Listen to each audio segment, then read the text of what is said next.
Mr. President, the time is now 9:08 a.m. and you can call the meeting to order. Good morning, colleagues, staff, members of the public. It's 9:09 a.m. on June 23rd, 2025, and we're calling this meeting of the San Mateo County Board of Supervisors to order. Today is 10th first day of 3 days of budget hearings we will be having. Let's start with having the clerk of the board provide information on how the public can participate in this meeting.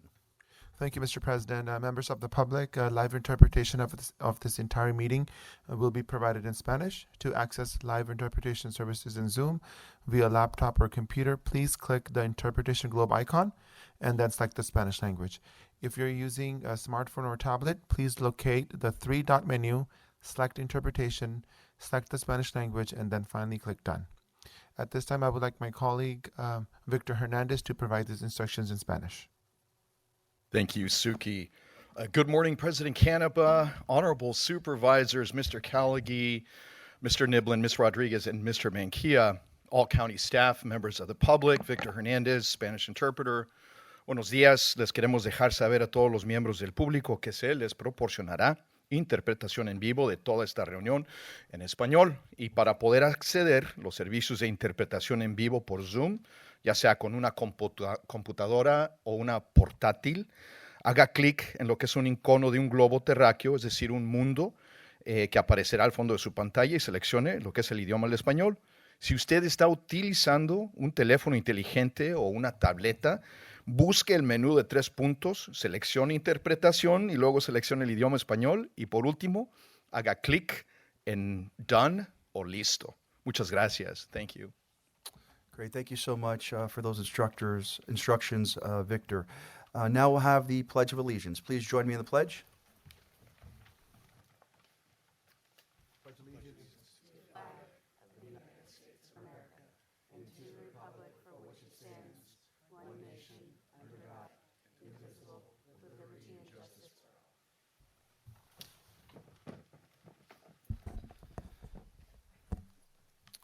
County Attorney, Mr. Niblin.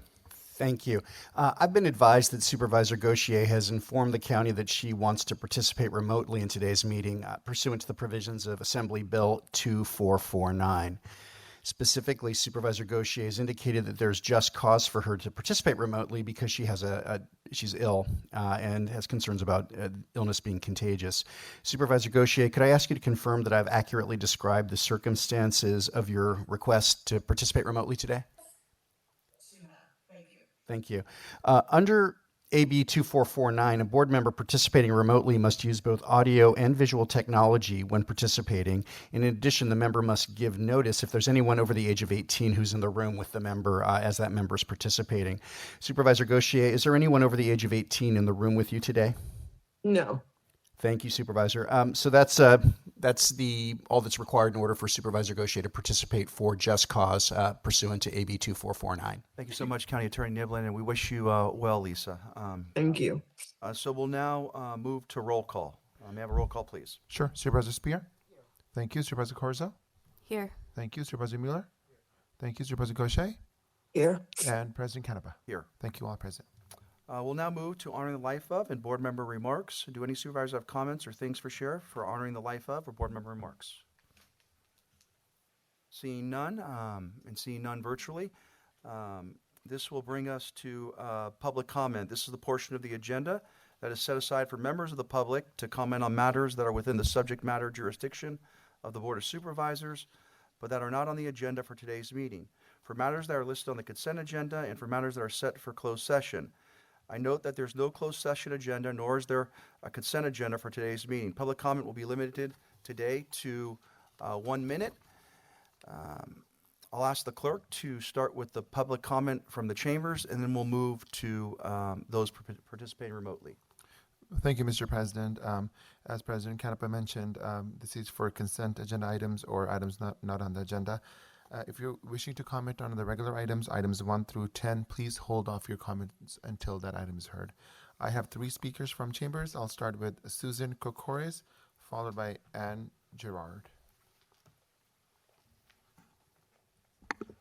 Good morning, Board of Supervisors, County Executive, and staff. My name is Susan Kokores. I'm President of the Commission on Status of Women, and I'm also a member of District 3. I'm here to strongly advocate for funding of what you have already approved from our Fund the Future report that we delivered to you last October. You approved our recommendations, and further, you passed Resolution 080801, establishing a full-time position to execute the action plan for women and children, which included all of our recommendations plus several other important issues. Just as a brief reminder, over 50% of us here in San Mateo County are women. Women lack pay equity still, with median earnings of women 25% less than men. Women are not building wealth as they should, with women of color owning only 9 cents for every dollar owned by men. Women are disproportionately positioned in low-wage jobs. And lastly, women need access to affordable childcare so that they can fully participate in our economy. Please move forward to fund our recommendations and this position. We are deeply grateful for your support. Thank you. Next speaker is Anne Gerard, followed by Ephraim Belete. Off to a good start. Good morning. My name is Anne Gerard, and I'm a resident of District 1, and I'm the current Vice President of the Commission of the Status of Women. The Commission is very grateful for your support of our Fund for the Future report, which you approved. And since then, we've worked with the county to develop a permanent solution for the service of women and children in San Mateo County. We are now actively pursuing our work plans to foster economic success for women. The Commission has scheduled listen and learn sessions starting with the coast. We will continue to engage directly with the community and report back to you on our findings and our recommendations.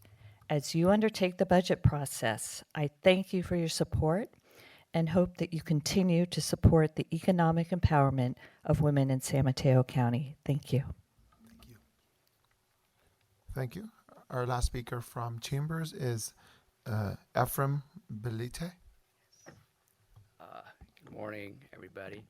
My name is Ephraim Belete, making it here for the first time today. Longtime resident of San Mateo County. A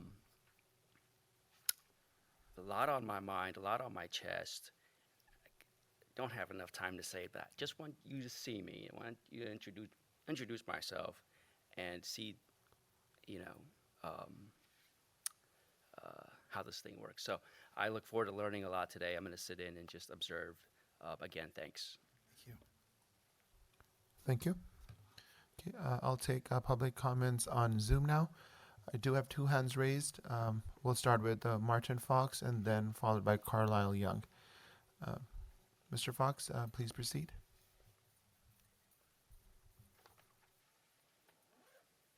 Good morning, President Canepa, my fellow veteran county attorney, Mr. Niblin, members of the board and county executive, Mr. Gallagher. Thank you for your service to the county.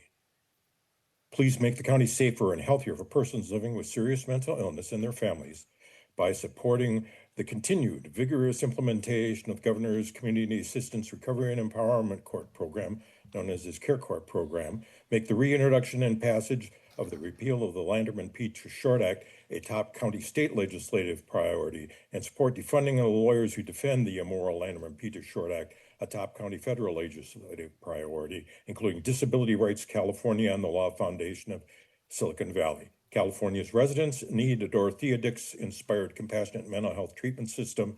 California's Landerman P. Short Act of 1967 is one of the 10 worst involuntary mental health treatment laws in the 50 states. Please protect our seriously mentally ill from the Landerman P. Short Act. Thank you. Thank you, Mr. Fox. I'll make the last call now for folks to raise their hand.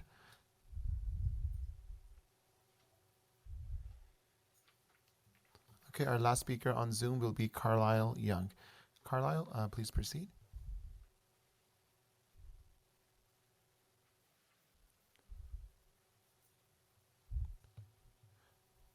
Ms. Young? Sorry, I hit the stay muted button by mistake.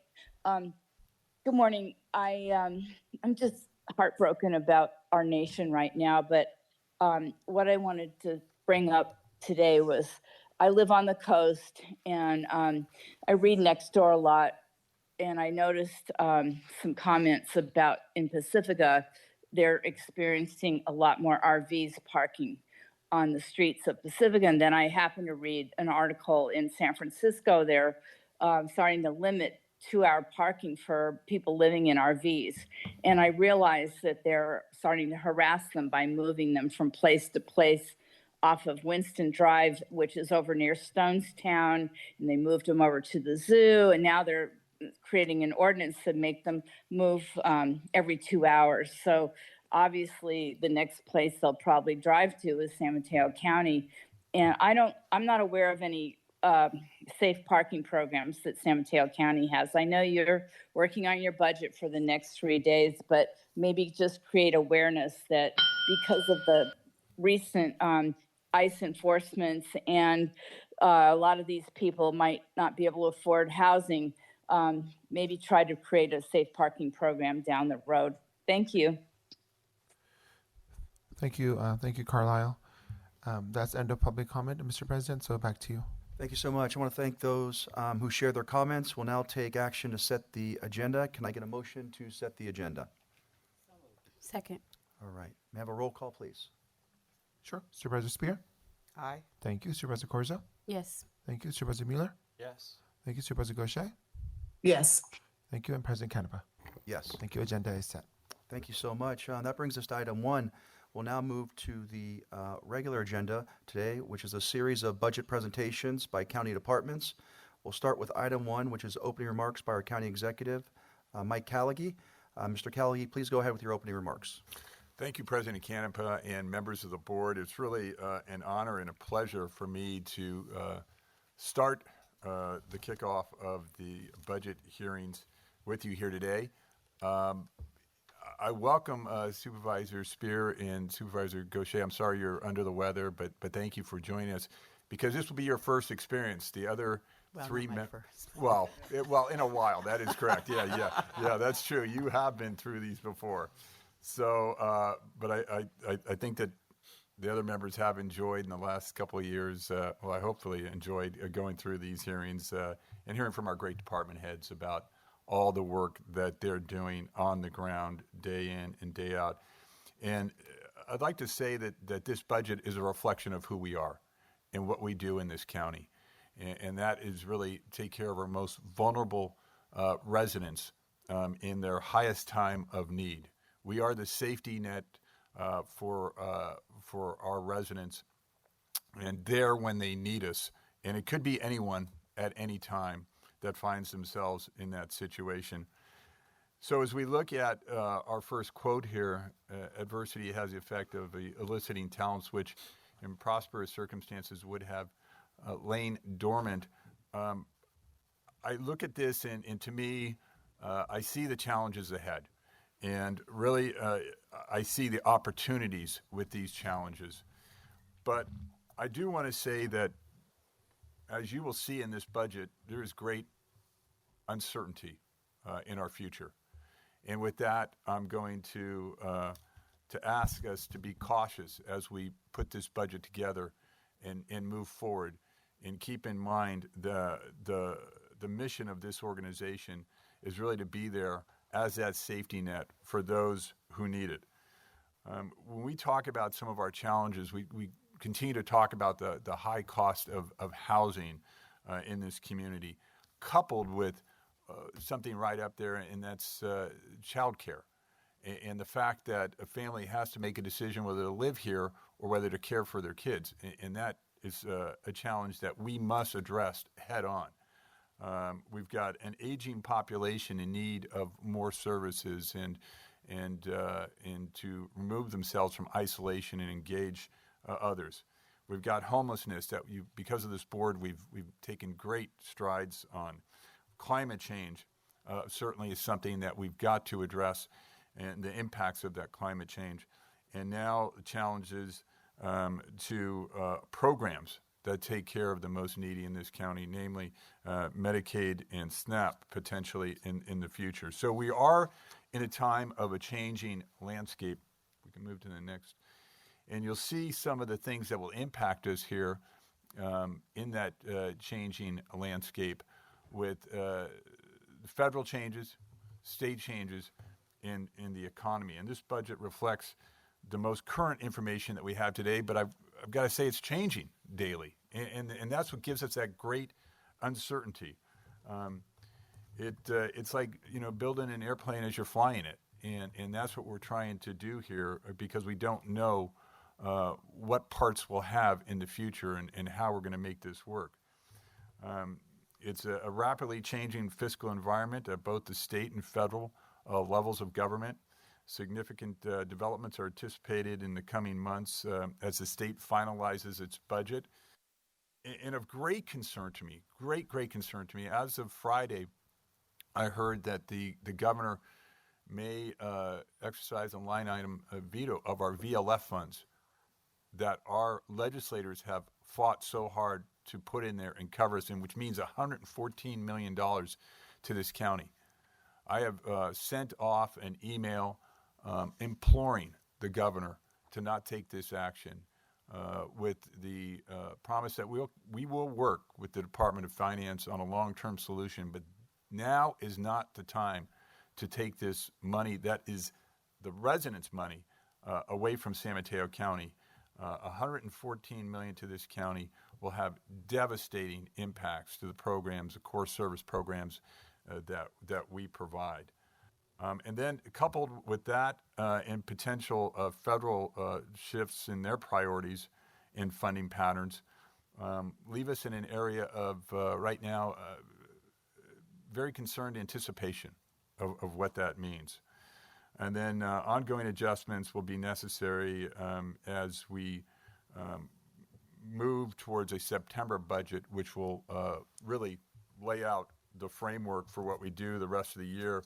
And at that point in time, we'll have more information, hopefully, to guide us on what will and will not be coming from the feds in the state. So we're moving with due diligence and the best information we have at the time, at this time, but that is changing almost daily. And again, I just want to go back to the vehicle license fee, because that is so important, and we were elated to hear that the legislators did their job, and our great legislators in this county have done their job in ensuring that that was again in the budget. And then to late Friday to hear that the governor may be contemplating cutting that was just a real blow.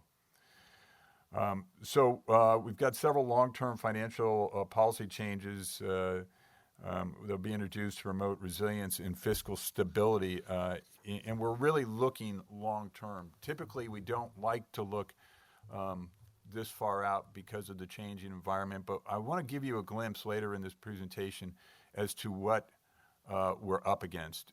So you will go in with your eyes wide open, understanding how serious the situation can be. So at the federal level, the H.R. 1968, which is really in March 2025, the Continuing Appropriation Act resolution, signals a potential change in how the federal budgets will be managed. In the past, continuing resolutions typically funded the government at a prior year level, so gave us certainty, gave us stability as a county to really understand and expect what was coming. This resolution includes increases and decreases for specific programs compared to 2024 fiscal year, which is a stark departure from past practices. And the changes primarily affected Medicaid and the Supplemental Nutrition Assistance Program, otherwise known as SNAP, and the Temporary Assistance for Needy Families, TANF, which, as you know, impact our most vulnerable in this county. And that's of grave concern to us. The full impact of this is unknown at this time and will become clearer through summer and fall as the federal budget processes. And the federal fiscal year 2026 budget adoption is expected in October, and it would require additional mid-year county budget changes in February of 2026. And this is very unusual for us, and again, doesn't provide us the stability that we had hoped for. Now on to the state. We talked a little bit about the vehicle license fees. We'll try to advance that as we can. We talked a little bit about the vehicle license fee and the backfill disruption. And again, we're a year in the rears always on that. So we're having to fund that for a year, waiting for the state to pay us back. And we've done that. We've been able to do that with the understanding that they would, in fact, pay us back. That is, coming to an end clearly, and we've got to figure out some long-term fix to that. And then by June 30th, we'll obviously know what the state budget looks like. But California faces a $14 billion budget gap, which, as we all know, we've been there before, will have downstream impacts for the counties. Key revenue sources like the vehicle license fee reimbursement obviously have been disrupted.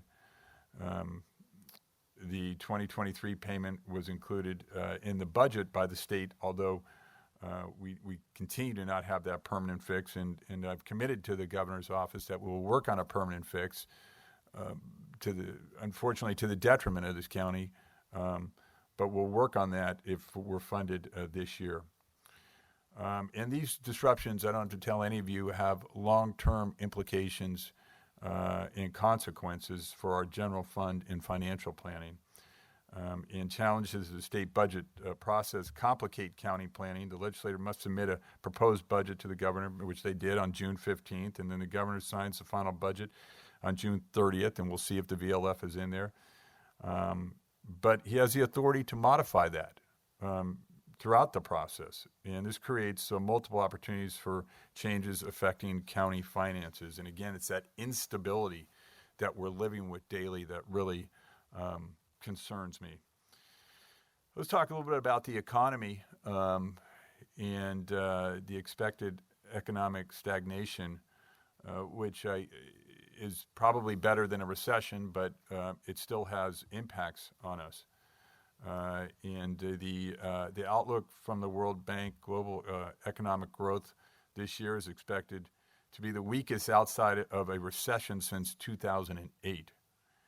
By 2027, global growth, domestic product growth is expected to average merely 2.5%, the slowest pace of any decade since the 1960s, since the 60s. So the World Bank did stop short of forecasting a recession, which is good news, but world events could change that dramatically at any time. Again, I think you're getting the theme here, and that is a time of uncertainty like we've never faced before, with not only the problems at the federal level, but the state level and VLF and the economy all coming together at the same time. Along with the fact that at our local economy, we're continuing to see growth in cost in housing, and as well as the core goods that are provided to our residents. And services, certainly the increase there. 43.2% of the occupied rental units are paying over $3,000 a month or more. 43.2%. The poverty level in San Mateo County is calculated at $93,600 annually for a family of four. We have a staggering 32,683 families in San Mateo County who are below that poverty level. 32,000, almost 33,000. Let's talk a little bit about the shared vision of this board. And if you remember, it seemed like just yesterday we had our retreat, and the board really prioritized what the focus should be for the county. And it really aligns with the recent work we've done on our shared vision over the last 17 years headed to 2025. And it recognizes the progress that we've made there, excuse me, during that time, while continuing to hold up the board's recently stated priorities, which really are family, kids, seniors, emergency preparedness, housing and homelessness, and mental health within all of those areas. as the county moves into the next 2 fiscal years, we're going forward with an ongoing shared vision that retains the same successful outcome areas from which the county has continued to build with a new twist. And that is really evaluating everything we do on an ongoing basis to ensure that we're meeting your goals. Money is too tight, money's too precious to waste time on things that are not successful. We will always be a county that tries new things and innovates, but we will move forward quickly if we're not seeing the successes in those areas. So as this budget will reflect, our emphasis really is on kids and families and seniors, improving life outcomes, emergency preparedness, because we know that next disaster is around the corner. Unfortunately, whether it's an earthquake or floods or wildfires, we have got to be prepared. That is our commitment to our residents. Housing and homelessness, and addressing workforce housing specifically as we look across the street at the law library and move forward with plans to create workforce housing there and on Walnut Street in San Carlos. And we look for opportunities in the north that we heard from the board during the board retreat to look for more opportunities in the North County for housing. So this updated vision will inform not only the future budgets, but the long-term financial projections and policies that shape our path forward. So the recommended 25-27 budget reflects our investment towards our most critical needs, and we'll have to continue to reassess where we're at with that and how we're impacting those who are most in need. The budget assumes a moderate property tax growth of 4.7% annually. It's not great. It's not like the years of 9% growth, but it's not 0% growth either. So we hope that continues. We sincerely hope that the VLF will be fully reimbursed this year. Otherwise, we'll be in an immediate deficit. We hope that we continue with our returned ERAF funds, and as you'll see, and it's a change in what we've done in the past, 60 to 70% of the returned ERAF will be budgeted now, where it used to be 50%, and the other 50% we utilized for ongoing projects and infrastructure needs. Now we've had to move to another 20% of that being fully budgeted.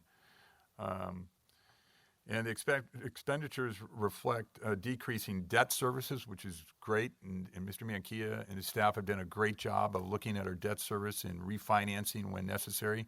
We'll continue to do that to look for the best value for our residents' monies that are being invested.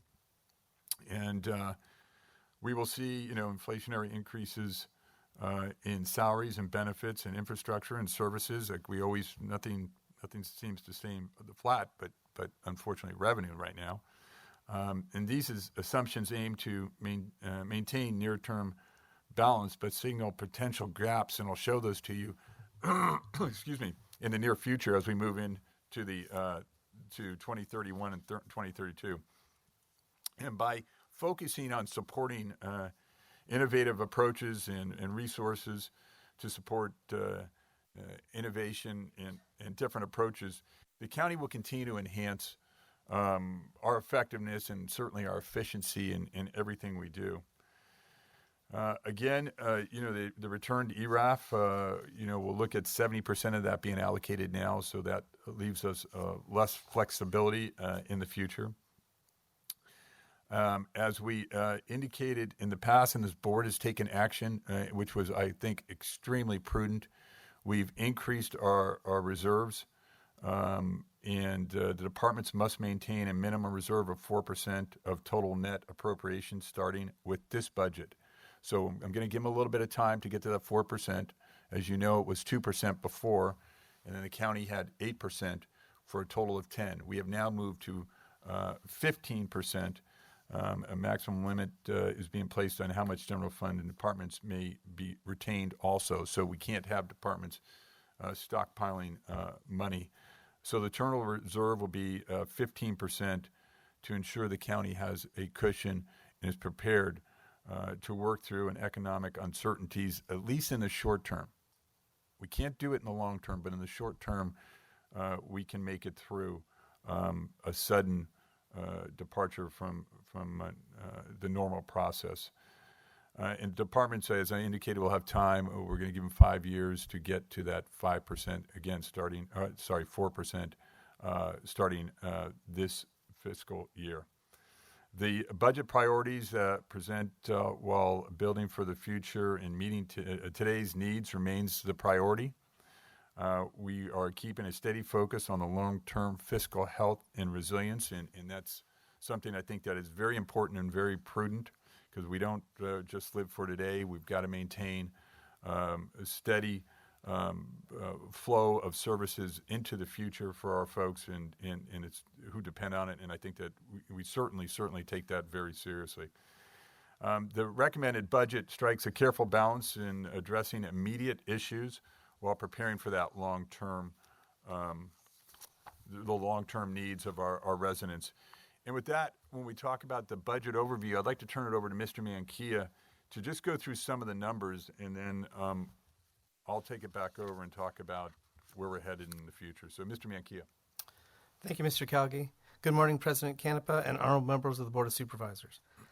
As you can see in the slide in front of you, our budget for fiscal year 25-26 is actually $4.9 billion. It is actually a tad bit smaller than the existing budget we have for 24-25. It's about 6.7% is the change.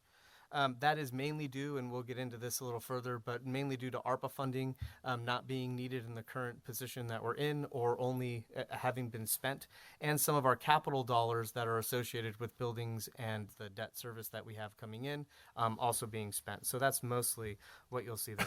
We've also added in this budget 22 positions, and those are throughout the county. And remember, this is all funds, so this is even part of the housing department and other areas. It's not just the general fund itself. In the general fund itself, we added 13 positions. Most of them were in health and community services. Overall, we have 6,111 positions. And in the general fund side, we have 5,865 positions. Again, those are the positions that were added. As you also see on the slide, and Mr. Calgi spoke to, we have a $681 million in our reserves, which is at about that 16.3%.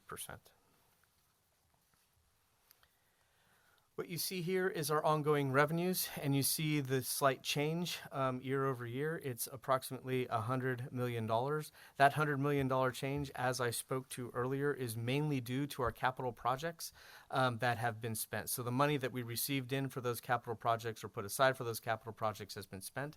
And then the ARPA money that we received in, if you remember, ARPA in 2024 had to be spent to a certain point, and then there were some obligations. So most of our ARPA money, other than the capital obligations that have been made for the next 2 years, has been spent, so that dollar value has been removed from the budget itself.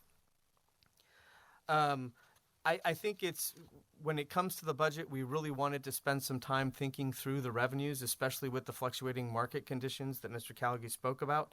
The Federal Reserve making some changes, which will also impact some of our revenues that come in. One of them being our investment pool.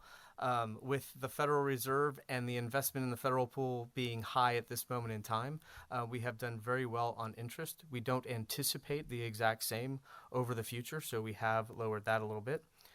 And Mr. Calgi also spoke about property taxes, where we decided that a 4.7% increase for the next few years would probably be the most logical way of going ahead and moving things further. So those two things alone have really been a factor in why you see a little bit more of a flat budget between 25-26 and 26-27.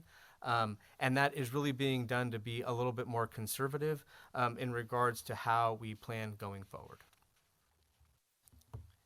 What you see here is our largest cost in the county, and it is our salaries and benefits. This cost that we have here, other than contracts, make up about 70% of all of our expenditures other than capital. So with the two of them, this being the highest one, we really wanted to show you how we plan on the increases.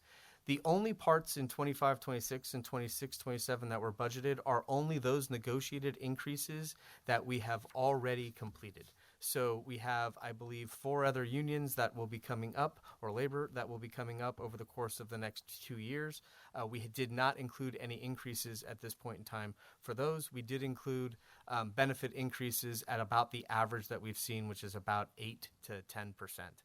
So we've averaged those benefit increases into the budget as well. What you see here is our reserve. Mr. Calgay had spoken to this. As you can see, the non-departmental reserve, which is the main county reserve, is at 10.5%. That 10.5% reserve does not meet the 11% at this point in time.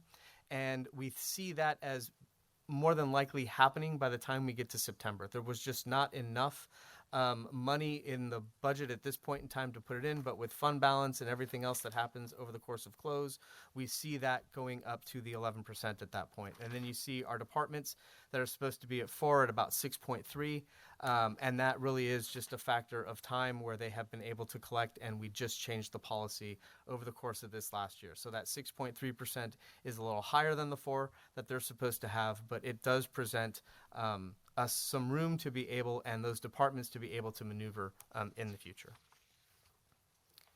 I am going to turn it back over to Mr. Calgay to speak about our projections.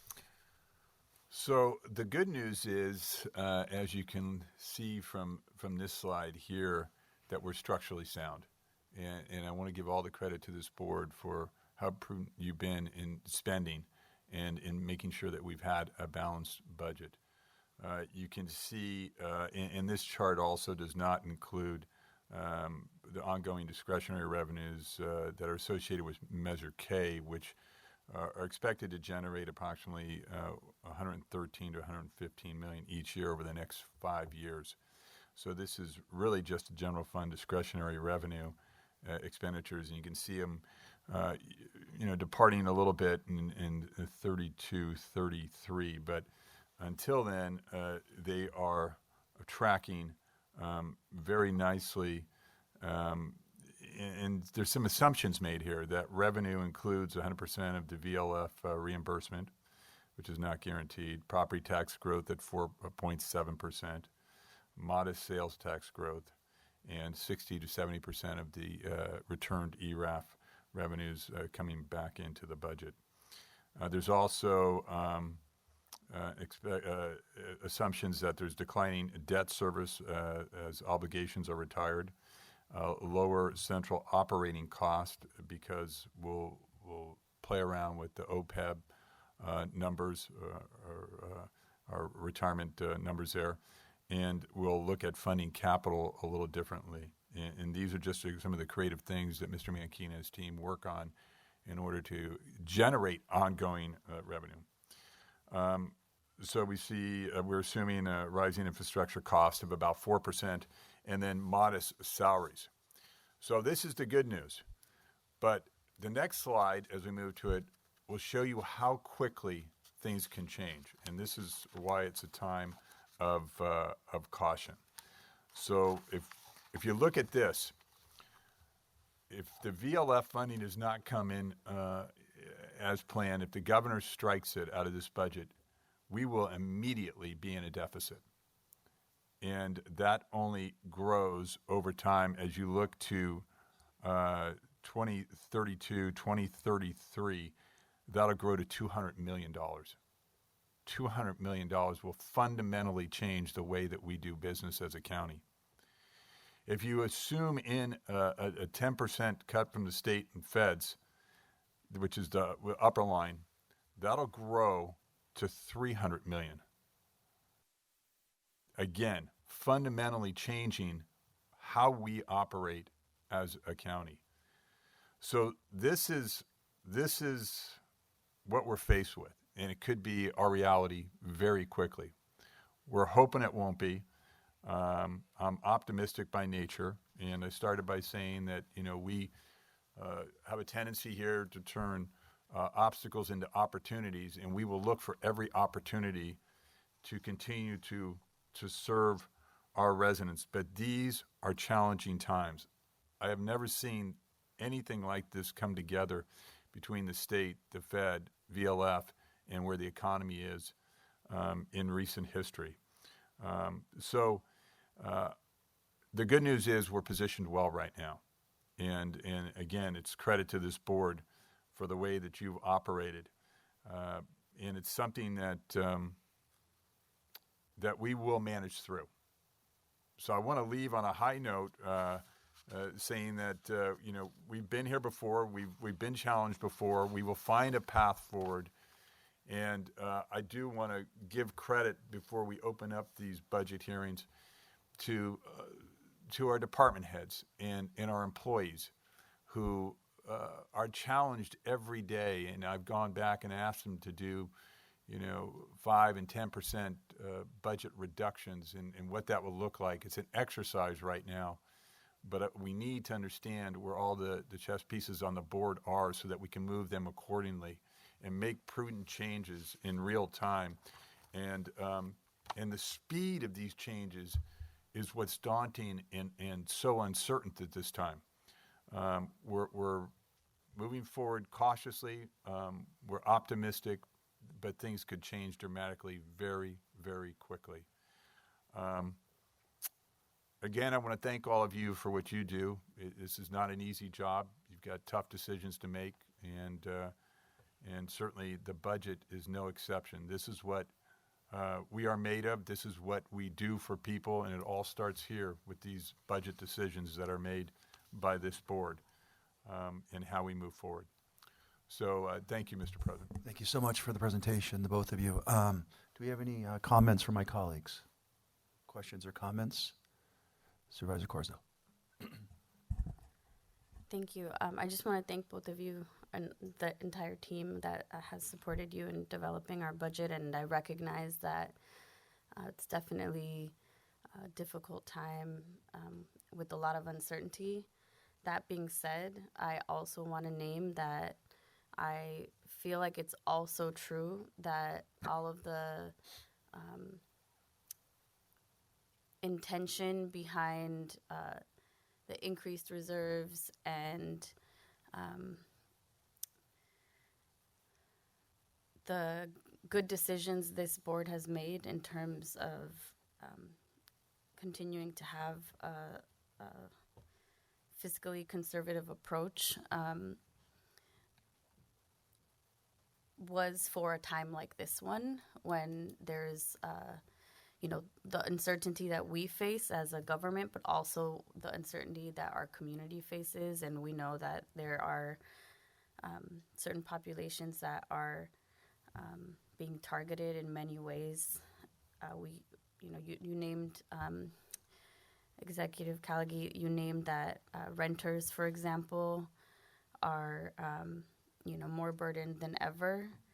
And so I do think that we need to make sure that we balance supporting the most vulnerable community members with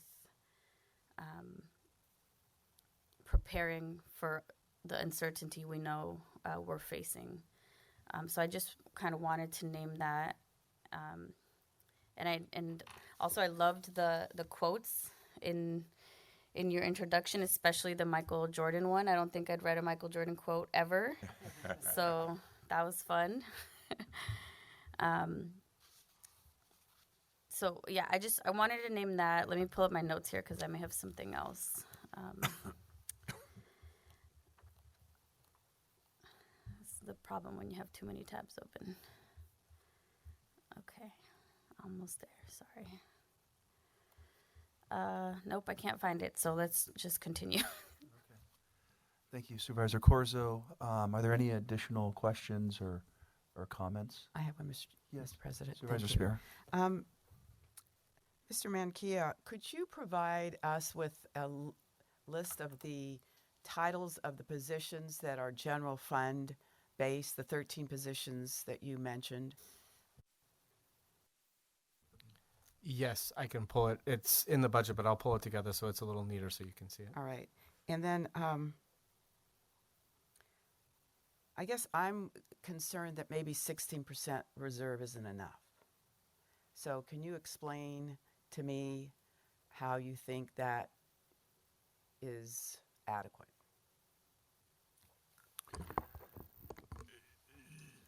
Supervisor, you may be right, depending on what happens. Our normal assumptions were that we felt we could weather a short-term downturn with 15% reserves, and that's what we were mostly focused on. We were not focused on long-term permanent changes like VLF that will impact this county and every city in this county for the future into eternity, because of the way that we receive money in regard to that. I think that we would have an opportunity to also weather some short-term political situations that may change in years. If they go longer, you're absolutely right. We will have to fundamentally change. But if all those things come together, if we lose VLF, if there's changes in our budget from the state and the federal government, totally, let's just say 10%, we will not have enough to weather that. And we will have to make very, very difficult decisions as an organization. So do you anticipate that we will revisit the budget in September or October then? Is that the plan? Absolutely. And it may be even more frequent than that. For September, for sure, we typically do our budget revisions in September, and we'll know a lot more. But I mean, quite frankly, I wish the other shoe would just drop so I could understand which way this organization is going to move and how we're going to change. But this lingering uncertainty makes it very, very difficult to manage. But we may be back to this board in September, and then again in early 2026 to revisit the budget, depending on what happens.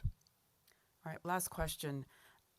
The vacancies that we have in various departments that exceed 1 year, could you make that list available to us? Absolutely. Thank you.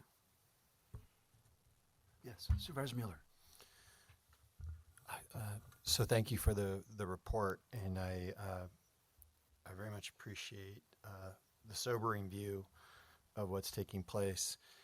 Oftentimes in budget hearings like this, I recognize we look inwards a lot to try to figure out how we will conduct ourselves related to the external environment. But I also wonder, as we do this, should we be asking ourselves the question what we need to do to stabilize externally what's taking place in the economy? If you look at the Silicon Valley and San Francisco since 2019, job growth has basically been flat to negative. And commercial office space is vacant. And we are not living in the same paradigm that we lived from 2010 to 2019. And I wonder, when we do these budget hearings, should we be also talking about what we're going to be doing to put resources or effort behind changing that external circumstance which is causing, and we're not San Francisco and we're not San Jose, so it's even more complicated or Santa Clara County, because our cities are so dispersed. But should we be doing something to change that economic outlook? And should we, in these budget discussions, be having a discussion about putting resources aside for that as well, so we're not trying to catch up to that external circumstance? And I know, for instance, Supervisor Spear, you've talked about, should we have a convention center? Are there things we should be doing to try to attract business to San Mateo County and start job growth again here? So those are my thoughts as we embark on today. Thank you. Supervisor Corzo. I think I found my questions, so get ready. Just kidding. Okay. So I wanted to ask about again, the reserves. I was wondering if there are any departments not meeting the 2% of reserve requirements that we had previously. Yes, there's one department. And what department is that? It's the sheriff's department. Okay. And any others? It's just that one. That's the only one I'm aware of. There's departments that aren't at the 4%. I think there's 10, but we don't expect them to be at the 4% for another. They've got up to 5 years to do that. Thank you. And what are next steps for the departments that continue to fall short of the reserve requirements? We will move to intervene and ensure that they reach their budget requirements. Thank you. And last one. This one's for Roberto, actually.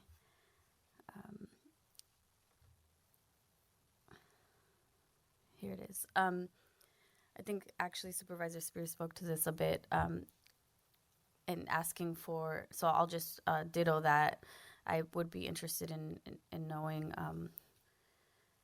it's not exactly the same, how much of the money in our general fund that was allocated but not spent, what that amount is exactly. Very good. We'll get you that We can number. get you that. Yeah. Thank you. Great. Are there any additional questions, Supervisor Gaucher? Yeah, I would just say thank you. Thank you for the presentation. Yes, this is my first time going through this. And I want to just thank everybody for pulling this together. I know this is very trying times, not only for the county, but for those who are providing services to help the county continue to provide those services. I'm looking forward to going through the process and understanding where there may be a little bit of give, or how we're going to deal with those nonprofits who are waiting for us to figure out how they're going to continue to provide services. Again, looking at Robert, I'm to you, I probably have a question about the ERAF and how we're going to get that money. I know it is increasing year after year. Can you talk a little bit about that increase? Is it increasing by, it looks like 10% year over year, that we are anticipating those resources will come back to the county?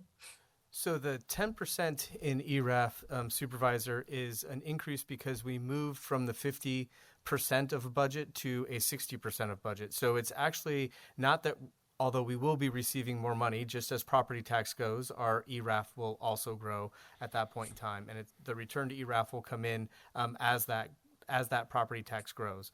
But it is 60% of a 5-year average, and we do it at the 5-year average to make sure that we're not going to budget a value too high, and we always have a little bit of room.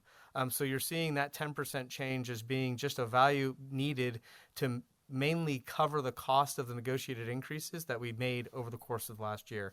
You'll see it going up again, another 5% in 26-27 at this point in time, again, to cover those negotiated increases and other costs that are associated with that. Then you'll see it move to a 70%, and that again is to cover the ongoing costs of just doing business on an ongoing basis. So those percentages will increase, and the value will automatically go up just because of the change in property tax associated with that funding source.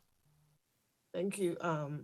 Thank you so much for that. And I too agree with my colleagues. How do we, looking forward to understanding better how we're going to increase our revenues. I do see it is apparent that, our expenses are going to outpace the revenues, and that is not healthy. So during this conversation, how are we going to bring more revenue to the county?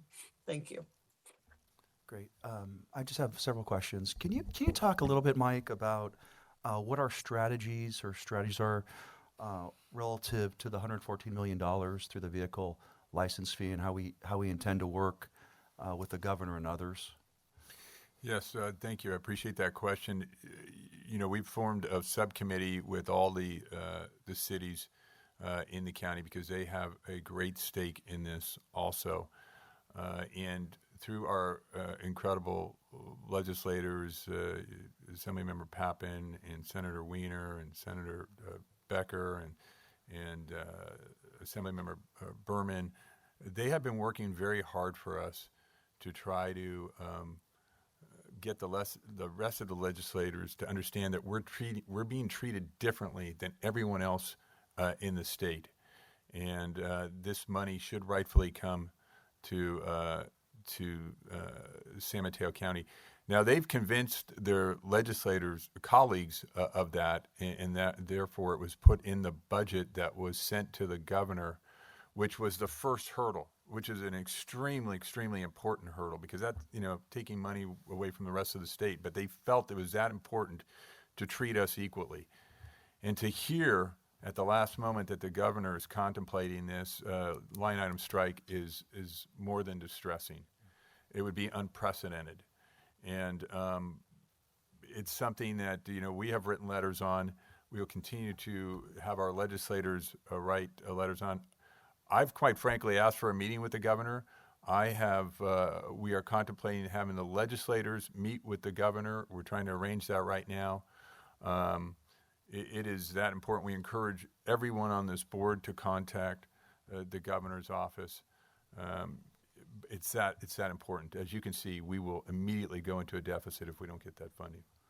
Let me just say, I think our staff over the years, I know Connie, our legislative staff, and yourself, we've developed a pretty strong relationship with the governor's office. I know he's been very active in San Mateo County, whether it was, the ribbon cutting in Cordilleras. I know, working through his chief of staff, that they've really collaborated with us. This is significant. When you contrast the $114 million, and I think through our supplemental Measure K, is it about, 113, 113. It's really, to me, it's really telling, because losing that source is something that's catastrophic.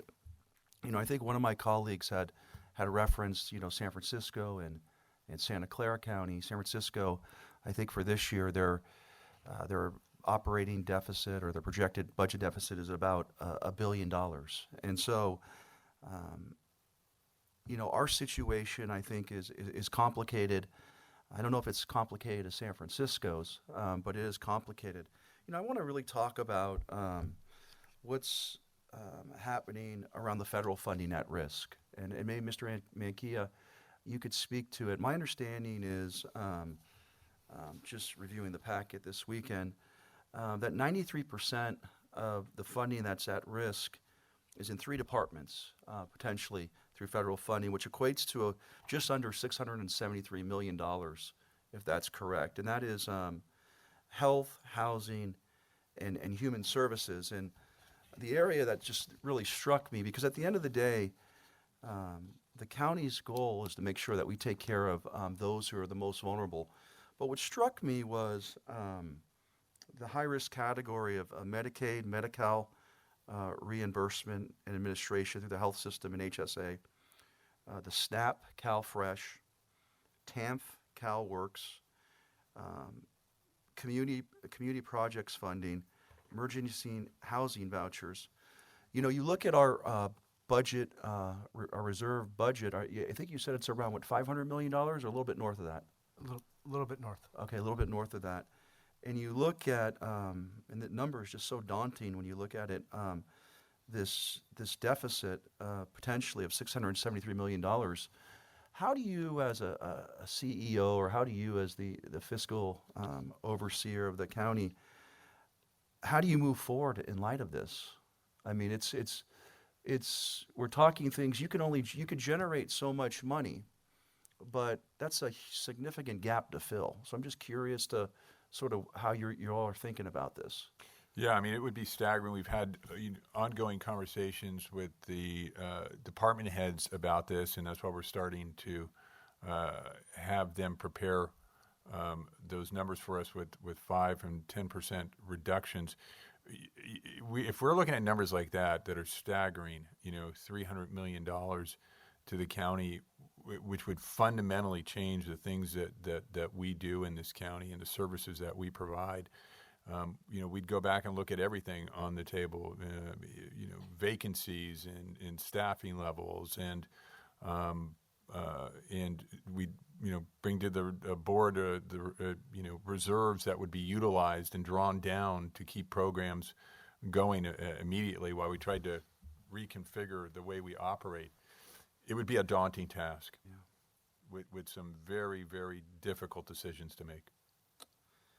And then, can just pivoting a little, can we talk a little bit about Measure K? There are rumors out there around Measure K that it may not be funded this year.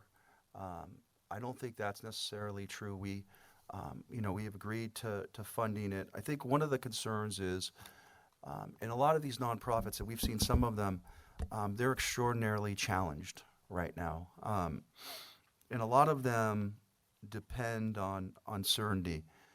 Can you talk a little bit, and I was a part of the subcommittee, Robert, what the thinking was around us moving forward in terms of, funding it the first year and then looking at it down there? I know Supervisor Spear and I were both on the subcommittee, but could you speak to that a little? Let me try to address that first. Is that we thought that, number one, let me say that our nonprofits are incredible. That we couldn't do what we do without them, and I value the relationship and the collaboration that we have with them, and we want to provide them as much certainty as possible. There is no threat to their money this year.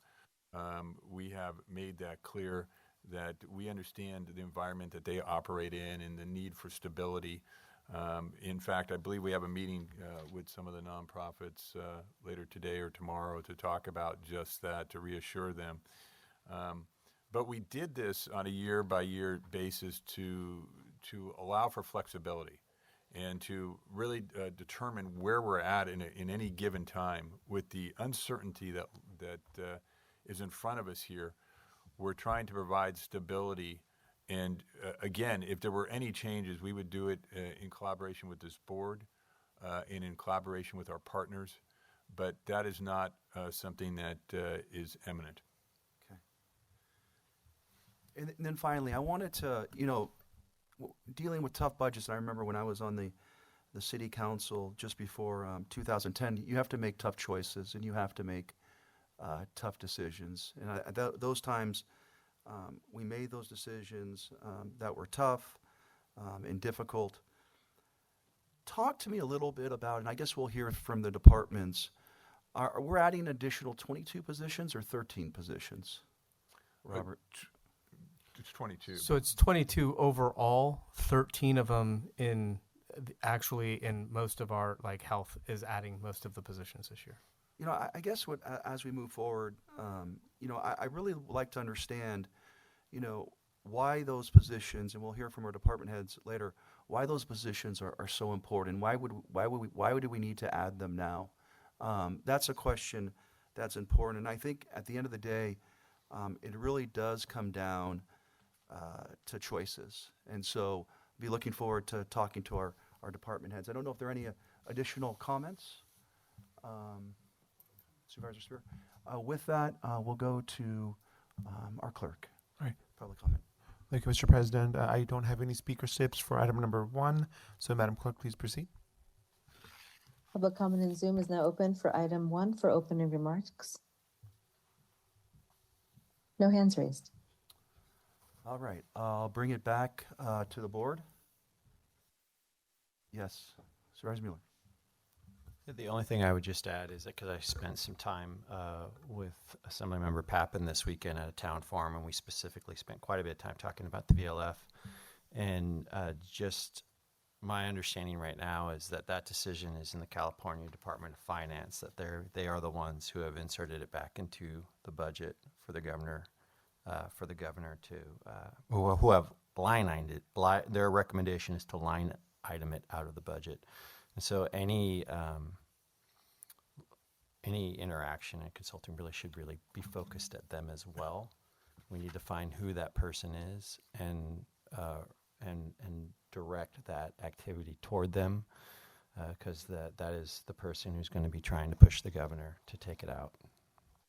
One comment on Yes, Supervisor Spear. Thank you, Mr. President. We talk about VLF and the public doesn't understand So we need to talk about it in terms that they understand. We would be the only county in California that would not be receiving the equivalent of our VLF in terms of money coming back to the county. It is a taking of money that is due to us in the county. Now, there was an agreement made where, in lieu of giving the VLF, they were going to provide certain funding to the schools. But in the end, the VLF should belong to us, and we're the only county that would be impacted like that. So I really think that we should start rattling cages and making noises about suing the state if this were to happen. Respectfully, I would second that. I think it's a great idea. With that, I think, Mr. Callaghan, are you done with your presentation? I am. I just want to appreciate the board again and all our department heads, all our employees who are out there every single day providing vital services through trying times. So I'm excited to hear from our department heads. I'm sure it'll be fun and entertaining and informative, and they'll be ready for your questions. All right, so we'll get started. All right. Item 2 is the departmental presentation for the Treasurer Tax Collector's Office. Our Treasurer Tax Collector, Sandy Arnott, will make this presentation. Sandy, Ms. Arnott. Good morning, President Canepa, honorable members of the board, Mr. Callaghan, Ms. Rodriguez, Mr. Niblin, and Mr. Mankia. Sandy Arnott, Treasurer Tax Collector, here to present my 25-27 budget. Okay, so this is our mission statement and purpose, and essentially, the Treasurer Tax Collector is dedicated to providing the highest level of customer service, collecting revenue effectively, investing responsibly, and safeguarding county taxpayer dollars.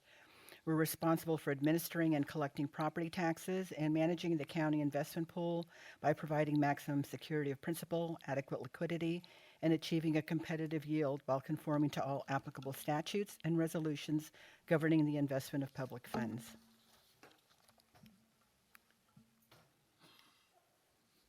Come on. Am I not clicking in the right spot? Okay. So looking at the budget overview for fiscal year 25-26, our total sources have decreased 9.1% or $1.2 million due to the results of investments true-up process and spending one-time appropriations in fund balance expenditures. Our total requirements have decreased by 3.5% or $567,000 due to the removal of one-time expenditures and general reductions where appropriate. Our net county cost increased by 25.8% or $670,000. The majority of that, $570,000, is due to negotiated salaries and benefits. The remaining $100,000 is due to increased rent, IT and technology costs, and South San Francisco relocation costs.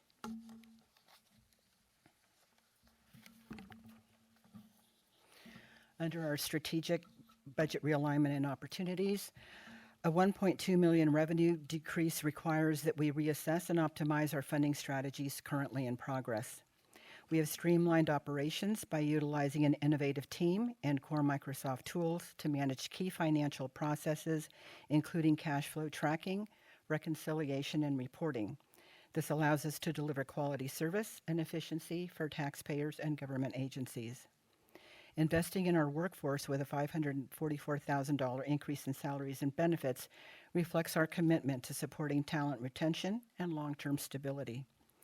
Technology and compliance improvements will position us to provide improved transparency and strengthen performance. We also plan to submit our investment policy to the California Municipal Treasurers Association for certification for industry best practices. We are reviewing various budget categories and will implement reductions where feasible, including adjustments in salaries and benefits through vacancy management, as well as reductions in services and supplies in an effort to build towards that 4% policy target. We continue to explore long-term funding diversification and efficiency opportunities, including strategic use of our net county cost to offset tax system costs through an enhanced general fund partnership.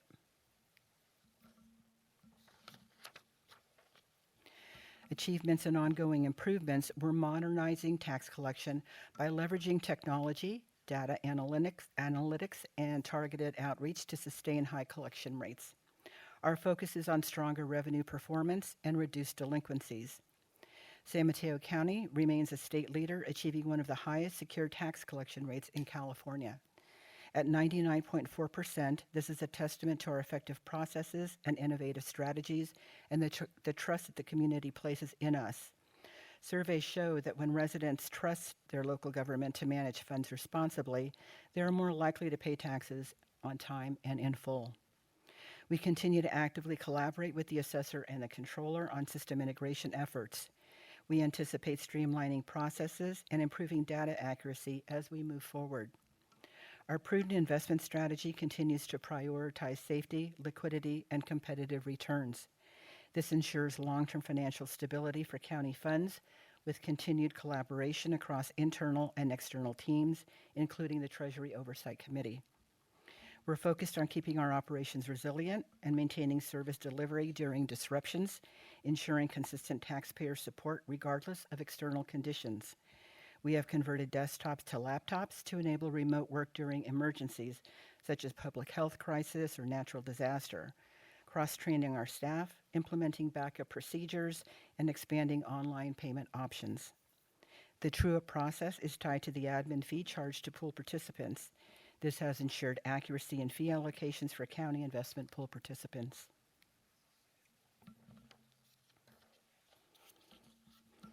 In our department performance and efficiencies, we projected investment earnings of 3.85%. We actually earned 3.96%, generating $340 million in earnings, helping reduce the financial burden on taxpayers. We managed 67 bank accounts for county departments and special districts. We successfully managed 187 school district bonds as a paying agent, ensuring accuracy and timeliness. We have passed all audits and maintained full compliance with state, local, and federal regulations, including GASB, PCI, and the San Mateo County Investment Policy. We managed over 114 cases of unclaimed funds with diligence and transparency. We enhanced taxpayer services through multilingual e-bills, 24/7 multilingual chatbot, live chat, a monthly payment plan through Easy Smart Pay, accepting payments at South San Francisco and Half Moon Bay satellite offices during tax season, and now seek to research payment kiosks for greater convenience. We have streamlined payment processing by utilizing a lockbox system through U.S. Bank, accelerating the processing of secure tax payments, improving cash flow and operational efficiency. At this time, I'd like to thank my management team and awesome staff, especially Tiffany Tway for her excellent work on budget development and maintenance, Angela Moreno for her valuable suggestions, as well as the CEO's office, especially Panis Amansari, and this board for your ongoing support. Happy to answer any questions at this time.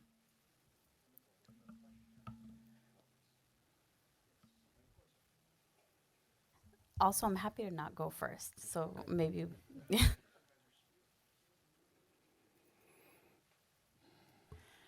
Thank you, Ms. Arnott. I'm going to ask these questions of all department heads. So let me start off by asking, what percentage of your staff is remote?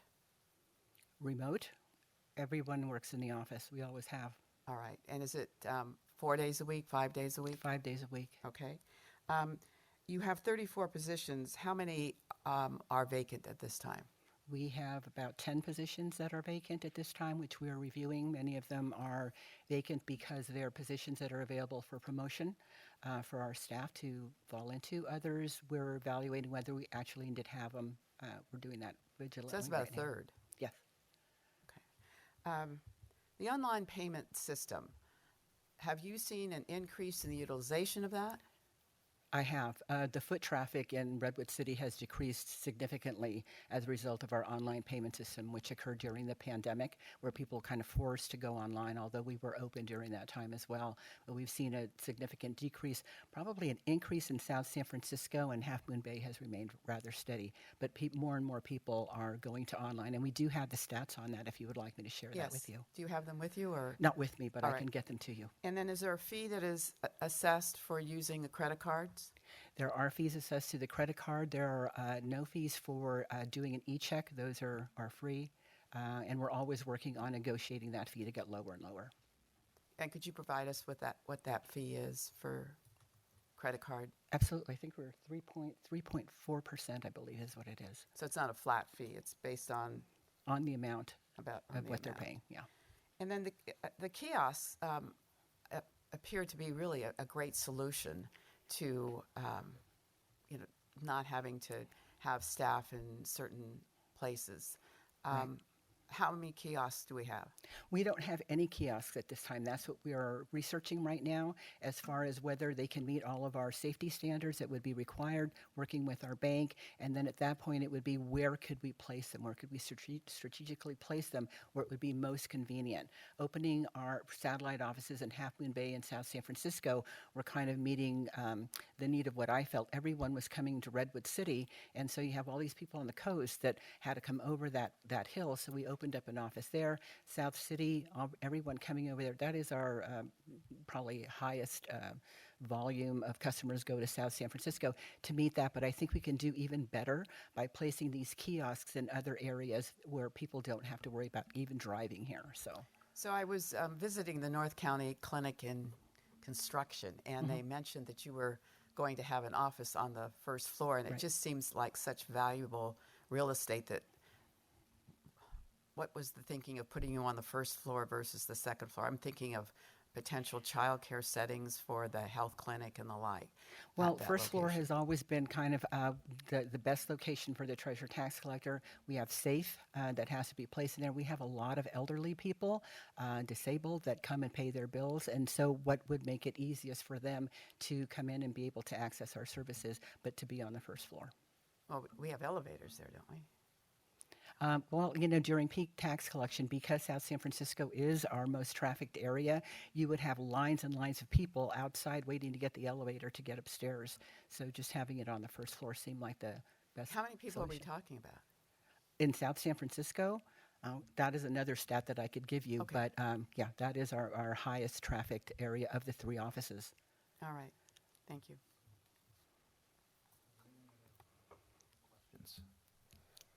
Supervisor Corso. Thank you. I was wondering, similar question to Supervisor Spear, but in terms of the Easy Smart Pay, I think it's called, have you seen a decrease in people paying their taxes late? So has the on-time percentage increased? So Easy Smart Pay just came into play in the beginning of the year. So we will see the impacts of that with the new property taxes that go out in September. So the first payment will be due in December. We'll see how many people have been signing up for it, so that's a good thing. But yeah, we'll be able to give you better stats on that later. Awesome, thank you. I know. I think maybe within my first 3 months of starting here at the county, that came up, and so I was really excited to see that. And I think also just for folks that aren't really in a financial position to pay a large amount of money all at once, hopefully it makes paying their property taxes much more accessible. But do they pay I'm just trying to understand how it works. So they set up a payment plan, so they're paying in monthly. advance? Whatever is due at the end of the year, it's all broken out by the 12 months, and they pay that monthly, so it's easier for them. Okay, thank you. And I know you mentioned the ESG principles that guide your investments, and I was wondering, because I think that was put into place well before most of us were here, if you could give a little bit more background on that. Environmental, social, and governance principles. Right. So we have that in place within our investment policy, and we have our outside investment consultant, PFM, who monitors all of the brokers that we deal with all of our investments. They are actually, they have a performance evaluation done annually, always checking to make sure that they are in line with those requirements and keeping to them. Thank you. That's it for me, but thank you so much for working so hard. I want to reiterate that I was really proud of our county and your work specifically when I was told, actually when we were told that the county of San Mateo holds all investment funds as for the air district, the Bay Area Air Quality Management District. So that's a lot of money as well that you are entrusted with helping our region. Thank you. Right. We invest about $9 billion, so we're responsible That's a for. lot of money. Thank you. Are there any other supervisor comments? Yes, if I have a couple of questions. Sandy, thank you so much for the presentation. I just have a couple of questions. Are you seeing any red flags when we think about the current economy right now? Are we seeing any red flags when it comes to paying the taxes of individuals who are able to pay their taxes? Not no more than in the past. I think making it easier for our taxpayers to make those tax payments, I think is key in giving them that ability to do so instead of just being hit with that one amount that a lot of them can't handle. Things like Easy Smart Pay, I think will help them tremendously in being able to break that out a little better so that they can handle that payment and not find themselves in default of the property.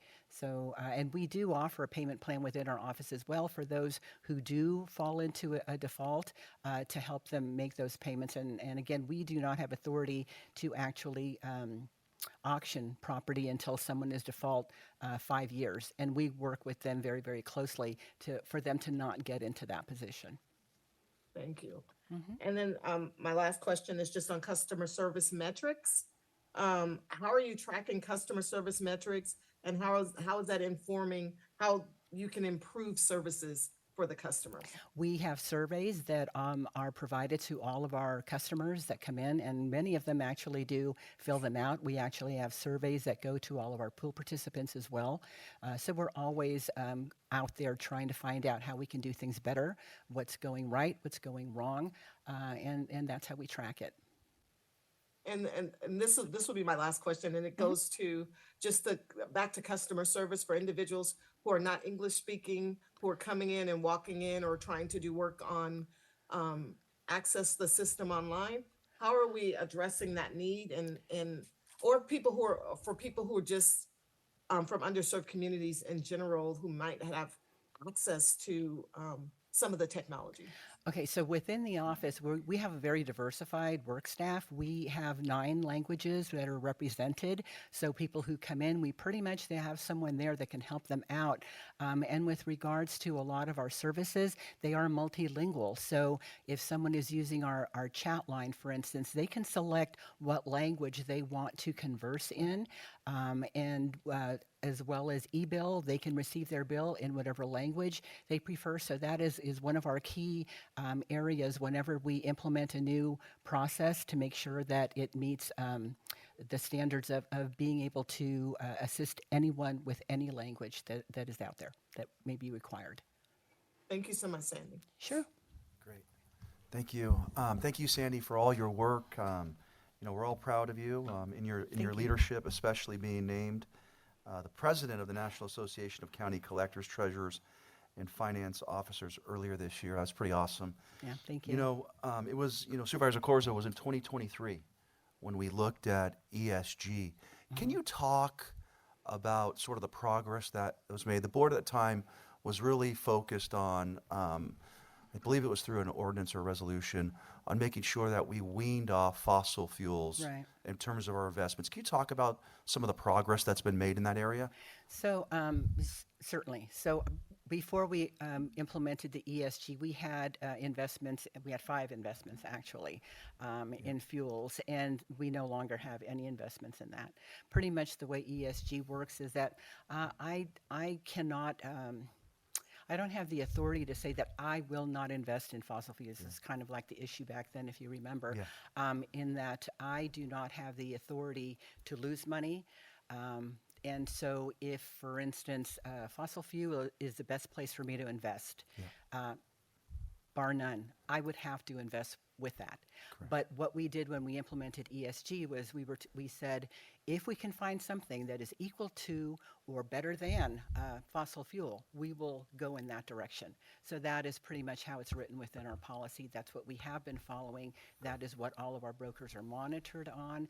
Our outside investor is also monitored to make sure that they are not investing in anything that we shouldn't be. And that's kind of how that came about, and that's what we've been following ever since. Well, that's certainly something to celebrate. You know, I'm going to ask, you know, like Supervisor Spear, I have some questions for our department heads, and I want to understand what your department is doing in terms of artificial intelligence or what they plan to do. I know we have various departments that are looking at this technology. I'm just curious to understand through your office kind of how you look at this through your lens. So actually, we did implement a form of AI. We have a chat line. It's Monday through Friday, 8 to 5. So if someone has an issue online trying to make their payment, they can hit the chat line. They will reach a live person in my office. So what we did was we implemented AI so that we had that the ability to provide 24/7 access to anyone. The AI takes over. So we have provided it with every possible question we could think of so that it can answer those questions for any of the taxpayers that might need information. And if it still is unable to help them, then it just directs them call back on Monday through Friday, 8 to 5. So that is our first step into AI. It's working very, very well. We do get reports from our company with regards to the usage and how it's going, and we've actually received awards on that as well. And so, yeah, that is our first step. I can continue to keep looking where else we can implement AI. Not sure right off the bat where else, but always looking at it. That's pretty powerful what you just said. So before we weren't able to do 24/7. Correct. Now We have through 24/7. AI technology, we have 24. We're able to do 24 hours, 7 days a week. And at the end of the day, it's the customer where there's value. Correct? Exactly. All right.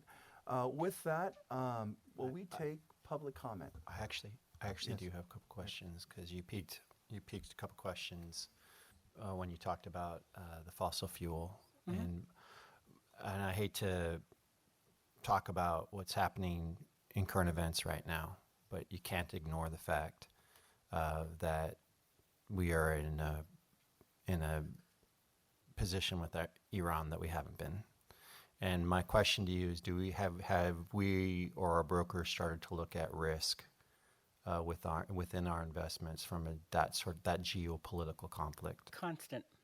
It's a constant thing that goes on, and we're obviously contacted by a lot of various agencies inquiring about where our investments are, and we're aware of that particular situation, and I can only tell you that we are always dealing with PFM, our outside investment consultant, ensuring that all our investments are not in particular areas, and I can tell you that we have a pretty clean slate, so. Great. And then the second question I have related to that is related to exposure to cyber attack.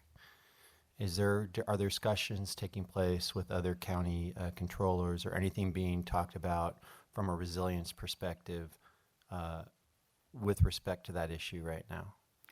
Well, with regards to cyber attacks, I mean, it's really, I think, being careful, everyone within the office, with regards to emails. And believe me, we get a lot of them where we're asked to funnel money here, there, and everywhere. And it's just being aware of that, not opening emails that we don't know, just kind of all the general principles that you have to follow with regards to that sort of thing to avoid a cyber attack. If something was to happen, I don't know, I think I'd lean on ISD to help us out with that on how to get out of it. But internally, we're doing what we can at all times because we know we're in a department where, people are focused on, how can they get a hold of these funds. All right. Thank you. You're welcome. Wonderful. Do we have any public comment? Thank you, Mr. President. No comments from chambers. So, Madam Clerk, please proceed. Public on Zoom, please click raise hand for item 2, Treasurer Tax Collector's budget presentation. No hands raised, Mr. President. Great. Thank you so much, Ms. Arnott. So just one last question. Yes. Ms. Arnott, have you met with ISD?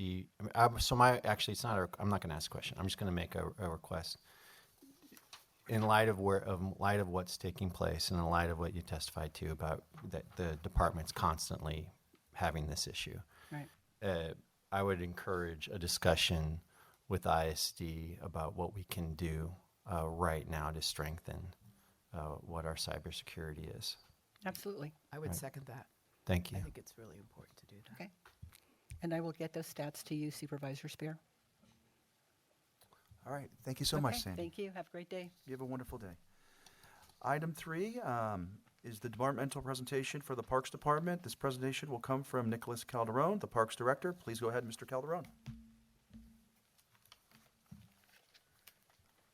By the way, I'm hearing that it's really hard for folks to hear from that mic. So if speakers could just speak a little bit more directly into it. Great. If we could do that, and if ISD can make the appropriate adjustments for sound at the dais, it would be appreciated. Thank you. President Canepa, honorable board members, Mr. Callaghy, Mr. Mankia, Mr. Niblin, and Ms. Rodriguez. Again, my name is Nicholas Calderon, and I'm the director of the San Mateo County Parks Department, and I'm excited to present to you our fiscal year 25-27 recommended budget. The department's mission, simply stated, is to steward the county's natural, cultural, and recreational resources for visitors to enjoy today, tomorrow, and for generations to come. It is our job to make sure that after a child has learned about redwood trees in class, they can go to Pescadero Creek County Park and experience these majestic giants firsthand, or that families can make lifelong memories by camping at Memorial Park or celebrating life events like birthdays, holidays, and reunions at Coyote Point, Flood Park, and Unibro Sarah Park.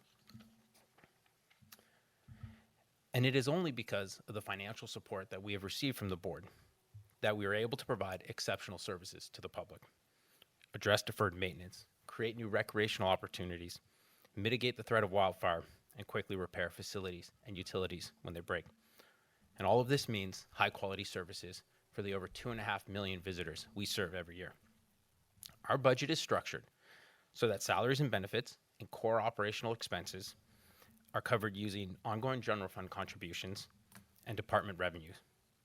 Maintenance, repair, and upgrade of visitor-serving facilities, as well as mitigation of the threat of wildfire and management of natural resources, are covered using one-time appropriations, largely Measure K. Because of how the county park system and our budget has evolved over the last decade, we have become heavily reliant on our annual allocation of Measure K to maintain and improve visitor-serving facilities, provide safe recreational opportunities for the public, and keep parks operational. Total sources and requirements are reduced, as has been the case for several years during the preparation of our recommended budget, and this is because of the spending down on projects and the county's normal budgeting practice of removing one-time appropriations. The removal of one-time appropriations, mainly related to capital projects, is the main reason for the changes you see on the slide. One-time appropriations related to capital projects totaling $24.7 million, and needed appropriations will be properly accounted for and added during September revisions later this year. It is important to note that the decrease shown on the slide does not translate to a decrease in services or a reduction in staffing. One of the department's top priorities for fiscal year 25-27 is to complete and open Don Horsley County Park at Chinitas Creek Beach. What will make this beach park unique when compared to other beaches on the San Mateo County coast is how we have used the challenge of the steep terrain of the property as an opportunity to create 3 distinct levels, each of which will provide a unique experience. At the upper bluff, we will have a 60-car parking lot, 3 overlooks, and 2 trailheads. This area is perfect for enjoying the scenery, making a stop on a long road trip or a bike ride, and painting or photography. At the mid-bluff, we'll have 2 restrooms, picnic tables, an amphitheater, and a ranger station. This area is perfect for having a picnic and enjoying the serenity of the coast. The path you see connecting the upper bluff and the mid-bluff looks the way it does because we made it ADA accessible, so as many people as possible can enjoy the mid-bluff amenities. And the beach is a mile-long sandy beach, perfect for that Northern California coast experience. Hiking, picnicking, and camping will always be in our DNA, but we also recognize that there's a deficit of active recreation facilities in the county. As a result, the department has set out to create new recreation opportunities by building its first 2 inclusive playgrounds. This photo shows the groundbreaking of the Flood Park playground, but it's not just the beginning of a new project. It's the beginning of a new understanding of how we can better serve the community. As previously discussed with the board, at Flood Park, we have deliberately designed the playground to provide services to a broad range of ages, abilities, and interests. We are using surfacing that enables people of varying degrees of mobility to access play elements, enjoy the park, and be challenged to the degree they want. We have selected play equipment that goes above and beyond baseline accessibility standards to improve access and inclusion. With this project, we not only set out to create an inclusive destination playground, but to change our understanding of what a playground can be and to use that knowledge to improve other sites in our system. Using that understanding, the department has set its sights on replacing the Magic Mountain Playground at Coyote Point. The current playground is rapidly approaching the end of its useful life and is becoming more difficult and costly to comply with California playground safety regulations. We recently launched a community survey to understand what people wanted to see most at this playground. By partnering with organizations like El Concilio of San Mateo County, Homework Central, San Mateo Libraries, and the San Mateo Foster City School District, as well as others, we collected nearly 500 survey responses. This project will go through a design process in fiscal year 25-26 and be constructed in 26-27, and will be funded using $3 million in Measure K and $1 million federal earmark secured by Representative Kevin Mullen.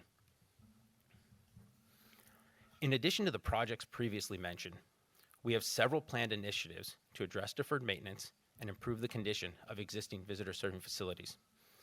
We will be upgrading the San Bruno Mountain Day Use Area with a new restroom building and adjoined open-air interpretive pavilion, 9 new picnic sites, and new landscaping and pathways. We designed the picnic sites to support larger groups, so larger families can enjoy life events at the mountain, while also including smaller sites for that spur-of-the-moment picnic after a beautiful hike on the mountain. This effort will be paid for using $1.2 million in Department Measure K and $1 million in non-departmental. To further address deferred maintenance, the department created its facility improvement program with the intention of identifying the facilities most in need and most used by the public to ensure Department Measure K is providing the greatest direct benefit to the public.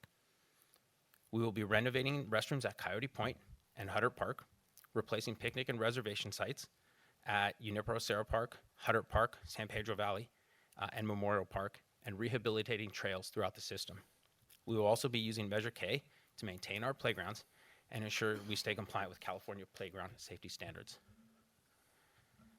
Since fiscal year 2018-2019, the department has made wildfire mitigation a top priority.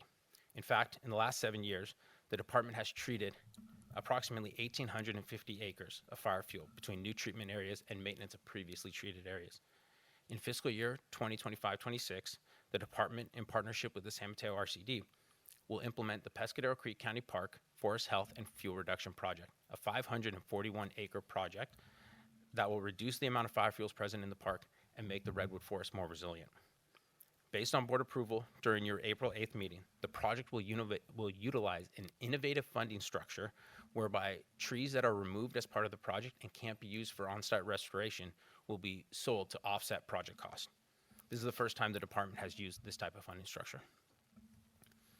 The department will also be removing 22 acres of fire fuel at Junipero Cerro Park using FEMA funds and Measure K.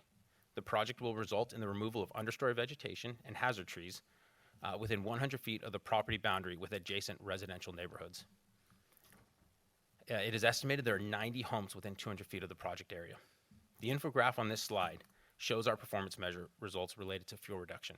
The slight downtick in acres treated in recent years is the result of us prioritizing maintenance of previously treated areas, as well as because we have been preparing environmental review documents to open opportunities to conduct extensive fuel reduction at San Bruno Mountain, Pescadero Creek County Park, Junipero Cerro Park, and Quarry Park. The department has also been pursuing smaller but more technical projects which have been more difficult to implement.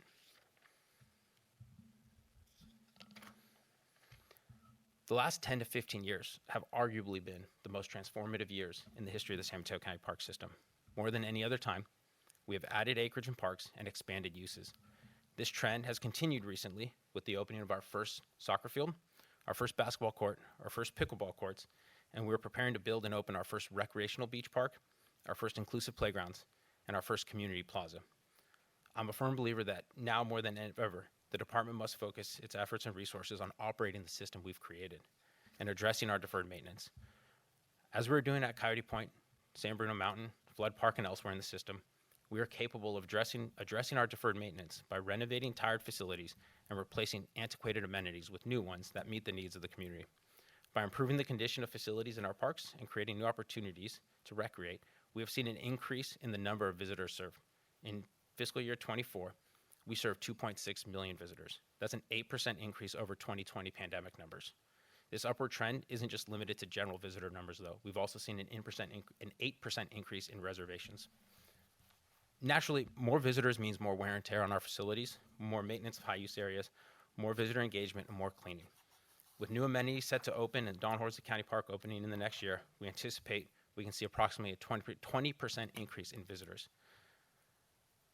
We also know from previous periods of time, when people experience financial hardships, instead of going on vacations or lavish day trips, they visit their local parks. At parks, people are able to spend the day with one another and build those foundational memories without the price tag that comes with a vacation or lavish day trip. I think we have positioned the San Mateo County Park System well to provide whatever service is needed of us in the years to come. The department currently functions with little federal funding. At this time, we have a $1 million grant to replace Magic Mountain Playground and a $295,000 grant from FEMA for fuel reduction at Unipro Sarah Park. But since fiscal year 2018-19, we have successfully secured nearly $7.3 million in state fuel reduction funding.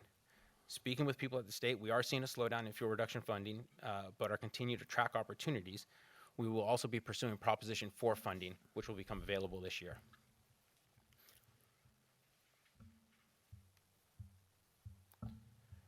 Bathrooms. They're always the Achilles heel of parks. We've all walked into a bathroom at a park and turned around and walked right out. We don't want that for our system. And unfortunately, this photo is from within our system. But fortunately, we've developed a process for efficiently and effectively resolving this problem. This is the before photo, and this is the after photo. And this is the same restroom facility. This is a renovation that we've conducted.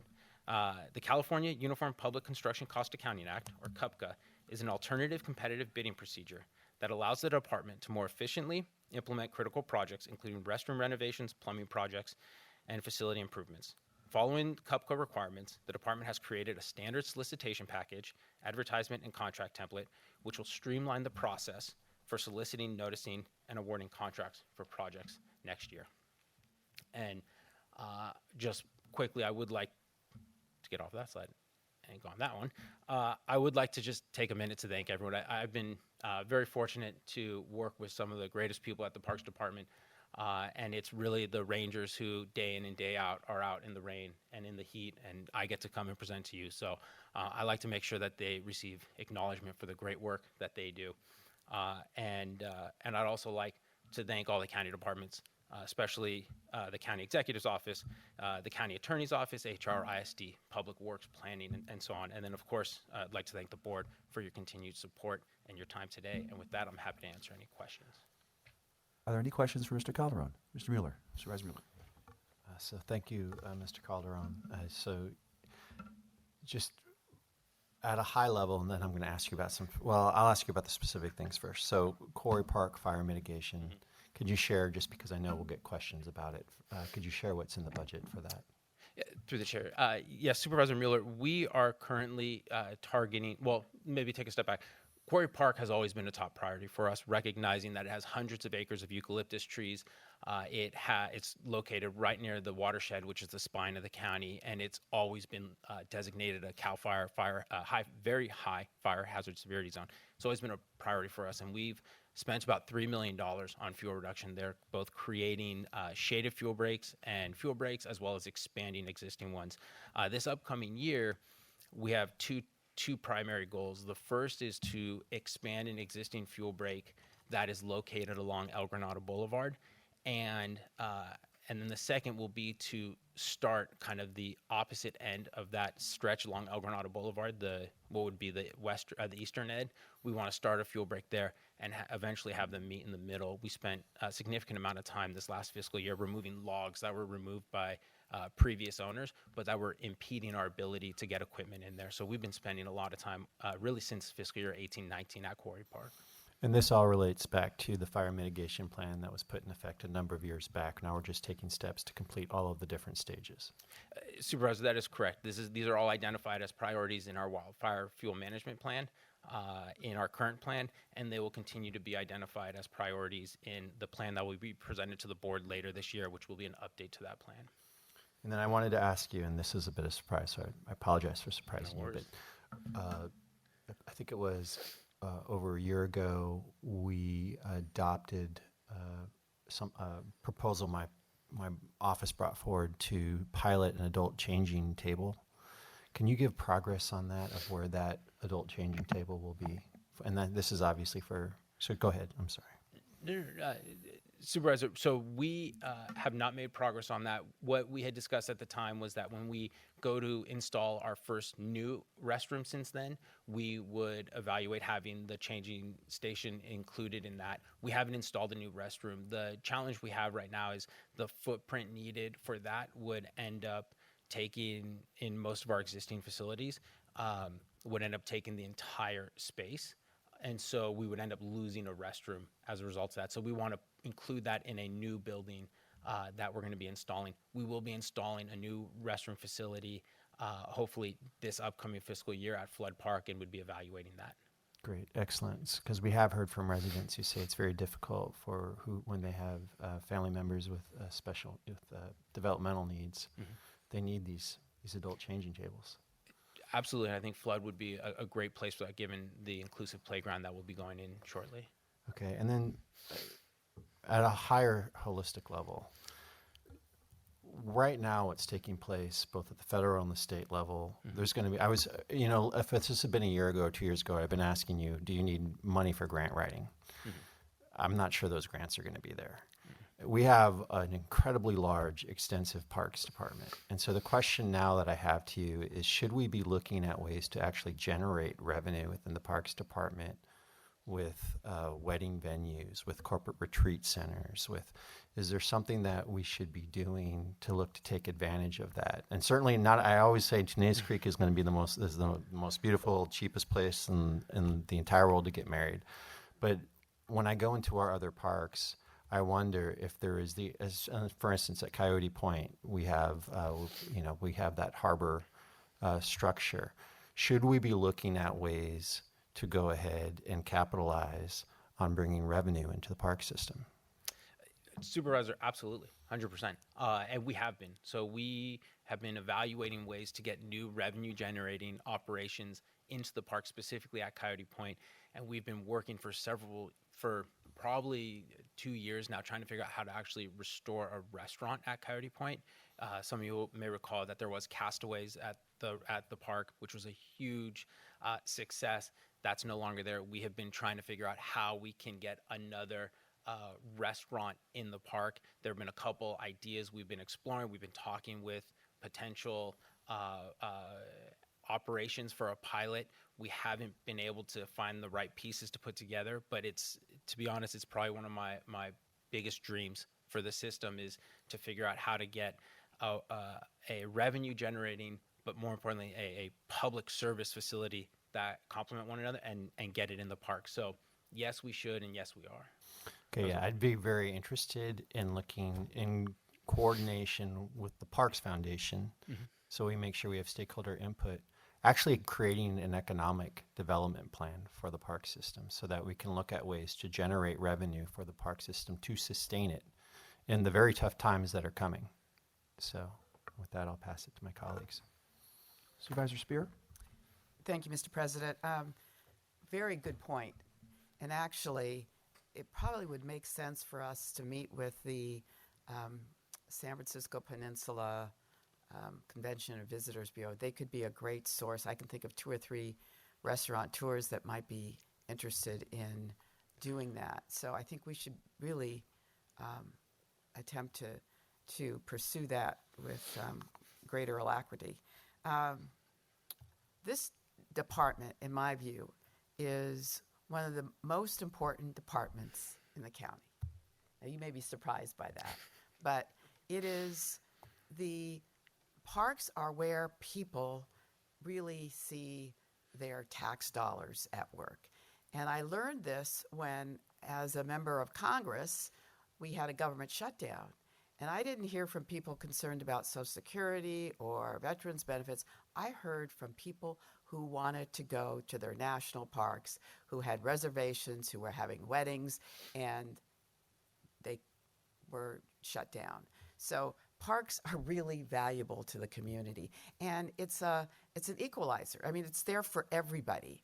And so I think as we look at where we're going to be shaving, I think this is one area where we've got to stay focused on making sure that there are local opportunities for people to recreate. I have a couple of questions that unrelated to. Well, let me just start with these. On-leash dogs in parks. I think there's only one park in which we allow that. Is that correct? Supervisor, we through the chair, we've recently expanded in the last, say, 5 years. So now we have one park where off-leash dogs are allowed, and that's Which one is that? Quarry Park on the coast. And then for on-leash dogs are allowed at Pillar Point, Devil's Slide, Junipero Serra Park, Coyote Point, the Bay Trail segments that run through our parks, as well as the Coastal Trail segments. On-leash dogs are also now allowed at Flood Park. And we recently opened, maybe 2 years ago, we opened our first dog-friendly campground at Memorial Park. And then dogs are also allowed on leash at the Redwood, the Lomamar Redwood property. How about Sawyer Camp Trail? Well, that's a very popular question we get. The SFPUC won't allow that, won't allow us to open that because it's a refuge. We can certainly revisit that with them. I'd be more than happy to have that conversation with them. We had that conversation with them a few years ago, but I'm always more than happy to revisit it. I think anytime we can expand access and expand recreational opportunities, I think we should. I'd like to pursue that with you. Curiosity is such a fabulous, child-friendly experience. And while it's connected to Coyote Point, it's a separate entity. Mm-hmm. And I would like to find a way that we could encourage some kind of a combo ticket so people would recognize that that is a great, valuable resource that they can take their kids to. It's really almost mesmerizing to see these little kids learn science for the first time or see fog. So I think we're missing out in not being able to try and create an opportunity for utilization by both. And I know that they make available those tickets for low-income families I believe it's for free. And I don't know that we advertise that either. That would be important to do at the ranger station, I think. Okay, let's move on to the fuel reduction. So there are 16,000 acres that you have to manage for fuel reduction. Mm-hmm. And you're committing to do 455 acres in the next 2 years. So it's, in many respects, a bit of a drop in the bucket. I'm presuming that you have prioritized the most dangerous, most highest risk ones to do first. Is that true? Supervisor, we have prioritized, we use a number of factors to prioritize where we're going to target first, and that includes the risk factor. It also includes the logistical factors of how we can get in and implement the project, as well as the permitting factor. So some projects we can implement quicker because they're already permitted, whereas other projects we still need to go through an environmental review, and that's kind of what we've been doing the last couple of years, is going through that environmental review process so we can implement the projects we want to based on severity. So we use a number of factors, and then the other factor we use based on or to determine implementation is we are regularly in communication with our fire agencies, whether it's San Mateo County Fire, Coastside Fire, Woodside Fire, and we're working with them to identify what they see as the biggest priorities to implement. So we're not necessarily doing the highest risk ones. In many cases we are, and in some cases I'd say we're doing priorities, but not all of our projects are some of our projects may be in, if we wanted to use CAL FIRE's fire severity zone, some are in a high fire severity zone, some are in a very high fire hazard severity zone, if that makes sense. So we're doing both. Maybe we can have a conversation offline about that. Yeah, absolutely. All right. So what percentage of your workforce is remote? So no one in the Parks Department is fully remote. We have about 22% of employees who are eligible for teleworking, and they'll be in the office 2 days a week. They work from home 2 days a week, and then they also come in when we have requests for them to come in and do certain tasks. The rest of the workforce is 100% in the field. So 22% of your workforce is teleworking half-time? 20, approximately. I don't know if that's a great use of taxpayer funds. Okay. I mean, I really think there's some benefit to being in the office. So if you have that higher percentage that are teleworking, I think we should look at that. Okay. How many vacancies do you have? We currently have 8 vacancies and are opening a recruitment later this summer. For our ranger positions, we run what are called performance exams twice a year, typically. And so that's necessary to fill the Ranger 2 vacancy, which is our entry-level ranger position. So we'll be running performance exams later this summer, which will fill a number of those vacancies. And how many staff do you have in total? 88 full-time. Thank you. Great. Supervisor Corzo, and then Supervisor Gaucher. Do you have any comments? Okay, and then we'll go Supervisor Mueller. Last item, and I might as well ask you transparently. In Pacifica right now, there's discussion. So we have this odd thing where the San Francisco actually owns the public golf course in Pacifica. There is discussion and a belief that they're getting ready to want to offload it. And so I just raise that to your attention to take a look at.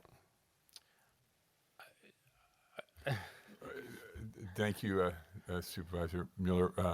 We looked at this extensively several years ago and determined that it would not be fiscally prudent to go anywhere near this golf course. So. All right. Can you please send me that analysis? Because I need to take a look at it to understand why that is. So thank you. Absolutely. All right, Supervisor Gaucher, and then we'll go Vice President Corzo. Nate, thank you so much for your presentation. I do agree, parks are so important.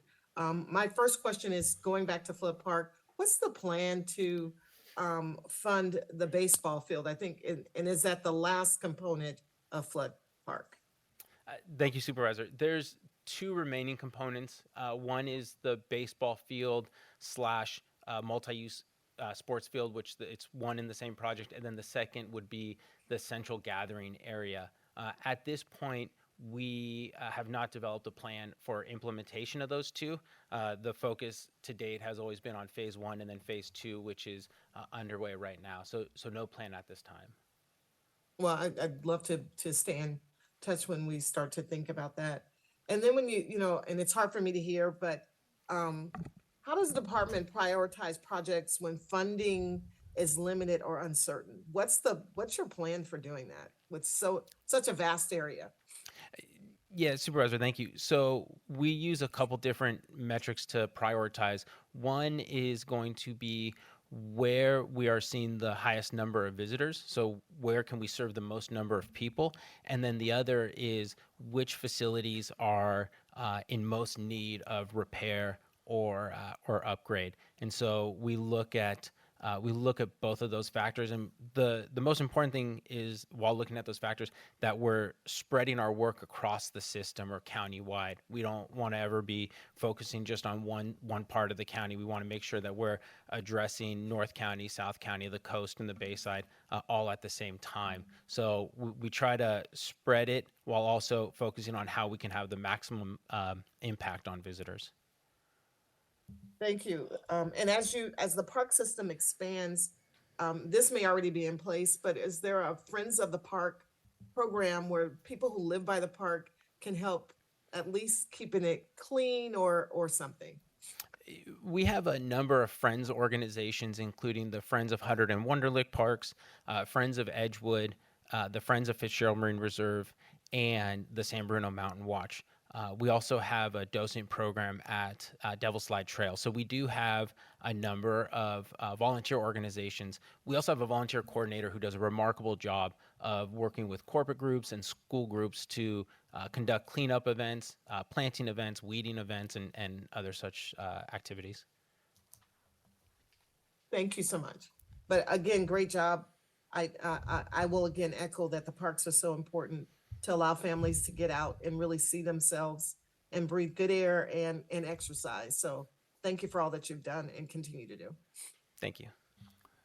Great. Supervisor Corzo. Thank you.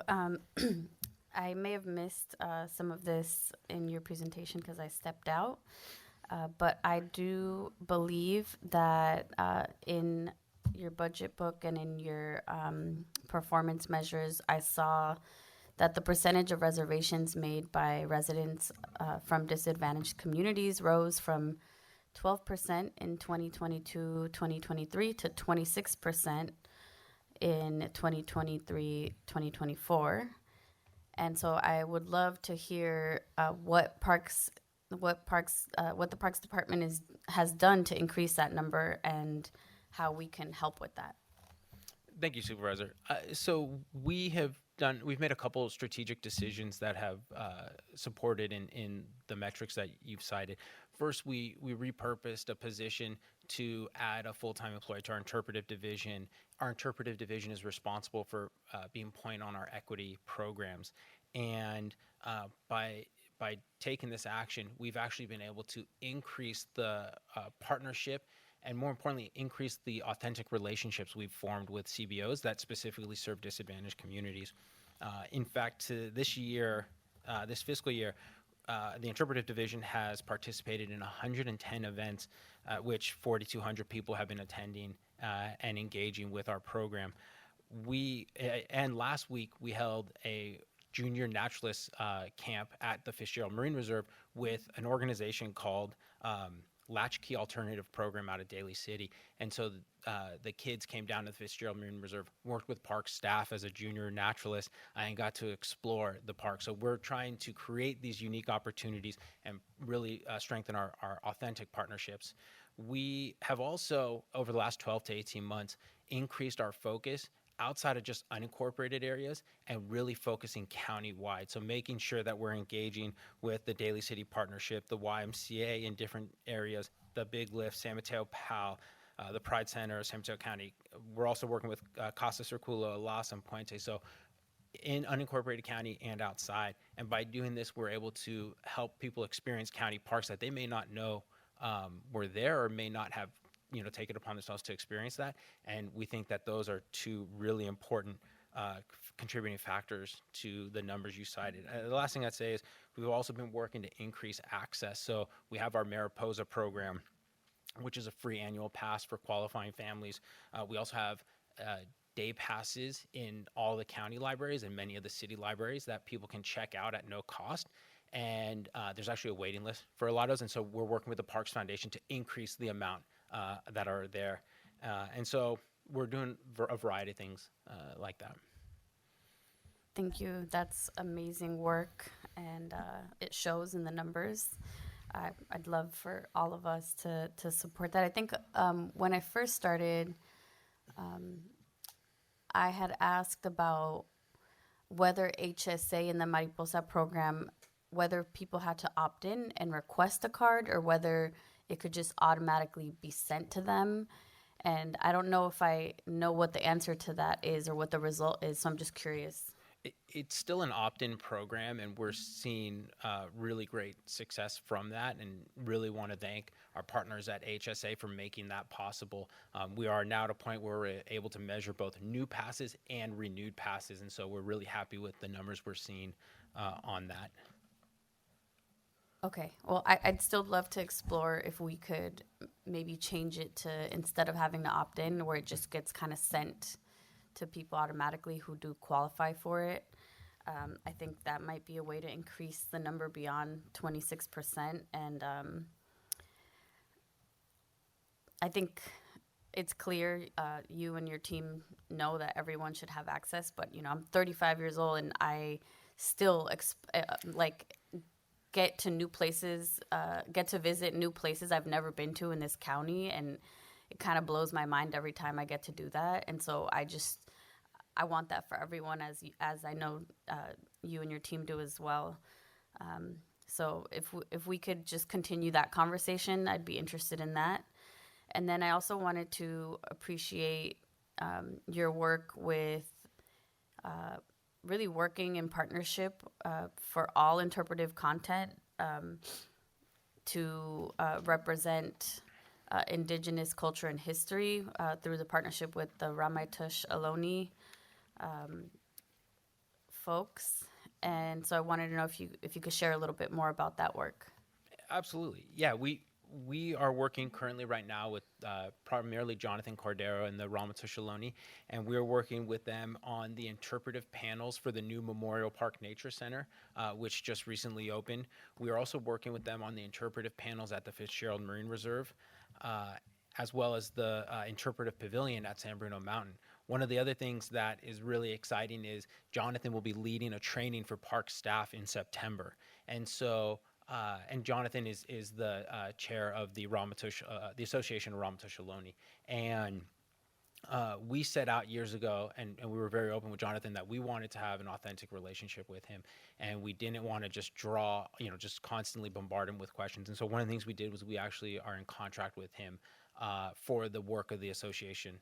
And we're able to make sure that the time that they put in, they're able to be compensated for. And we just think that that's the right thing to do, especially the amount of time that we ask of them. But more importantly, we want to be a platform for the association to get their story out, to get their heritage out, to get their word out, and to do it directly and not necessarily always through us, but where they have the ability, they can deliver directly. So we're very excited about that. Thank you. And if I am able to drop into that training, I would love that. And so I wanted to just ask about, I think you had mentioned in terms of telework, maybe 20%, but that's for hybrid work, right? Not fully remote. Correct. Okay. Yeah, I think it's,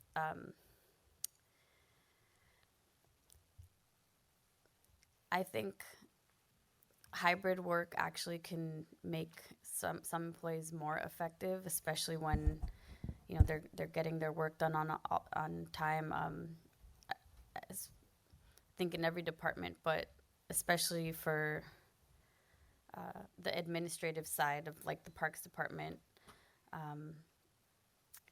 Just it's interesting to me that I think the reality is a lot of our staff have to drive in sometimes from very far away, and so I worry about requiring fully in-person work and what that would do for retention. So I know you were asked that question, but just wanted to offer a different perspective on that. Thank you. Great.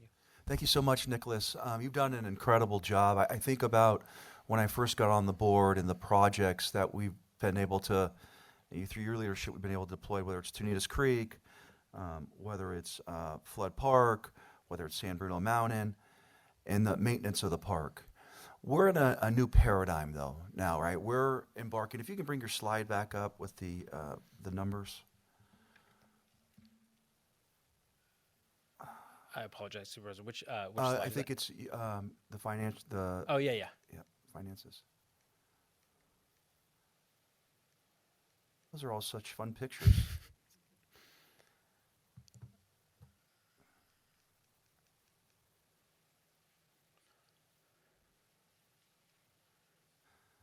So if you look at the percentage change in the variance of the 49.2%, those were Measure K dollars, correct?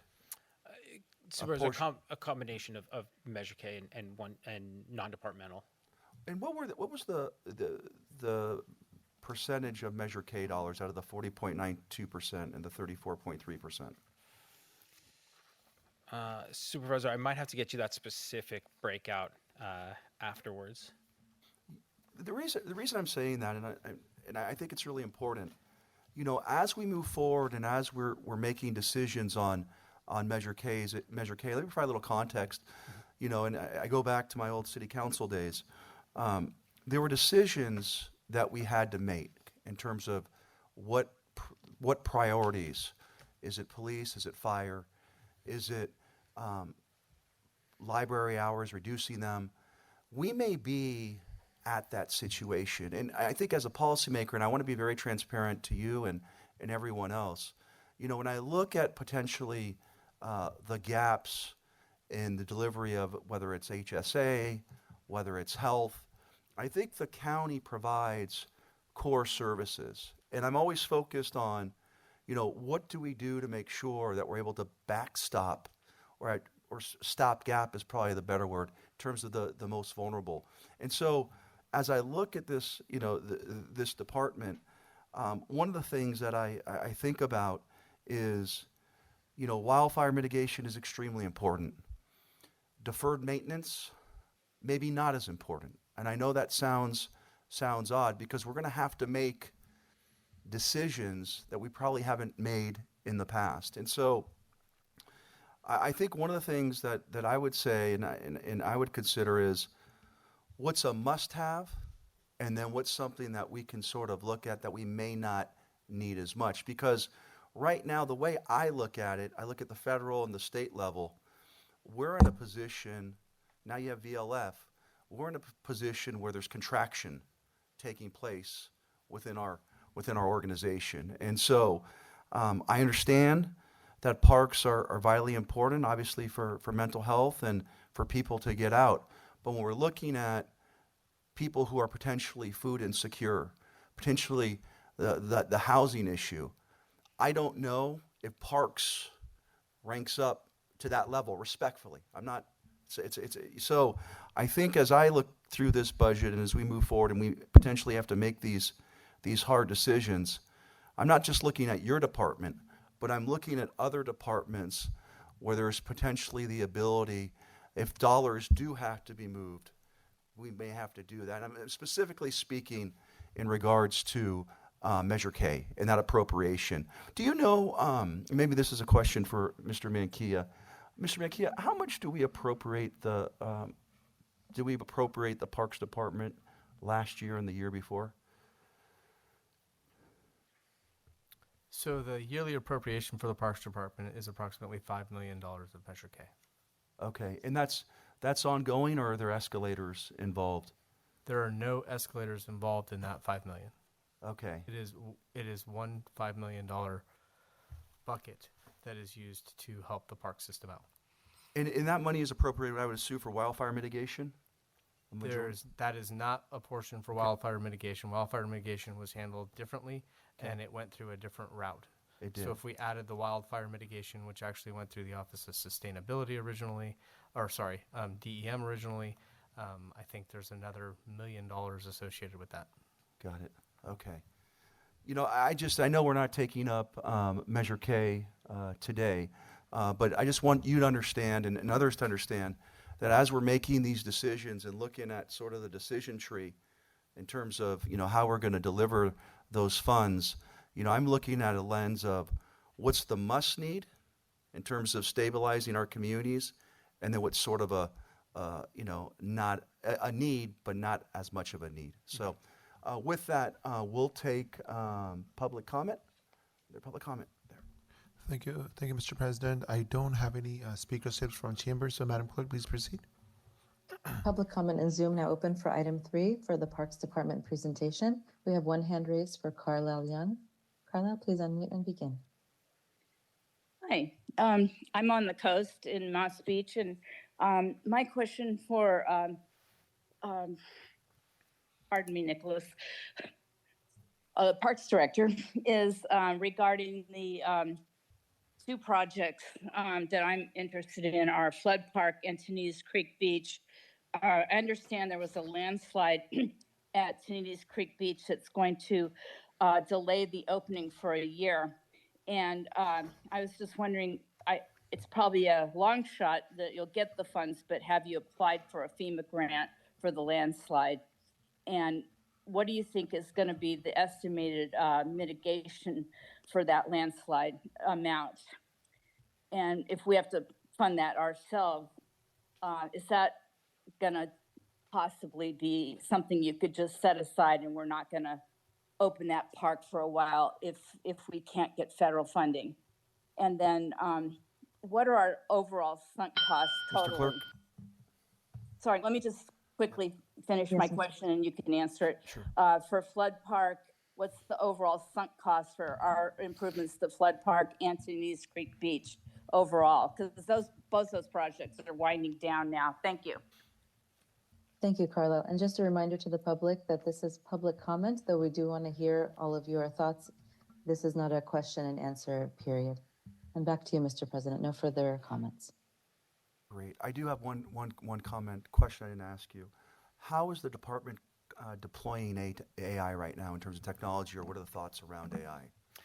Supervisor, thank you. So right now, the Parks Department is part of the county's pilot for GovAI, which is a AI program specifically for government entities.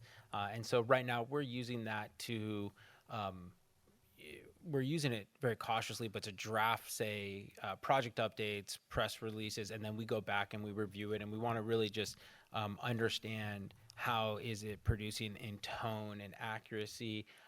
It's not impacting any positions, and so that's our main AI right now.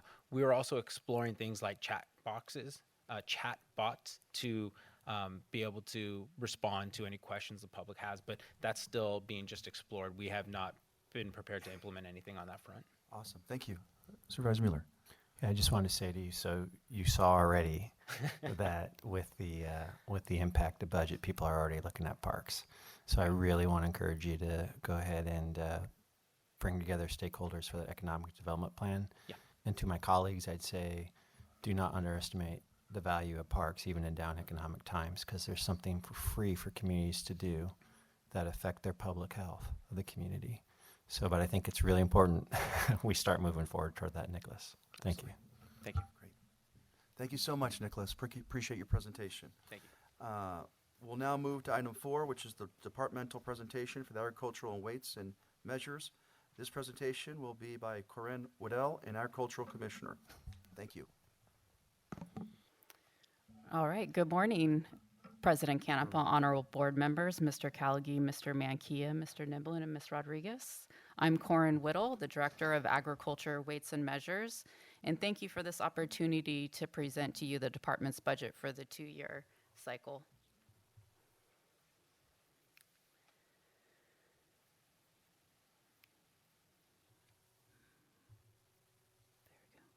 Our mission at the Agriculture Weights and Measures Department is to protect the agricultural resources and environmental resources, ensure the safe use of pesticides, prevent the introduction of invasive species, and provide consumer protection and ensure equity in the marketplace.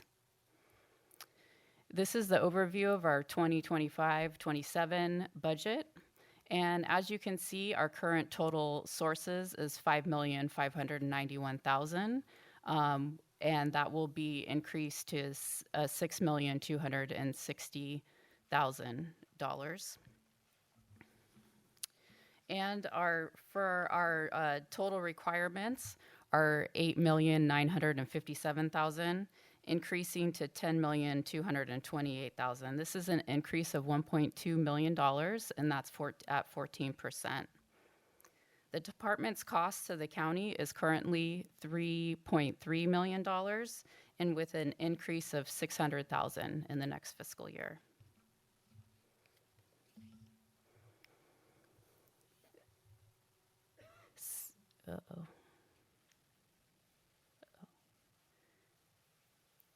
Okay.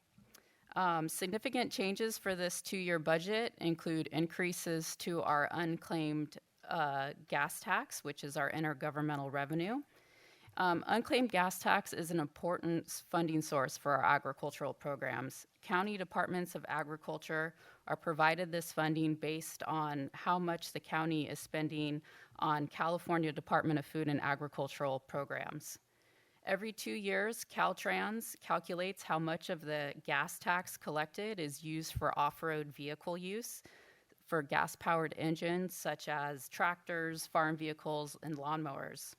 Since the passage of SB 1, which increased the gas tax, and the steady rise in fuel prices has amounted to an increase of our unclaimed gas tax. With year-over-year increases in this source, the department is recognizing the increases in this next year's budget. The amount being recognized in next fiscal year's budget is partially offset by the decreases in state agreements.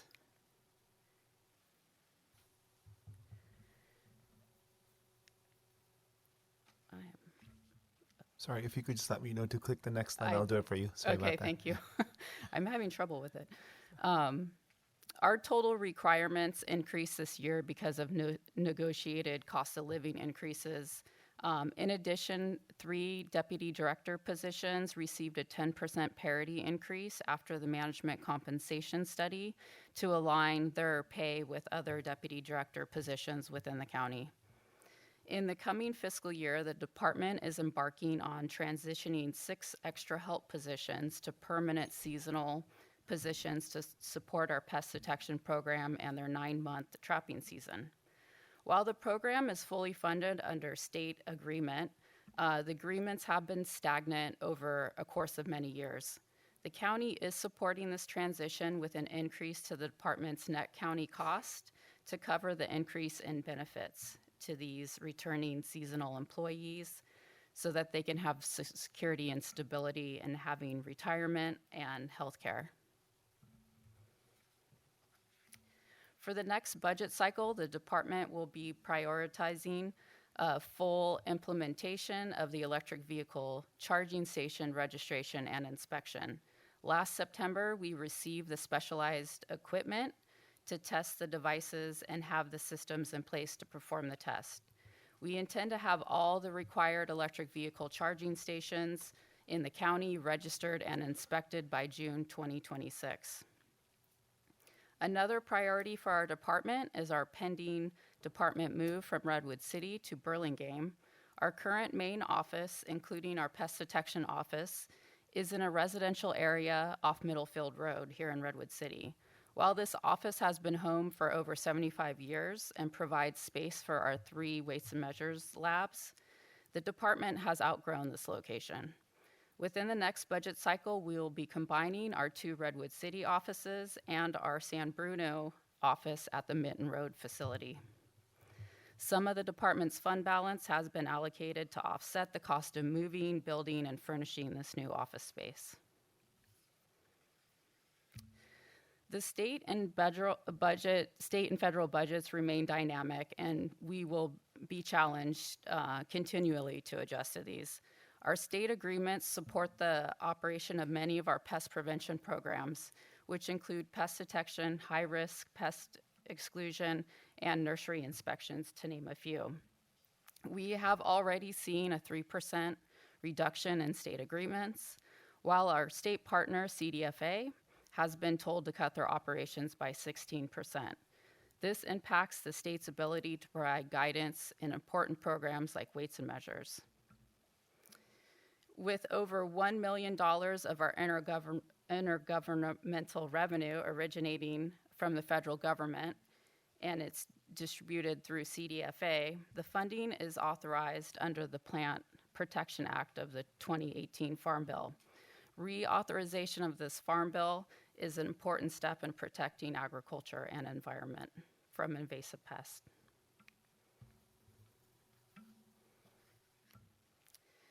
We have focused our innovation and efficiencies in 2 major areas, the department outreach and electronic trapping system. As part of our racial and social equity action plan, we have focused our outreach efforts with our weights and measures programs in mind. Traditionally, we have received less complaints on inaccurate weights or overcharges from stores in our lower income areas. And we have also haven't received as many complaints from communities with English as a second language. We started with adding a QR code to our seal and to our consumer protection sticker to make it easier for someone to get information on our website and submit complaints. And we have also finalized our weights and measures brochures for both the consumer and new businesses and are sharing them at all our public events and with organizations focused on new businesses, such as the Renaissance Centers. We have also focused outreach events for our school-age kids and increased participation at job fairs. This not only has helped to spread awareness on our services provided by the department, but also encourages young people to pursue degrees in the sciences and to ultimately, so we'll have a diverse pool of applicants in the future. And lastly, I wanted to focus in on our GIS pilot innovation. We are looking at an off-the-shelf GIS solution for electronic trapping for a smaller inspection program for our invasive shot hole borer. This electronic trapping system is needed to provide real-time data on trap distributions within the county and makes us more agile when we have a pest outbreak. And trying this system out on our invasive shot hole borer is ideal because there's less traps out in the field, and so we can it will be an easier pilot for us. So we've been working with the county ISD team on implementing this new system in the current trapping season. Concurrently, we received information from the state that they will no longer support development of their CalTrap system, which is the state's electronic trapping system for the fruit fly program.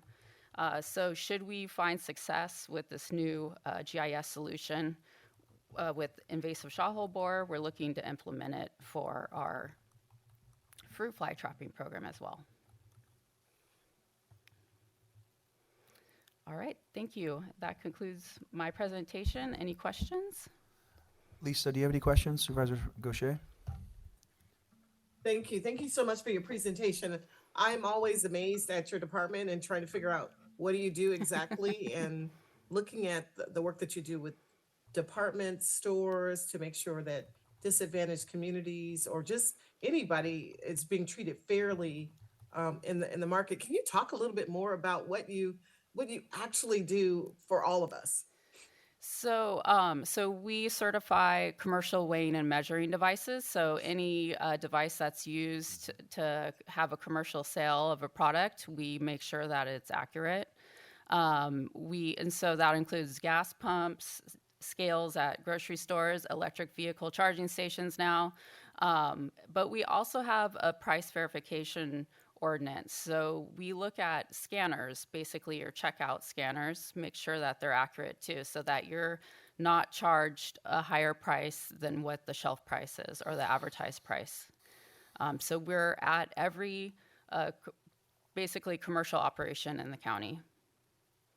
Thank you. And as we are looking at everything that's going on, how are you preparing to do more with less in this current environment? You have a lot of ground to cover. Yes, definitely. That is, well, we're definitely looking at our mandated programs versus discretionary. And within our mandated programs, there's also a way how you do your job. Also, there's more discretion in how you do your job. So we're definitely looking at how we can be more efficient with less. Thank you so much. Great. Supervisor Mueller. First off, Gordon, I just wanted to thank you. You have the trust of all the stakeholders on the coast, and it's obvious every time I'm with you, and it's not always an easy environment to have their trust, so thank you, especially in a regulatory sense. Yes. I wanted to talk with you, and this is going to be a surprise to you, but I know you've attended the Food Hub meetings on the coast. Mm-hmm. Last week we had, and I haven't had a chance to talk with you yet, last week we had a meeting with County Health, and Colleen Chawla, who will be with us here later, the chief, her staff actually has agreed to help us fashion a pilot bringing together the stakeholders to start purchasing from that food hub that's formed on the coast. Okay. And we have a wonderful, Jesse Cools come in, who helped lead this effort at Stanford to bring in these fresh produce to Stanford Hospital. And I'm just curious, I know you've been involved in this effort. do you need, is this, I know this would fall under your discretionary within, but is this something that you need more capacity for, or you think you could help in this effort? Yeah, now? definitely. The food hubs are a bit out of our normal jurisdiction. It's not something that we would regulate unless we're talking about produce dealers. At that point, then that would fall under our regulation. But yes, like having more capacity, pretty much for my advocacy in agriculture is pretty much on me as the commissioner, agricultural commissioner in the county. Okay. We're talking about trying to bring them in and actually have that food hub actually sell directly to the distributor or distribute through the distributor that brings to the county. Does that require any increased capacity on your part, or would those inspections go forward as they always would? Yeah, the inspection part would go forward as normal. But as far as like facilitating kind of that capacity, I would probably, I think you and I should probably talk offline about more about what you're thinking about in that capacity. I just want to thank you for your leadership in this area. I know you've been working on it for the last couple of years with us and others, and we're at that point right now where it actually might start to take off. So thank you. All right, thank you. Hi, Ms. Waddell. It looks like $4 million is net county costs. Does that mean we're not using fees to compensate for that? So typically our agricultural programs don't collect a ton of fees. That is, like for instance, our pesticide use permitting there's no fee to that. We do charge a fee for certified producer certificates, and those certificates are used for farmers markets, like to verify that sellers are actually growing the food that they're selling at the market. So those are costs that we can collect. And we also collect costs on phytosanitary certificates, and those are for people that are shipping products outside of the county or outside of the state or the country. We do charge for those, but those have decreased in recent times. There has been less shipping out of the country, and so those fees have lessened over time, over like the past 10 years. As far as weights and measures fees goes, we are capped at how much we can charge for a device registration by law. By state law? Yes, yeah. And so we, every year we will review those and ask for increases to it, but it's pretty much capped, and we're at the max right now. We did do a fee increase back in December before you came on the board, but I increased it just to what I could afford to do. So a lot of our net county cost does go to weights and measures programs, so that consumer protection. Our ag programs are paid for a lot by the unclaimed gas tax that I was discussing earlier. Okay, so there's no way, I'm just thinking about if we get hit hard, what would you do to try and compensate for that $4 million? Yeah.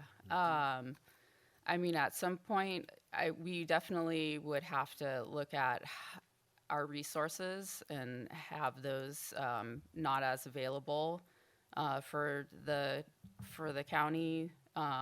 For instance, like cargo facilities that count on us to do timely inspections of the And we don't cargo. charge them for that? Oh, no. Really? Yeah, we're not allowed to, actually. By whom? By law. By state law? Mm-hmm. Yeah, because it's a quarantine. And so there's this particular code section, and I don't have it off the top of my head, but I could provide it to you. You might want to look at that generally and see if we can get that amended at the state level. What percentage of your workforce works remote? 0%. We're field staff, so we're in. And how many vacancies do you have? As of Friday, I have one. Okay. All right. Thank you. Okay. Great. Thank you very much. I have a couple questions. Can you talk a little bit about the field workers' safety inspections taking place? Mm-hmm. So we did add that as our performance measure back probably about 5 years ago, but it actually was one of our measures that we had with our work plan with the Department of Pesticide Regulations. And so we, at the county, in our pesticide enforcement program, we look at field worker safety. And so we make sure that field workers, those are farm workers who are in a treated field within the past 30 days. We make sure that the employers are following all the pesticide regulations concerning that. So we go into the field. We hope to always have a certified bilingual inspector with them so that those field workers feel comfortable with our inspector so that they can get the best inspection out of it. Great. And then it's a pretty good program because it assures that I would assume that people are wearing the appropriate protective equipment, right? In regards to the pesticides. Yes, absolutely. That's probably one of the key regulations that we enforce. And then you talked about bilingual. How about for Mandarin, Cantonese speakers? Do we have that covered as well? Yeah, we do have one certified Cantonese speaker on staff.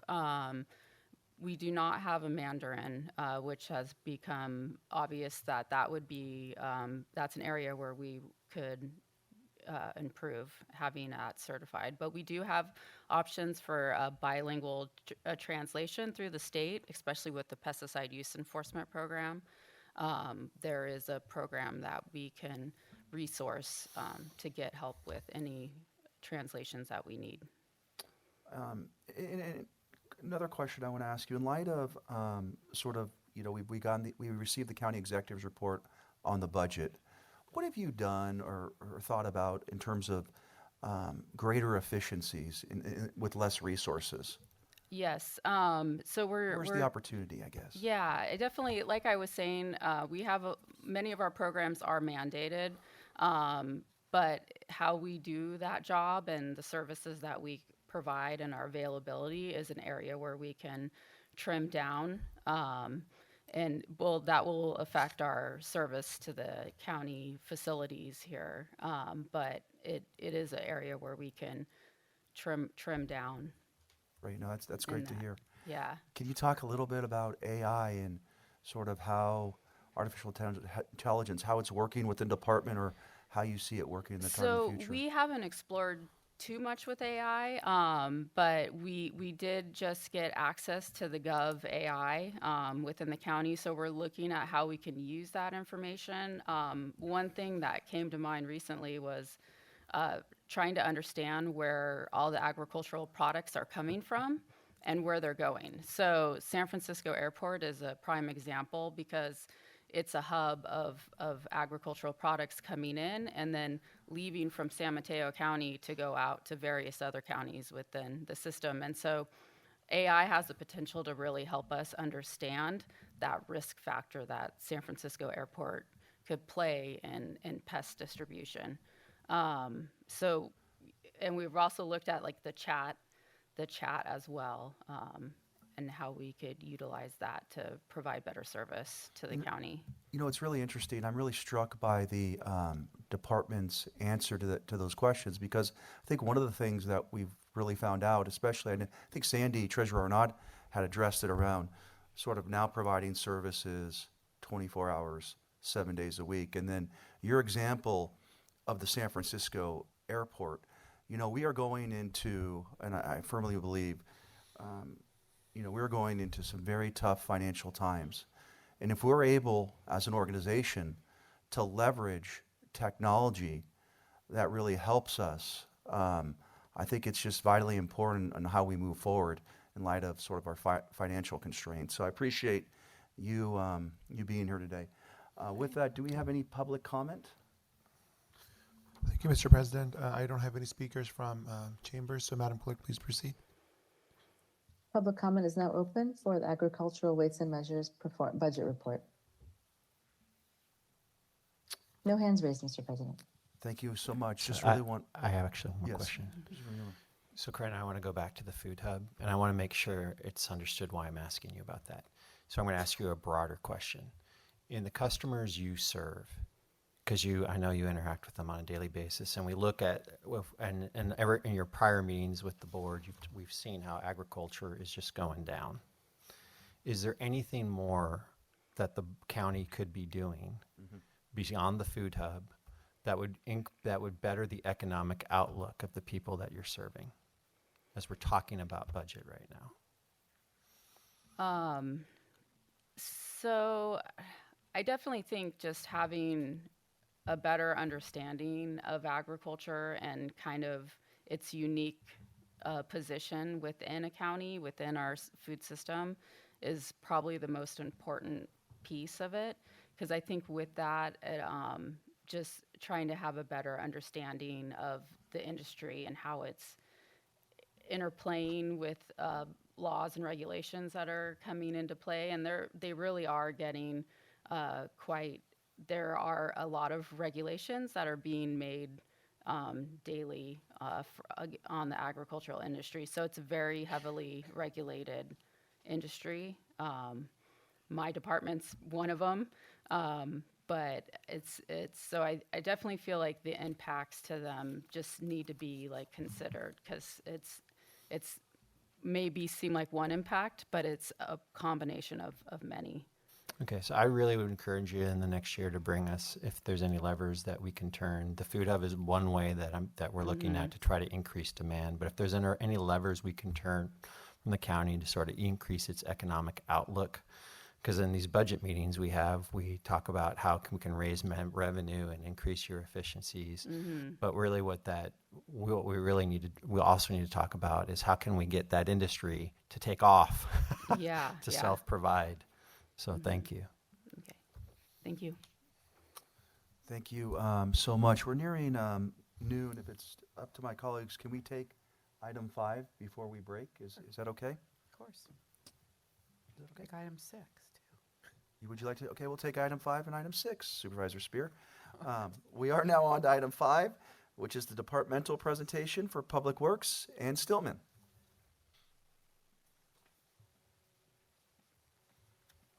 They've been waiting,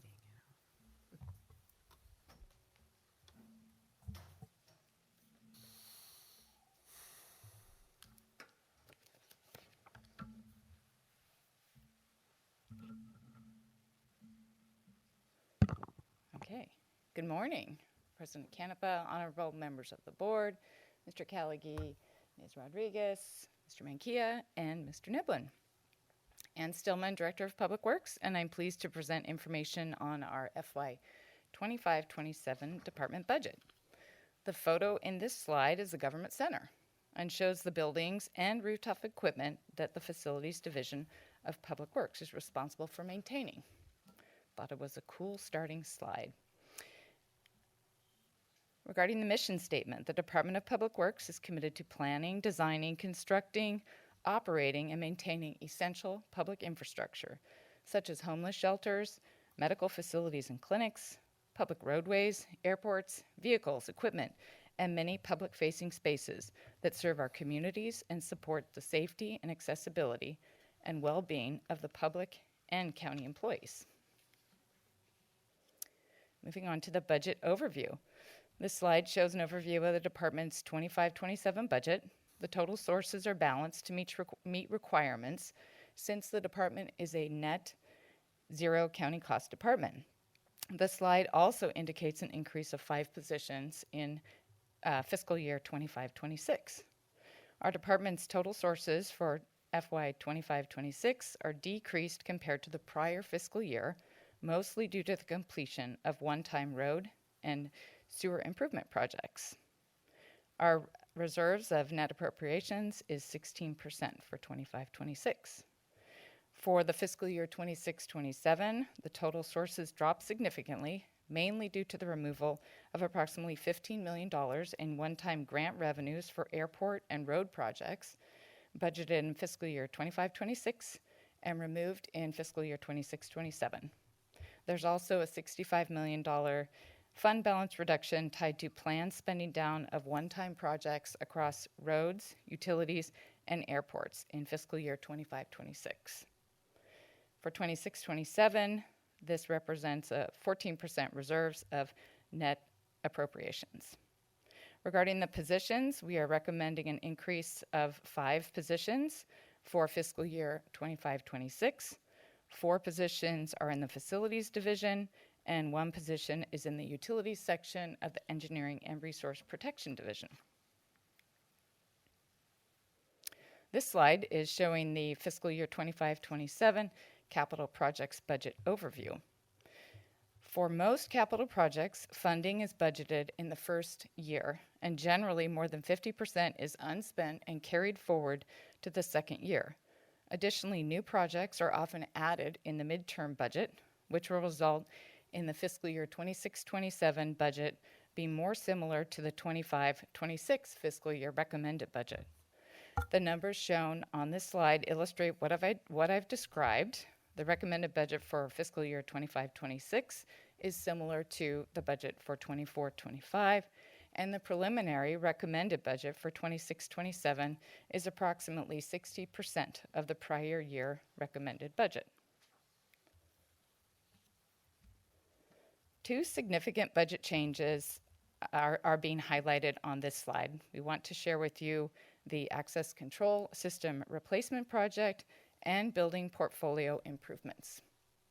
The department is planning a $7 million one-time investment in the budget to replace the county's card key access control system, as the current access control system has reached end of life and is based on proprietary hardware and software. The photo shows a card reader, something we can all relate to, but there is a lot more to this project than the card readers, making this a substantial project and requiring significant budget changes. The budget continues to address ongoing improvements of the county's building portfolio. The slide shows County Office Building 1, or COB1. The recommended budget includes the COB1 renovation and modernization project, which is anticipated to total $50 million. This project will allow for the continued consolidation of county services at the government center. The department has been adapting its approach to facility maintenance and operations as the county's building portfolio changes.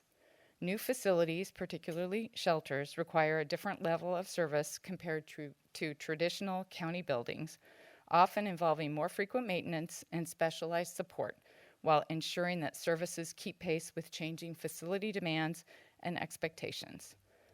The photo on the slide is of the Navigation Center. Since 2020, the county has added 16 buildings to its building portfolio, totaling approximately 950,000 square foot of space to manage and support.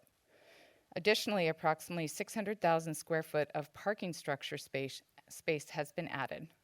Some additions are newly constructed buildings, like the building we're in here and the Cordillera Center, but others are existing buildings that require various levels of modifications to meet the intended county purpose or service requirements, and generally become projects that the department is responsible to implement.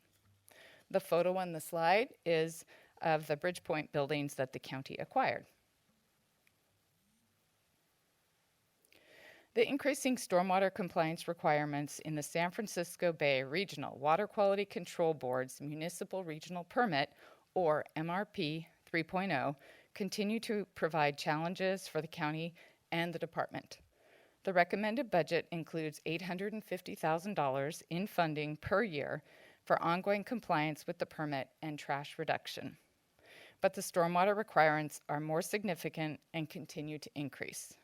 The requirements for green infrastructure and compliance with total daily maximum loads, or work in watersheds to reduce pollutants such as sediment or bacteria, require significant funding beyond the budgeted amount, which is estimated to cost approximately $9.5 million over the next 2 years.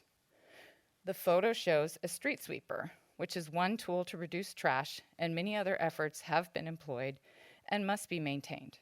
The county anticipates being at 95.5% trash reduction by June 30th, 2025, falling short of the zero trash requirement, but has identified additional future projects to reach 100% trash reduction.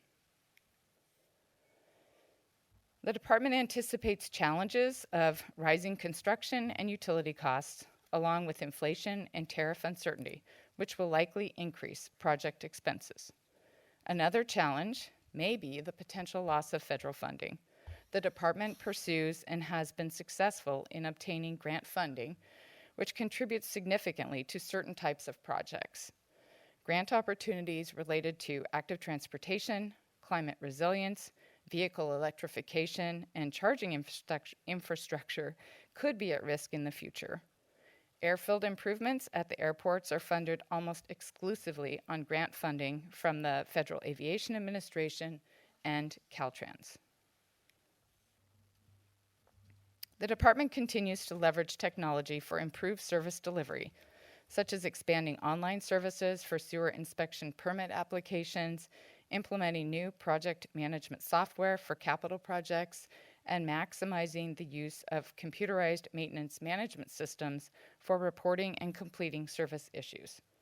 For issues on our road network, people can report maintenance issues by using the Road Division's maintenance reporting program.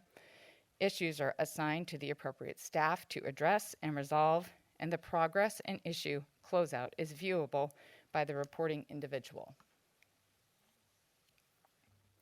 The department is focused on workforce development and offers cross-department and division trainings to better inform staff of the department's work, offers mock interviews for staff's future success in promotional opportunities, and works on succession planning to support current staff and the department.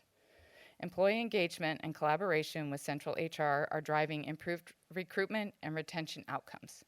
The department's vacancy rate has declined from 19% in June 2023 to 11% in March 2025, as we continue to make progress in filling positions.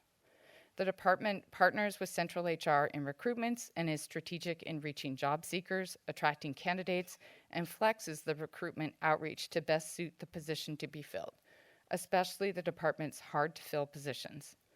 The department attends career fairs, presents at high school career events to discuss public works and opportunities, and has increased intern opportunities during the summer.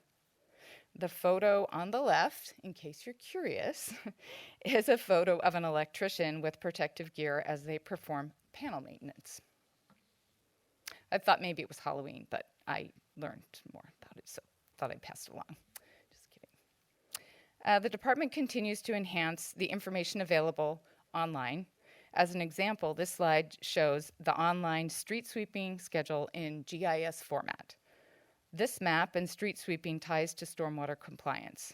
The department leverages GIS daily, which improves internal and external communication, and we are continually enhancing its use. The department leverages our webpage to communicate with the public, and interested parties can subscribe for project updates, which are updated on a regular basis. The department has increased collaboration with county communications to push important messages and information out to the public about our work. The department has included a performance measure relative to road condition. The measure is to keep the county's 316 miles of local roads in good condition by maintaining a pavement condition index average of 70 or higher through a balanced mix of maintenance and repair.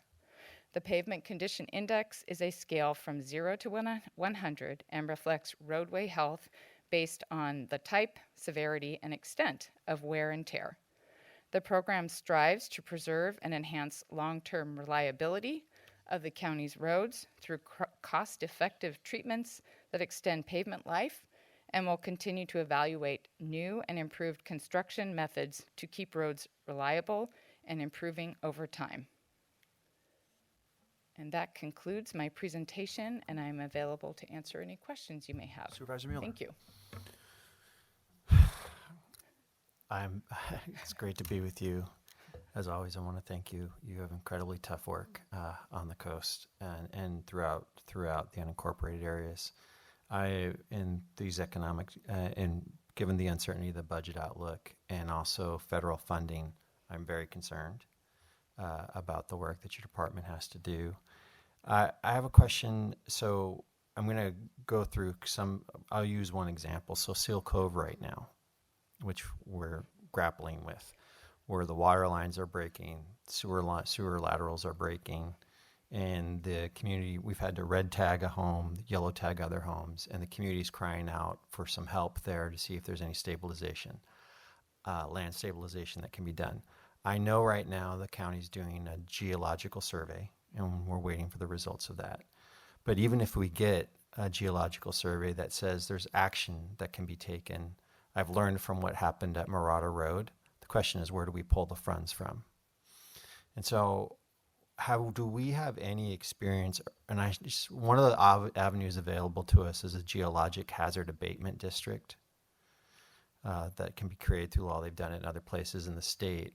My question to you is, does your department have any, would that reside in the creation of that district? Is that something that would go through your department or that you would need capacity for? Or can we talk, if you could just give me what your outlook would be given what's happened with Marauder Road and the brick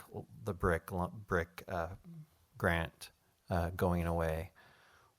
Where do you see us going to look for these projects on the coast, like Seal Cove, Marauder Road? I can name off, many more, but I'll leave it there. Okay, I think specific to Seal Cove and the geologic abatement assessment district, I'm not familiar with that yet, so I would want to learn more about it to better understand whether something like that would be addressing roads, utilities, potential building. So to know where that would reside, is something that I would want to sort of better understand how it would work and what it would potentially be applicable to. And then, yes, the funding would be a big piece to that. I mean, we have worked on projects in the past that are more road focused that we have received or sought FEMA funding for, but I think the Seal Cove area is a bit different in character and nature, and the approach certainly would be different to that. So I think the response is I don't have all the answers yet, but it will be something to explore in terms of whether some sort of assessment district like that could be feasible in the future for that area. Okay, well, and then this goes back to something we've talked about, these special assessment districts. So I guess I'm having trouble understanding where this relies, because this has come up before, where this lies in the county, because it's come up before with respect to the Quarry Park area when we've talked about stormwater management, and that there isn't a dedicated funding source to do stormwater management in that area, and that it was actually something that went away all the way back. I think at the time of Rich Gordon, there was a discussion of it and a decision that the community didn't want to do it then. Now with climate change, we really see the impact taking place that we don't have one. And is that, so if the county wanted to explore stormwater management districts for neighborhoods in the coast, is that something that lies in your department, or how is that executed by the county? Right, that could be something that our department would work on. We have done assessment districts in the past whereby there's an interest in, let's just say, storm drainage. There's an interest in building it. We don't have the funding to build it, but the property owners are in favor of being assessed to be able to pay for the improvements over a long term. We've had similar assessment districts like that in the Sequoia Tract area that were implemented. My recollection is specifically for storm drainage improvements.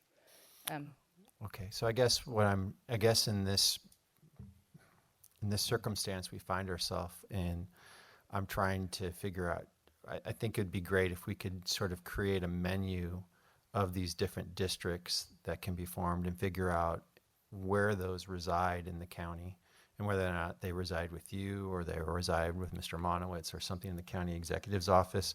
But in this circumstance where we see the federal pass-through dollars aren't going to be there, the grants are going to be there, and the state, to date we've relied on the special budgetary process of that, basically the earmark from the assembly member and the state senator. I'm not sure that that's going to exist anymore.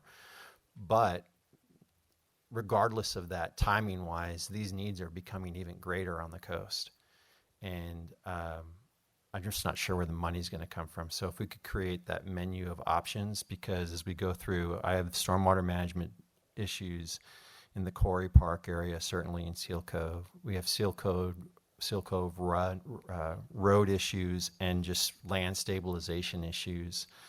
Marauder Road, I mean, you just go up and down the unincorporated area, and we haven't even talked about South County. And so I think this is going to be a real challenge going forward.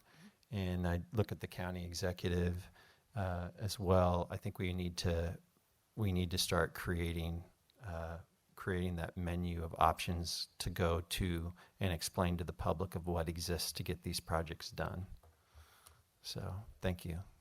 And I just want to add to that, although I talked a little bit about the uncertainties of grant funding in the future, we do our best to actively go after grant funding because that funding will make the difference between potentially a project happening or not. So I think it's something that I'm just pointing out that we're very mindful of that because it helps our local dollars go further. And it's not exactly what you're talking about, but I can think of, when you're speaking of projects and work, I can think of many where the grant funding that we're seeking makes the difference in getting a project done or not. So we continue on that front. Yeah, and I hope I didn't short sell that, because I've seen you do it. I see that grant funding in West Menlo Park right now, with what's taking place on Santa Cruz Avenue, and I saw you apply for it on Marauder Road, and then that brick grant disappeared. I know how much that you all rely on that grant funding, and it's specifically because of the environment we find ourselves in now, where that grant funding may not be available anymore. Some of these projects can't wait. So I know a budget strategy is for deferred maintenance sometimes in specific areas. There are so many projects on the coast right now that makes that we can't do that. We can't wait for these projects because we can't wait for that next home to be red tagged. I really think we need to start getting aggressive to provide you and the residents in these areas with more funding options. Thank you. And I guess I just want to add one more thing, is that I think when it comes to grant funding, that's really an area where I think we've grown a lot in. And so working collaboratively with sustainability and planning and building on the transportation side of things, and then also working with the Resource Conservation District in areas where we wouldn't have a project without their assistance or their help. It's challenging, but it's extremely rewarding to be able to put those projects together and get them done. So just wanted to add that. Awesome. All right, thank you so much. And are there any additional comments or questions? Supervisor Corzo? Oh, sorry. Thank you for the presentation. I just had, I think, a couple of questions. So one of the things that stood out to me was that county services for one shoreline are scheduled to end after fiscal year 2025 through 2026. I was wondering if you could talk a little bit about what that means exactly. Yes.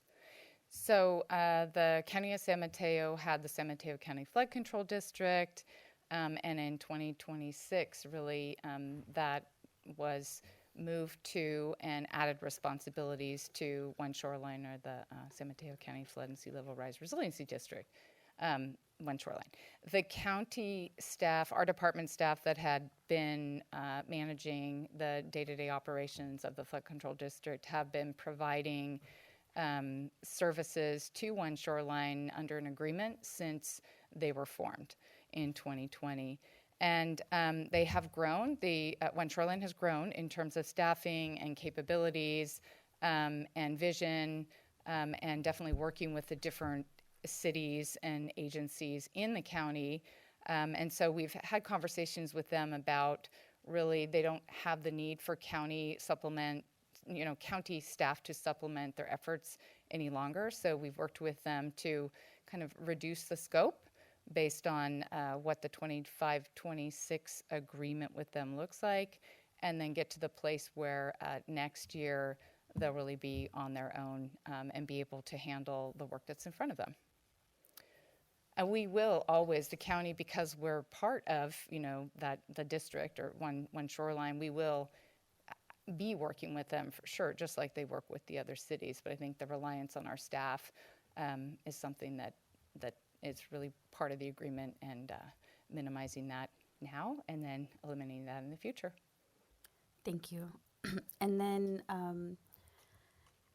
I think this was mentioned already, but can you talk a little bit about how your department's adapting to the increased construction costs and inflation? I feel like construction has been so heavily impacted by inflation in the past 5 years, and just wondering how you navigate that. Well, one thing is seeing how the bid prices come in. We put a lot of our projects out to bid, so we have an estimate for the work, and then to see how the bid prices come in. So far, knock on paper, right, the prices so far have been pretty good in terms of the bid prices we've received, but we have more projects where we're anticipating bids in the short term, so we'll understand that. Another thing that we really work on is economies of scale, so ensuring that we're coordinating or including as much work as possible, whether it's on a building, and there are multiple things that we can pull together into one project, or if they're on roadways. Those are things that we also do to really try to manage and improve the bid prices that we get in construction contracts. But it'll be something to evaluate and see how the prices continue in the future, especially with some of the unknowns that we've talked about here. Thank you. And then my final question, can you talk a little bit about how your department navigates and prioritizes wait lists and projects that are in the queue, and specifically if it's first come, first serve, or if there's kind of an assessment of what should be moved to the top of the list? In my mind, I sort of think about I think about the building projects, and I think about what facilities has to do, and I think about the prioritization that they go through. One that I mentioned is combining as much as can be done in one facility under one project, but there will always be insertions into their known workload when things come up, right? So if there are additional properties that the county purchases and improvements need to be made, and depending on schedules for those occupants or the services that need to be provided, sometimes they really do have to step above other priority projects. We put a hold on calling for additional capital projects for a couple of years to really try to catch up, and this was the first year where we did a call for projects to add more to our list. So I think consolidating as much as we can, but we also have to be flexible to be able to deal with the priorities that come in from other sources, whether it's the board or the CEO's office. And then some things just jump ahead too. I think I heard a mention of an elevator. Elevators, so those are tough ones that, elevators are really important to have functioning well, and they're expensive projects, and they have long design time and lead time, but sometimes those are things that might jump ahead because the existing elevators aren't reliable. They have to jump ahead of others. So it is we try to set our priorities, but we also have to be flexible to be able to accommodate what might come to us that isn't foreseen or is added to our plate to contend with. Okay, thank you. Okay, Supervisor Spear and Supervisor Gaucher. Thank you, Mr. President. Thank you, Ms. Stillman. You do great work. On pages 116 and 117, you talk about your challenges, and I was focused on the utility cost escalation. Is that transmission or is that electricity that you're seeing the increase in?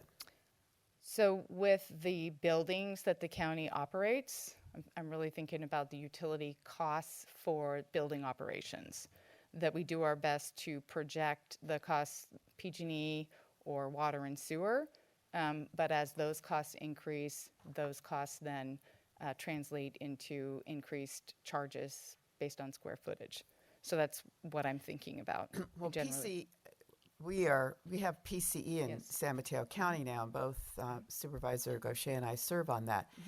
Are there some opportunities that we can avail ourselves of through PCE to reduce the cost of our electricity, or is it transmission through PG&E that is your focus as being a challenge? Well, I'm thinking about as an example, the energy costs. So that would be what we are. I mean, we are subscribing to PCE.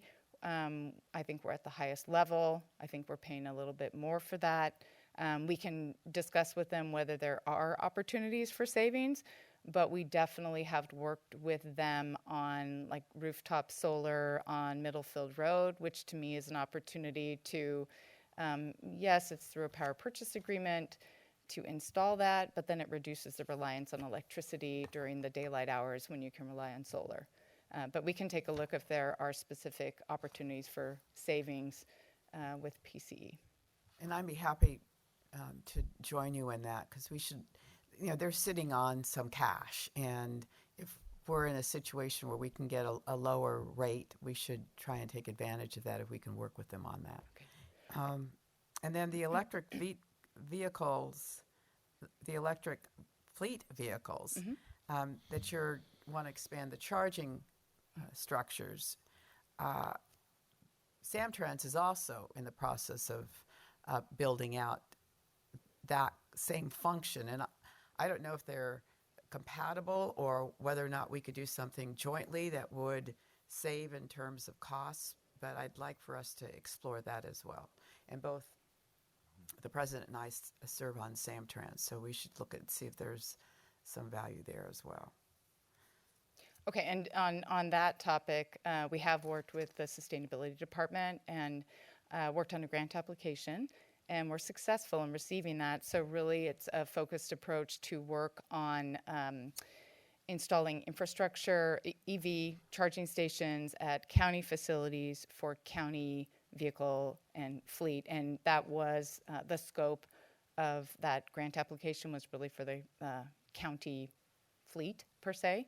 But that is a starting point in terms of the work towards electrification, and we have more work ahead of us as well. So was that a Transportation Authority grant? Do you know? I think it was California, and I think that probably sustainability will be able to speak. Okay. Will speak to All that. right. But it also the county has allocated money towards electrification and installation of chargers. And this was another example of leveraging that money as the local match to make our money go further and be successful in receiving the CEC grant. So then we have more money or additional or leftover money, unspoken for money that we can continue to use for infrastructure improvements for EV. That's also a PCE priority, so we should look at that as well. What percentage of your workforce is remote?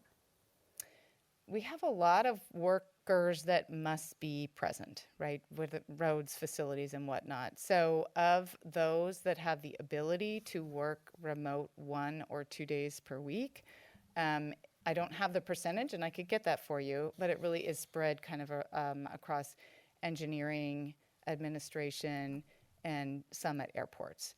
We have a minimum, people need to be in the office a minimum of 3 days per week. So if your work allows you or you're able to work from home some, you still have the requirement to be in the office as well. Nobody is fully remote. Again, if you get me those percentages, Sure. I would appreciate that. And then your vacancy rate? 11% as of March and that's 2025. actually come down. Did the Yeah. career fair provide you any candidates? I'm curious. I'm not sure. I'll have to ask. But we really are working on all sorts of approaches. Some of our positions are really difficult to fill. So really trying to be creative and strategic on that is really important to us. Well, GSA was absolutely massacred in San Francisco. And I know there were some of those folks that were at the career fair, and we should look at those opportunities and kind of target former federal employees in that regard as well. Thank you. Thank you so much, Supervisor Gaucher. And thank you so much. And thank you to Ann, to yourself and to your team in general. You're doing so much for so many of us. Your response to the city hall in East Palo Alto has been amazing. I have just a few questions. Are there plans to expand safe biking and walking infrastructure, particularly near some of our schools in the district? Or what are the plans? Well, that is one of the areas, especially with what I call active transportation. So when you're looking at transportation for all, it's not just about vehicles, it's also about walking and pedestrians. That's an area where we work hard to seek additional grant funding. There are walk audits that provide recommendations, walk audits at schools that provide recommendations for improvements to enhance walkability and bikeability. We participate in those and also seek grant funding as often as possible on those. And I was thinking there was something else in my mind, but it just went whoop, right past. I think another thing that we're working on too is, and I mean, it all relates to schools and also walkability, is that we are working with a consultant to evaluate all of the schools that we have in unincorporated county of San Mateo to come up with an analysis and recommendations on which roads are would be recommended for reducing the speed limit by the school during school hours or when children are present, down to 15 miles an hour, which is also a project that we're working on in our department. And yeah, that improves. I think that just helps alert the drivers to be looking for children or, younger adults, and also makes them feel more comfortable as they're walking and biking. Thank you. And as we think about the infrastructure near schools, is there a partnership with the schools to ensure that they're crossing guards or they're doing their part to help with safety as well? Let's see, many schools do have crossing guards, and the county has been financially supportive of specific schools that are in unincorporated areas to help pay for a portion of the crossing guards. Often that is a responsibility that is shared with the cities that are also serviced by the school districts. So the county participates in that, and also there's some Measure A funds, that Measure A, which is half-cent transportation funds, that goes to help support the crossing guards. Thank you. And then next, going to climate resilience. How are we factoring in climate resilience when we're building roads or sea level rise, when we're building roads and thinking about the drainage? Is that taken into consideration if we're redoing a road or working on these new roads? Well, when I think about climate and I'm thinking about roads, I'm thinking about what it takes to build them, and I'm thinking about the emissions for that, but then also the roads and providing enhancements to include, increase the bikeability. So the county has an active transportation plan, and when we're doing road projects, we take a look at that plan to see whether there are any enhancements we can do to the road when we have a project that helps influence or increase the bicycle activity on the roads. We do a lot of miles of seal treatments, and that's a great opportunity. You kind of have a blank slate on your roadway, and it's a great opportunity to put some enhancements in that improve the bikeability of those roads. When it comes to drainage, there are requirements in the municipal regional permit for green infrastructure to be included in your roadways because you don't want to increase the amount of runoff. And so we have to look for ways to capture water and have it infiltrate in the areas so that we don't increase runoff. That's another part of our projects. And it costs money too. So grant funding for that is also helpful. Thank you. And finally, how are we engaging cities and One Shoreline when it comes to sea level rise and flooding in coordinating investments in our infrastructure? Mm-hmm. Well, there is a project that One Shoreline is working with in collaboration with the county and the cities along the shoreline regarding sea level rise, and I think it goes from Belmont down to East Palo Alto or Menlo Park. So we're looking at the shoreline there and working together to come up with a plan to protect those areas, because as we know, protecting one area doesn't protect everybody. So a collaborative effort and working together to look at the entire shoreline is important. That project is in the infancy stages, but that is something that the county is participating in, especially because what we have as an asset is we have the San Carlos Airport. And the San Carlos Airport has restrictions in terms of the height of the levee and what we can do there with the height of the levee. And to increase the protection really means increasing the height of the levee, but you can't do it in its current configuration and could mean something larger, like pushing it out into the slough. But we are at the table in that particular project and working with the cities and One Shoreline. Thank you so much. Thank you. Thank you. Supervisor Corso. Thank you. I had a question actually about safe routes, not safe routes to school, what is it? Slow streets for schools. I'm wondering if the need for county collaboration, especially in unincorporated areas, will expand as it becomes more popular. But I know it, I think the school in the school district, one of the school districts in my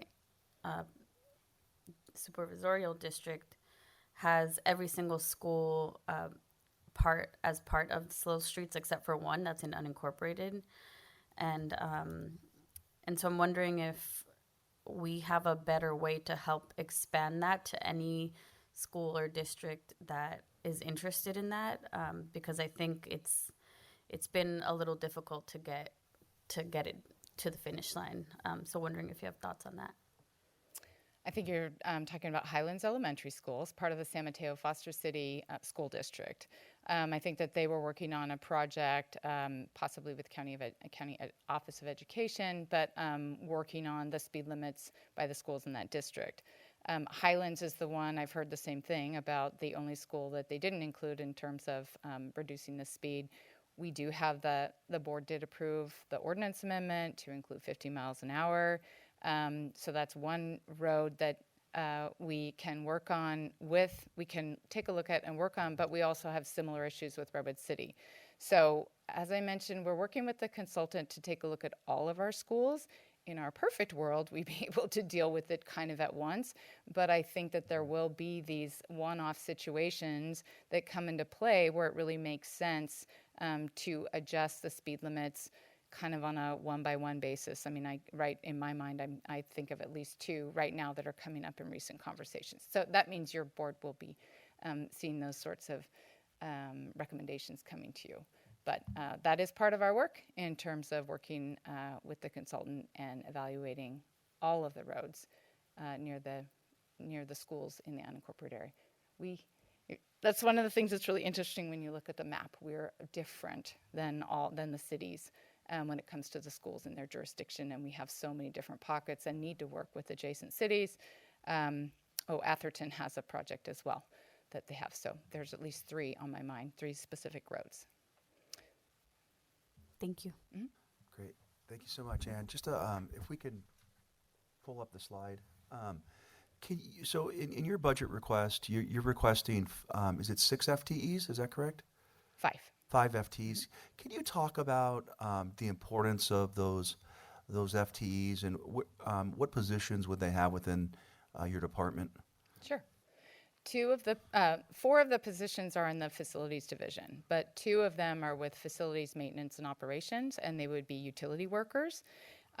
Utility workers can assist our stationary engineers on many types of projects, and we're looking at that as a way to have a utility worker assist a stationary engineer, learn about some of the work that they do, potentially set them up for future opportunities within the department, and also the dollar value is less than a stationary engineer. So that really is we're talking about all the facilities that we maintain, not the health facilities, but all of the facilities. So being able to work on the facilities, and I mentioned our growing portfolio as well. There are two positions that are health and hospital positions. One is a stationary engineer. With some of the newer projects and some of the requirements, we have a need for an additional staff member for that. And then the other one is a lead gardener. With all of the health and hospital landscaping and whatnot, we need to have somebody in that position to help manage all that work. And then the fifth position is an engineering position in the utilities section of the Engineering Resource Protection Division. We're really finding that we need that extra position to help push, especially our capital projects forward for the utility districts, because we do manage many utility type districts, especially sewer, where we need a little bit more work to be working on capital improvement projects. Got it. And what's the additional cost to the budget because of these FTEs, these 5 FTEs? Do you know that? I don't know that on the top of my head, but I could get you that information. I'm sure it's in my documents, but I don't want to rifle through them right now. Yeah, if you can get back to me, that would be great on that. And you had mentioned earlier, and just remind me, in terms of the facilities, how many facilities do we have that you manage? Right. Well, I mentioned that we added 16 since 2020, but in my mind, this is memory, and I'd prefer to give you the accurate number. It's over 70 facilities. 70. All right. No, I appreciate you sharing that information. I think within the budget, how many full-time FTEs are we looking at, Robert, for this budget and adding on? 346 positions for this. There's a total of 13 positions. No, in terms of additional positions. 22 total positions. So 22. So there would be five out of the 22 would come out of your department. Can you speak about the buildings and the conditions? You know, one of the things that I found, to be quite frank with you, it's a little troubling. Nothing we could really control is, you know, through Project Home Key, we're able to ascertain these buildings. And to be quite honest with you, they're really providing a lot of people help, right, in terms of making sure, you know, that they have a home, right, and dignity. The one thing that has really struck me, I think one of the things that we might have not looked at is the actual costs of maintaining those facilities. You wouldn't know what those costs are within your department budget, would you? I think I could provide you with some information. That is something that we are doing more to track, and especially try to track the costs that you would expect to incur just through regular maintenance versus the additional cost or the other cost, which is just sort of the treatment of the facility. We've been doing more to be able to code information so we can better ascertain those numbers and understand those costs. Those are conversations that we certainly have with the CEO's office as well. Through the CFO, how much are those costs for the maintenance of these buildings? Because I know we've talked about it, and Supervisor Pine and I had discussed this about in terms of the escalation. What is the cost to maintain the assets from Project Home Key? Do you know offhand? So currently we're at about $2.5 million across all the projects when it comes to the maintenance, the capital, all the different things that kind of go into that. That's staffing, that's rents, that's all the different pieces associated to that. Got it. Okay, so it's okay. Just curious. I know in the planning department, and we'll be hearing from them later, that they've leveraged technology on AI in terms of their systems. I'm curious to what you've done within your organization.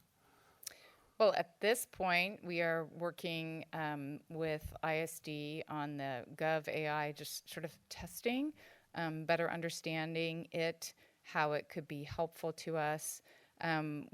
We are sort of we're in the testing mode to understand. It's not public. We're not public facing in terms of AI, but trying to understand how AI could potentially help us with our work or responding to the public. So, and specifically, what are you testing?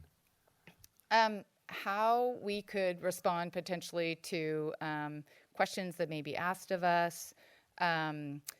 you Can know, you give me an information. example of that? No, I can't right now. I know that, well, that's the thing. I need to learn more about that because I've heard the question come up here.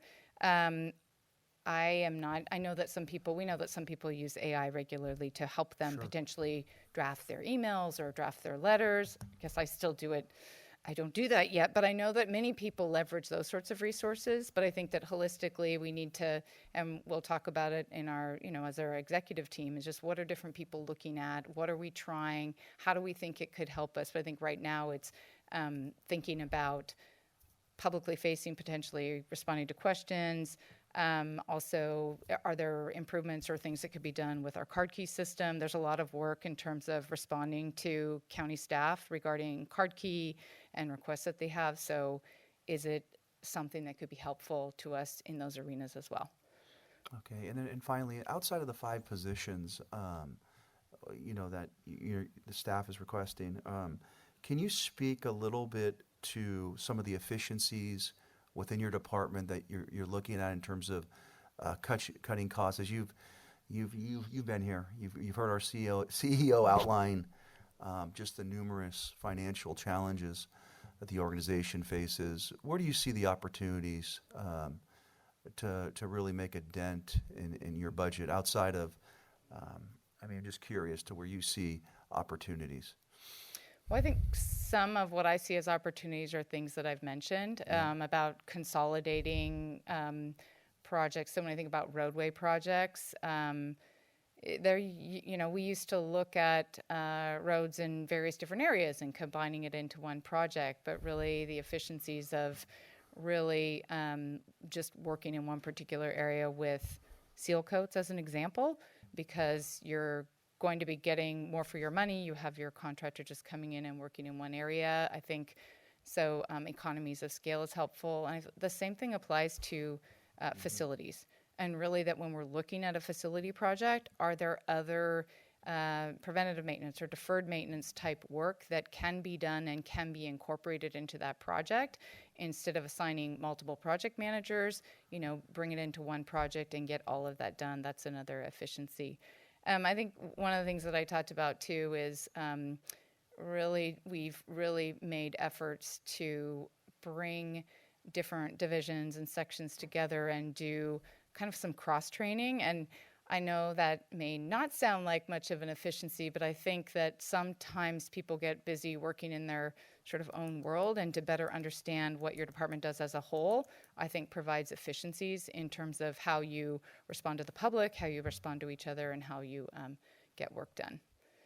I think I also talked about GIS. I mean, leveraging GIS and the information that we can make available to the public to help answer questions so that people can self-serve and help themselves as well, improves efficiency for our department as well.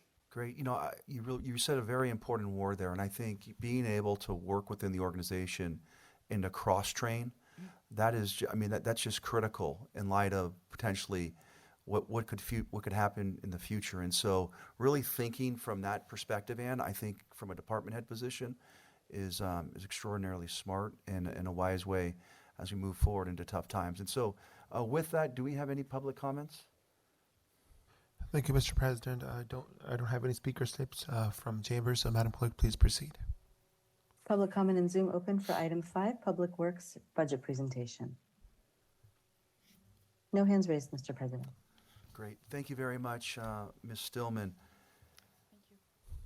What is the pleasure of the board? Should we, it's 12:40, do we want to hear the Sustainability Department, or would we like to move to lunch?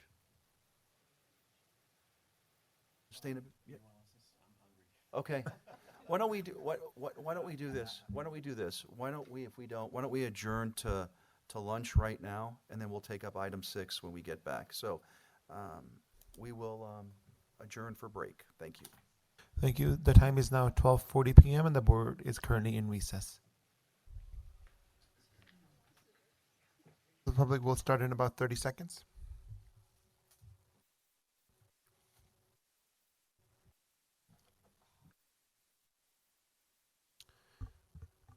All right, Mr. President, the time is now 12:56 p.m. We're back in open session. and all the supervisors are present in chambers, and Supervisor Gaucher is online. And just confirming, Supervisor, you can hear me? Okay.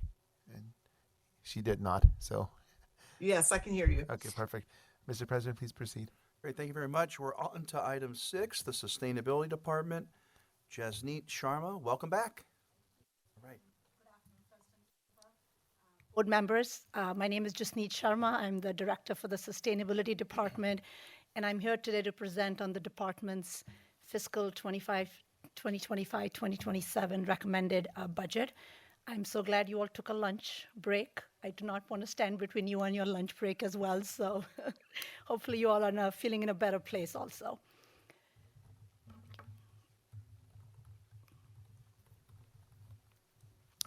So at the very core, the Sustainability Department works to build sustainable communities that fulfills the need of the present and the future. The primary areas of focus that we take on as part of this work is to help the county both fight and prepare for climate change, ensure clean energy, air, and water, and conserve resources for our future generations through waste reduction. Another manner in which we do or operate our work is empowering our residents, our youth, our businesses, and all community members to take action to protect the environment through education and engagement.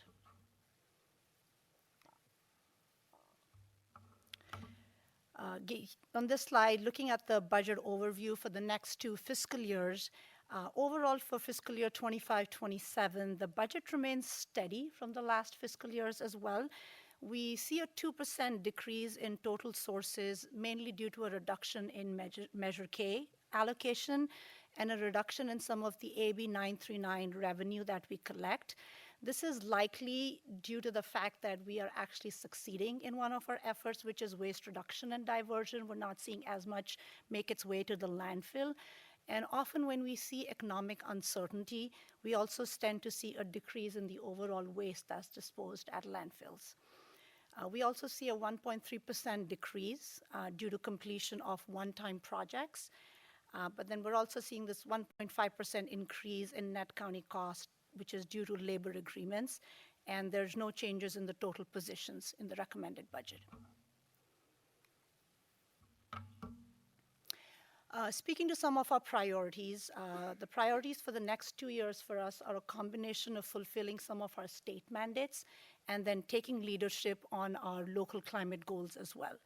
So Senate Bill 1383, if you're not familiar with it, it requires all jurisdictions in California to reduce methane emissions from landfills by either diverting the organic waste and rescuing surplus food as well. The county is already known for its leadership in this area through the collaborative approach we've taken on edible food recovery. Since 2022, the countywide food recovery program, 26 million pounds of food, which is the equivalent of 21.6 million meals, has been recovered through this program and then shared with our food insecure families in the household as well. So the department will continue to conserve resources and reduce greenhouse gas emissions from waste through an expansion on waste services in unincorporated area, and also ensuring that organic waste has been collected in the appropriate manner. We will continue to enhance the countywide food recovery program as well, and then purchasing recycled content paper products and then recycled organic waste products such as compost and mulch, all of which is required by SB 1383. The other area where we're going to focus as a way to meet state mandates is we are required to comply with the municipal regional stormwater permit requirements, and Ann Stillman from the Director of Public Works spoke to that aspect as well. This is essential for us to both minimize flooding, but also ensure water quality and reduce pollution in our creeks and the bay. So the manner in which we accomplish this is through cross-departmental coordination and then partnership with the cities of Half Moon Bay and Pacifica to improve water quality across 5 sites. We're also close to completing 2 trash capture installation and youth education outreach projects in North Fair Oaks. So again, we'll continue these projects and partnerships to comply with the stormwater permit requirements. working with partner departments to really coordinate some of the green infrastructure development, installing these trash capture projects, and then initiating some sediment reduction projects as well, and then promoting outreach and education for water quality, such as an upcoming pest waste campaign that's going to be starting soon.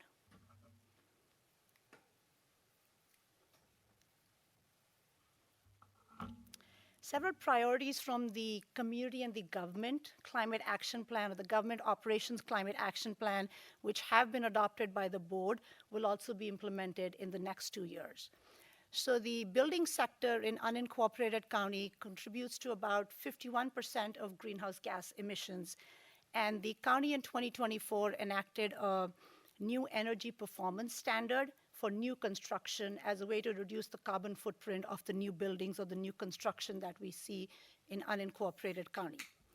To continue this momentum for unincorporated county, an existing building electrification roadmap will be developed that will provide clear actions and also include some specific tailored messaging through an electrification communication campaign, which will really speak to the feasibility and the benefits of going all electric.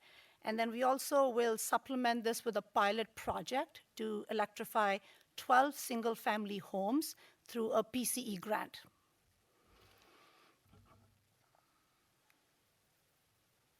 Actually, I'm still on this slide.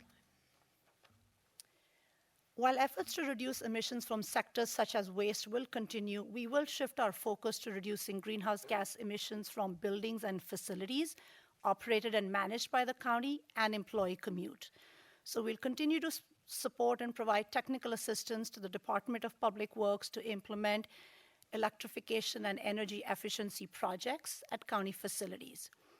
For instance, currently our department is working with DPW to create a catalog of methane gas equipment at county facilities that will really help DPW identify some priority upgrades, but also get a sense of the cost estimates for those type of projects.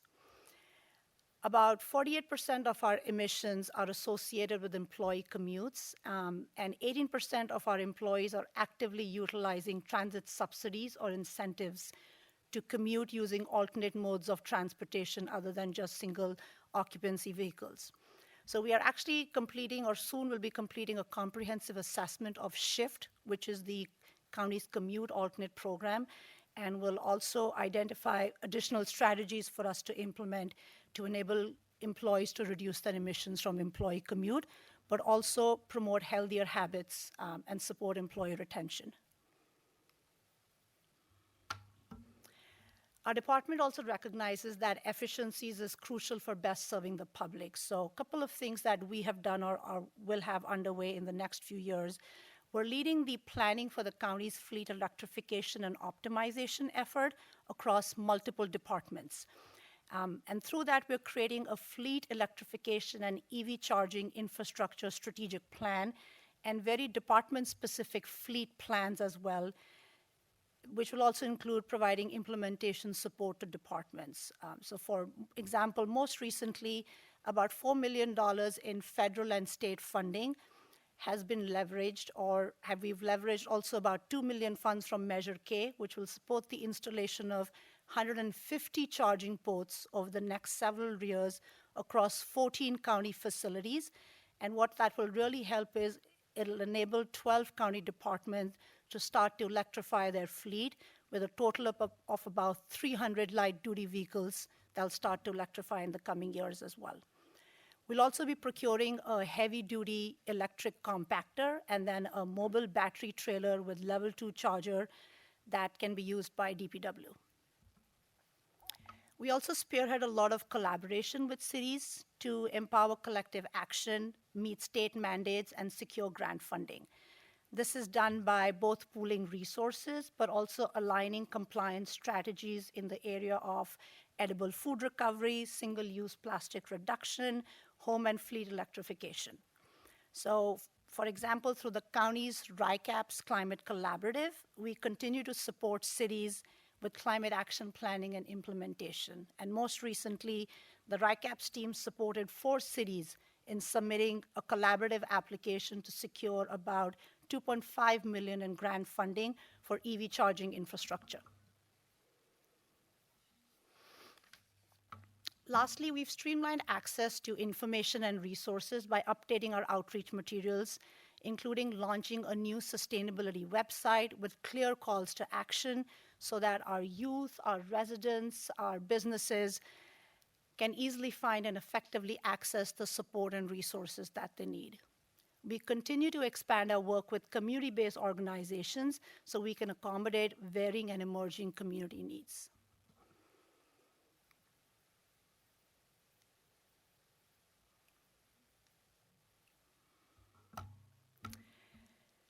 So sustainability is inherently interdisciplinary, as is the issue of climate change, and it often operates at this crossroads of really complex challenges. Building sustainable communities requires strong collaboration, some very innovative strategies, out-of-the-box thinking at times as well.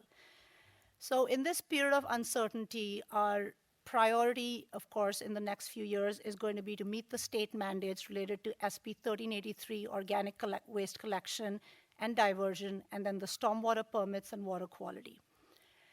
Most of these are unfunded state mandates, especially SB 1383, so it'll be imperative for us to develop some new funding models to continue this work as well. I will also echo, I think, how Mr. Callaghy framed his presentation in the morning, that challenges also brings opportunities with it. So we know that the challenges from climate change will only continue to escalate the situation for our communities. The Earth recorded its hottest year in 2024, and then we also broke a key global temperature threshold last year of 1.5 degrees Celsius since the 1800s, or since we've started tracking that global temperature as well. Now, this is important because we know not only do we need to double down on reducing our greenhouse gas emissions, but we're really going to have to prepare for some severe weather events and disasters, many of which we're not prepared for, both as a community and as a society as well. But I will say that challenges often do spark innovation. It makes us, again, think out of the box, discover new approaches. So the recently passed Prop 4 climate bond is something that we are very actively looking at and would really want to position both our department and our other departments to really think through what projects can we already have lined up and ready to go before that notice of funding opportunity comes out as well.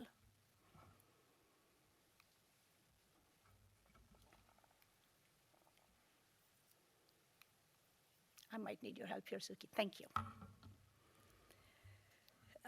In fiscal year 25-26, we have two new performance metrics that guide our programs and help us assess and refine our work. So the first one is the County of San Mateo's government operations progress in reducing our greenhouse gas emissions.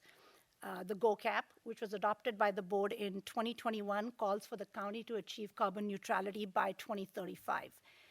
It also identifies strategies in the sectors of buildings and facilities, fleet operations, waste generation, and employee commute.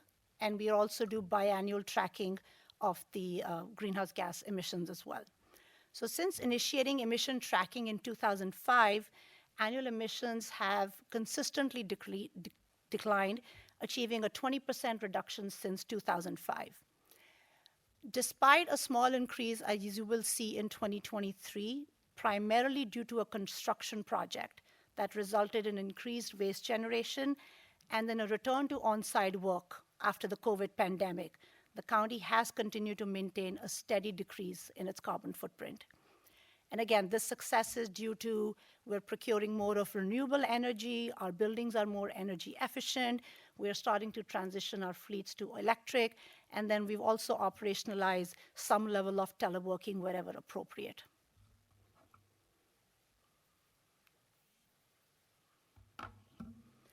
And the next performance metric focuses on progress in reducing greenhouse gas emissions attributed to energy in buildings in unincorporated San Mateo County.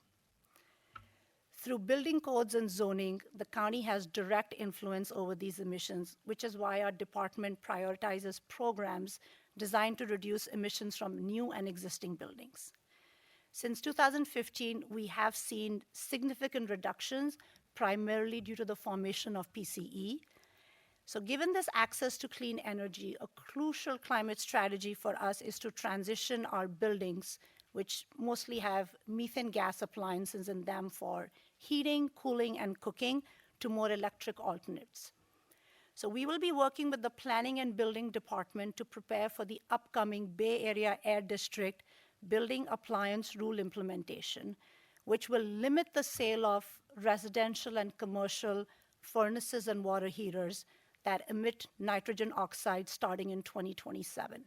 So we want to make sure, whether it's through resources, incentives, or streamlining our processes and our systems, our residents are able to leverage and be ready for that shift in the marketplace as well. With that, I want to thank you for the opportunity to present on the department's budget today. We look forward to your leadership on helping us move forward with some of these innovative strategies, and I'm happy to answer any questions you all might have. All right, thank you, Jasneet. Lisa, do you have any questions, Supervisor Gaucher? Thank you, Jasneet, for the presentation.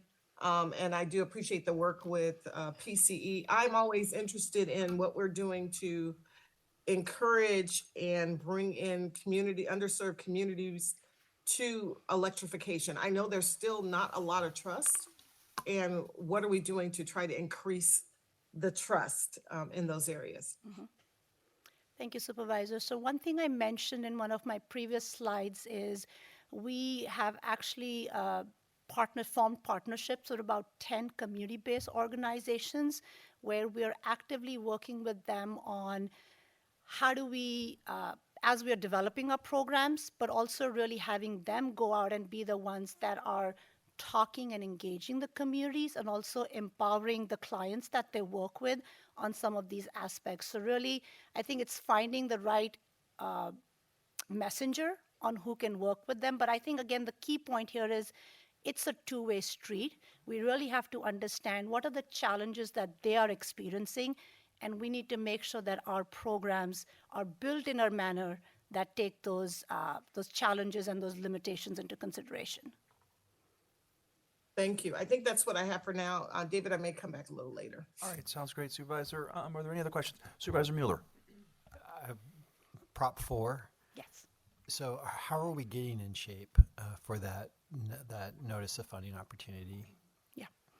Last when I was engaging with that one, Supervisor, I know the state was developing the guidelines for it on what, because that's really determines.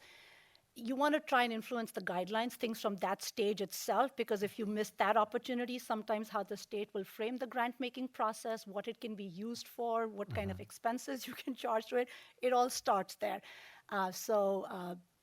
Before joining here, I was actively engaged in that process, and we hope to pick it up right here as well and just figure out where they're at as well. All right. Well, I want to thank you for that effort. Sure. And we certainly have a number of projects on the coast I want to make sure we qualify for. Absolutely. So we'll be heavily engaged with you there. Thank you. Absolutely. Supervisor Corso. Supervisor Spiro. Thank you. First off, welcome to your first budget hearing. Here, at least. Yes. Maybe thank not you. the first, but really appreciated your presentation. There was a couple things that stood out to me. But before I get to that, I have two questions. Mm-hmm. How do you feel? Well, actually, you kind of answered this just now, so maybe I'll skip this one. I love that you had a section in your presentation about efficiencies. Mm-hmm. And so I wanted to ask if you feel like there might be more room for using the budget in your department a little bit more effectively. Mm-hmm. I would say the short answer to any situation is I'm sure we can always become more efficient. So that's how I would approach anything. Supervisor, how I'm just based on kind of what I've seen of the budget in the month that I've been here is it's structured in a manner that's really focused on helping us meet our state mandates first and foremost, and then also, like I said, our local commitments. we will have to very actively explore other funding models, whether it's public-private partnerships, how do we really bring philanthropy into the space? I do feel the private sector is one that we've not really explored, or like more than that, figured out how to bring them into this conversation. So I think that's a place where I'm really interested. But something that I will be actively working with the teams in our department is really to have them look at the portfolio of projects that they have and ask them, let's hone it down to the 2 to 3 most important and impactful things we should be doing versus a slew of or a menu of projects. So I think that's really the approach we're going to take moving forward. Thank you. And then I wanted to just kind of name something because you highlighted it in your presentation, our, I can't remember what it's called, our transit subsidy program. Yes, the SHIFT program. SHIFT, yes. So I don't think until like 6 months ago, or maybe even less, realized that like every county employee essentially has access to that. And I don't think, so I think that can be an area of, I think it's a wonderful program and I want to see it continue. But I think we have to make sure everyone knows about it. And I'm not sure that's fully the case right now. So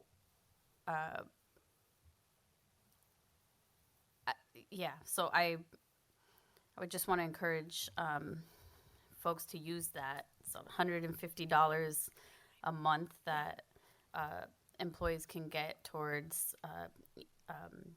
using public transportation or an e-scooter or an e-bike or a regular bike, etc., to cut down on some of those carbon emissions for commuting. And so thank you. And I guess that I'll say I hear you loud and clear. Yeah. That we need to do a better job of making sure every employee knows about that. So yeah, we hear you. When I did find out about it, your team was super, super helpful and amazing. So that's been great.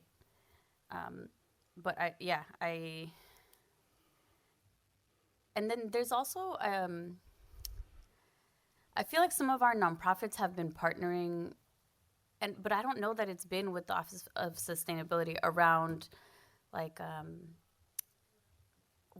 heat pumps, portable heat pumps for like renters. I know El Concilio has done some of that. I think it might have been through like a state grant, but I'm wondering if like your department can invest in more of that kind of work. And I might just be ignorant to that part, but I do think, it's summer, and I think that's a really good way to help people get through tough times, economic tough times, and also be more carbon neutral and honestly, what's the word? Expose people to new technology that so they can really see the benefit and then be maybe more willing to kind of jump through the hoops to get subsidies for EVs, etc. Absolutely. And I think to the point that Supervisor Spear made earlier, I think PCE would be a great partner for us to think through on all of this. There is the funding there.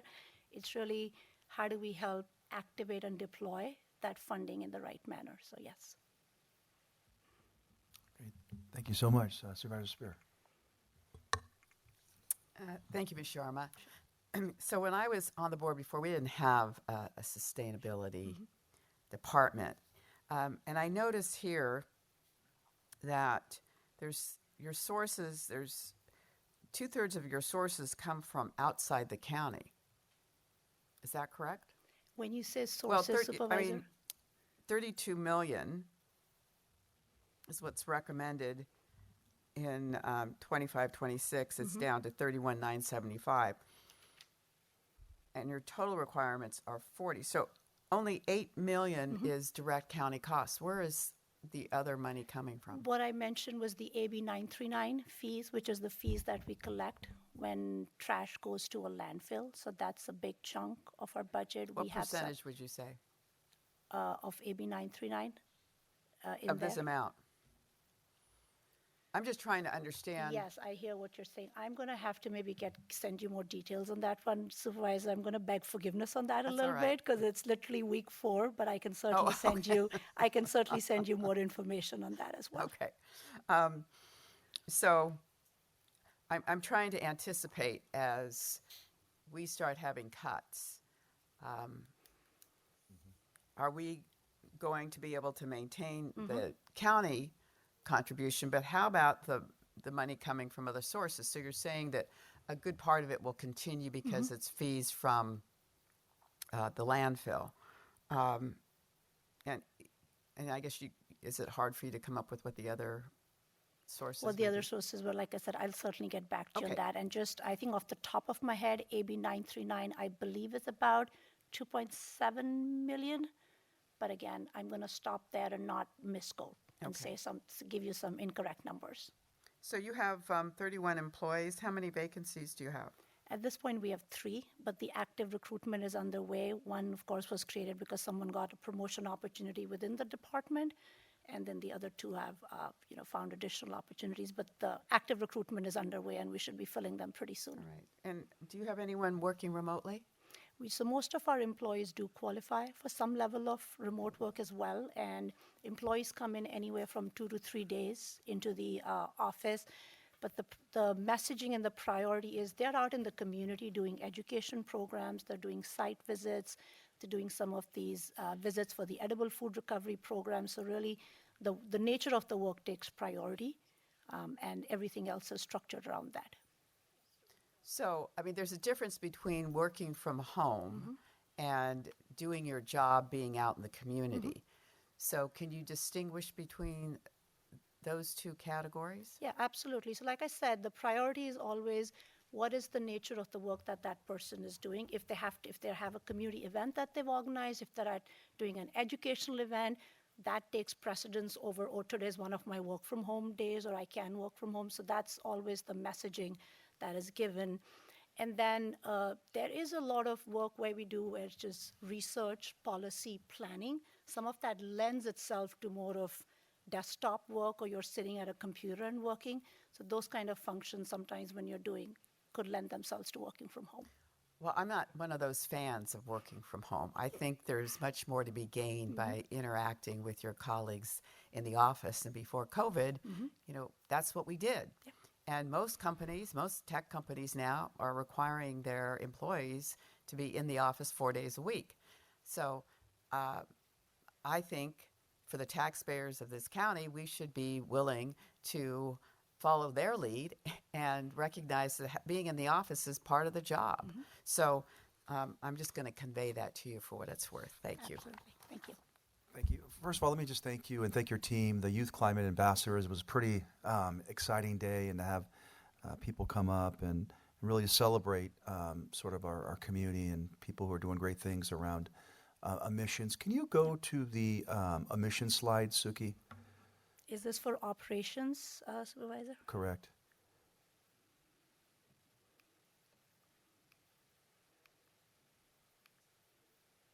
Now, this is fascinating to me.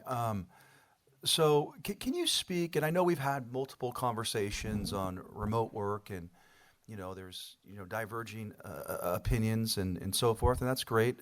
But let me ask you, what was the driver of the reduction in 2020 or in 2021, 2027, so 2017, 19, 2021, and then why did we bump up to 2023? I think you mentioned it earlier. So like I said, one was a construction, like a building project that we had, which led to more waste going into the landfill. So you have to account for the emissions from that as well. So that was one aspect. The other one was you saw the dip. We gained more of a dip in 2021 because of the shelter in place directive as well. And then with employees coming back to work, several of them did not use public transit for quite a while. Just the discomfort around how we might still be exposing ourselves in public transit. So we've seen a shift of people coming back, but it's more focused on single occupancy vehicles working. We were seeing maybe more of a transit trend in the past. So those were the two things that happened between 21 and 23.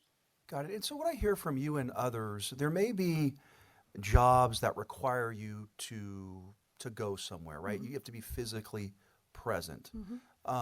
But there are other jobs that may require you and give you the flexibility to remote work. You know, one of the things that I think about, you know, as a parent, is, you know, how do you create flexibility for people? You know, I don't have any issue with working hybrid. What I do have an issue is that you get your job done. And so we have, you know, I know the county, we have different resources, I would assume from a managerial level, that sort of are able to quantify how people are producing. And so to me, as a manager, I think it requires different ways to think, but we could still achieve the same goal, if that makes any sense. I think that's really, really important. I think, secondly, I think when it comes to your department, I do think Supervisor Spear brings up a good point. You know, this department was, how long did we add this department? Was it 2014? I want to say 14. 2014. Yeah. And you've heard the budget presentations. I'm not calling for the elimination of the department. That's certainly not, I'm not interested in that. But we really didn't have that department. As we move forward in this budget, I think one of the things that I'm acutely focused on as a decision maker is really the core of what the county does. And I say that to you, and I think I said that to Parks. I say that with transparency because we may have to make decisions that this organization has never made. And that's not to spread fear, but that's just the fact. And so on a positive note, I do want to thank you for your work on is it GoCaps? Yes. I mean, I just think what you guys have done is amazing in terms of the progress. The only thing that I would challenge you to do, but I think you've made some great metrics in this area. What's the percentage of our fleet that is electrified? Do we know? I can send you that number as well. And I will say it is a little bit of a chicken and an egg situation. Okay. The number may not look that good to you right now. The function of that being, we can't just add electric vehicles if we don't have the charging infrastructure first. So again, we could tell a department if they were replacing a vehicle saying, hey, go get an electric one because once you bought something, it's an asset for the next 15, 20 years. You've missed that opportunity. But if you can't give them the charging infrastructure, then they can't do their operations. So I think these next few years are really critical. What I spoke to was we're adding about 150 charging ports, which will really support the fleet electrification as well. So I think you're going to really see some progress coming there in the next few years. Great. And let me remind the public, this is your fourth weekend. Yes, I Fourth believe week. so. Okay, I think that's important. All right. With that, do we have any public comment? Thank you, Mr. President. No speakers from chambers, so Madam Clerk, please proceed. Public comment is now open for item number 6 for sustainability's presentation. No hands raised, Mr. President. Great. Thank you so much, Jasmine, and thank your team. Thank you. Thank you. All right, item 7. This is the Department of Housing, and it's the ever-present Mr. Ray Hodges. Mr. Hodges.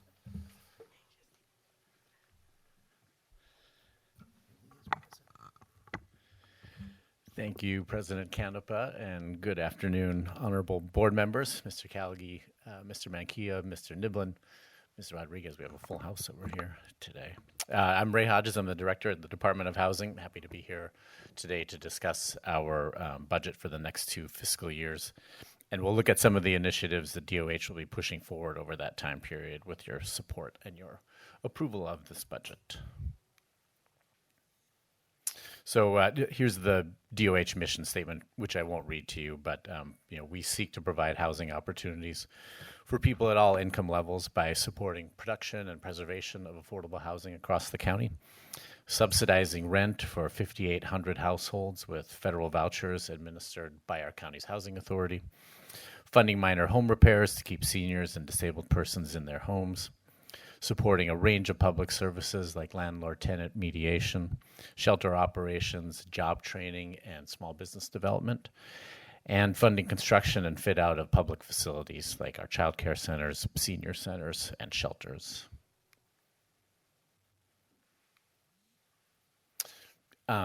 So in this presentation, we'll look first at our budget numbers and discuss funding that rolls over year to year in the DOH budget, a reduction in that rollover this year versus last year, and the expiration of some one-time sources that have flowed through DOH in the last few years. Then we'll look at 5 of our biggest priorities, which are reflected in this budget. But first, I just wanted to talk about challenges for a minute. Of course, we have the unknowns of VLF at the state and the federal budget, which you've spoken about quite a bit already today, I know. And on the federal side, in addition to zeroing out the longstanding programs like HUD and the Community Development Block Grant, CDBG, which flow through DOH right now, the president's budget proposes combining and then block granting HUD's largest rental assistance and public housing programs to the states. That budget also proposes a 43% cut to those programs, which would be devastating to our ability to house low-income families locally and all across the country, for that matter. We live in one of the most difficult and expensive areas in the state and in the country for development, and tariffs and even the threat of tariffs are exacerbating that issue. And then finally, your county and your board has prioritized reaching and then maintaining functional zero for homelessness. And County Executive Calgary mentioned, we've made great progress on that front in recent years. But our ability to produce new permanent supportive housing for our most vulnerable residents would be all but eliminated with the proposed cuts to the federal rental assistance programs. They're really needed to subsidize the extremely low rents in permanent supportive housing buildings across the county. Moving on to the numbers. So just a quick reminder that the Department of Housing is made up of the county's Housing and Community Development Team, which administers our production, preservation, and community development work. And it also includes our county's Housing Authority, which is 100% funded by HUD to administer the federal rental assistance programs.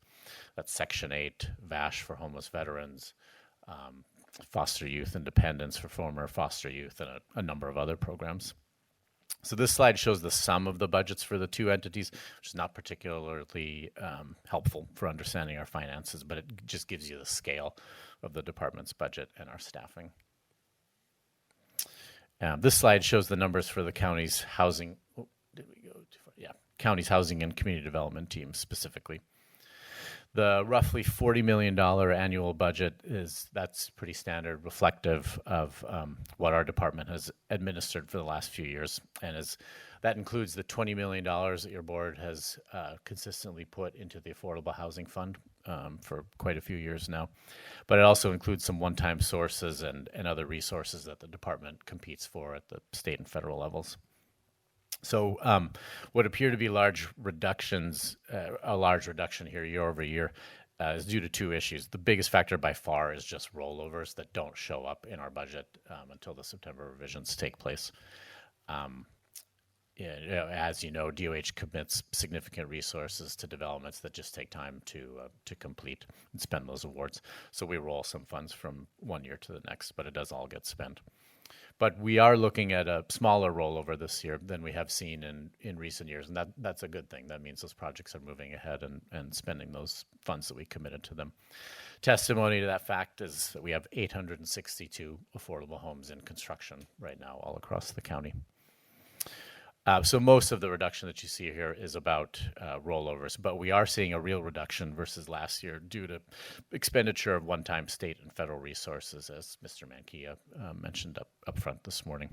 For us, that includes $4 million of home funding that was in the American Rescue Plan Act, $4.5 million in CDBG funds from the CARES Act, and a number of other one-time state and federal sources, most of which had to do with coronavirus response. And then this is the Housing Authority budget. Right now, we show a small decrease for next year, which that simply reflects conversations we've had with HUD staff at this point, but we're watching this closely. It's, of course, a big unknown for everyone right now. I mentioned before the 43% cut the president's budget proposes, which Just dollar for dollar, that's the equivalent of roughly 2,500 Section 8 vouchers in San Mateo County. But you can also see here the small amount of admin that comes along with the funding for those programs funds 48 full-time positions at the Housing Authority. Moving on to priorities for the next 2 fiscal years, starting with efficiencies in how we provide our housing services.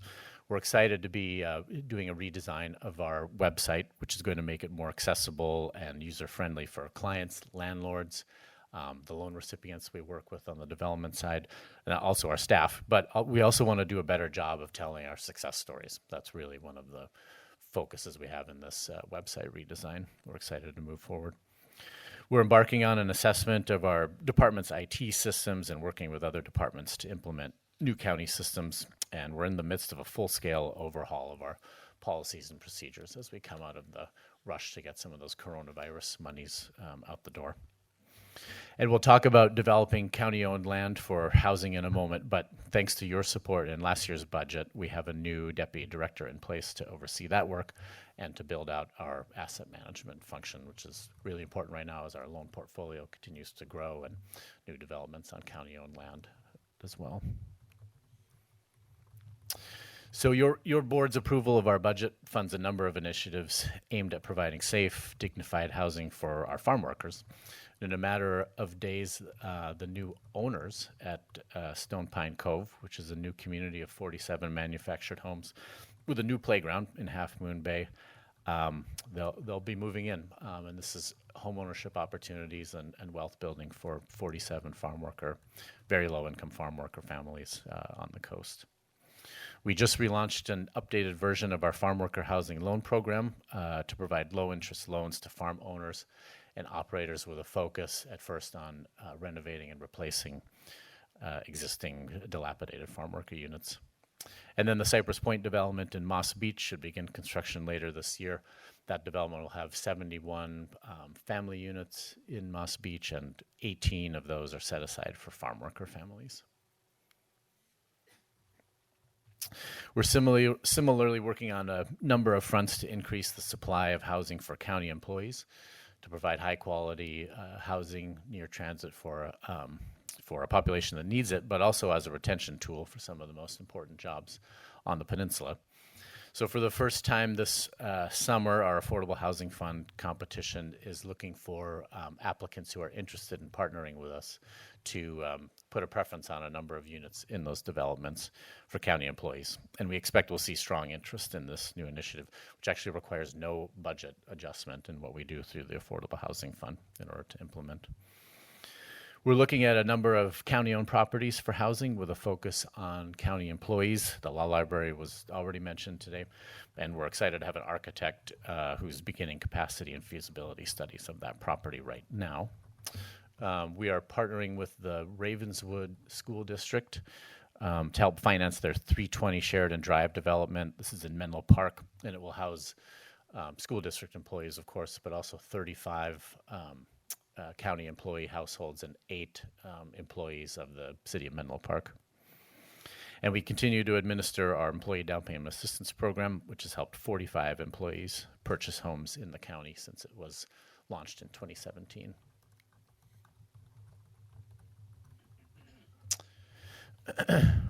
Especially in the midst of threats to Medicaid and food stamps and other basic programs, your board has prioritized creating affordable housing and providing affordable housing for families, so low-income parents don't have to choose between paying rent and buying food or medicine for their children. So we've financed 26 developments focused on 2, 3, and 4-bedroom apartments for families with roughly 3,000 homes in those developments since the launch of the Affordable Housing Fund back in 2012. And our 13th Affordable Housing Fund, NOFA, this summer continues to prioritize developments that have the large units for families. We have 2 project examples quickly here. Kiko Crossing on the left is 225 units.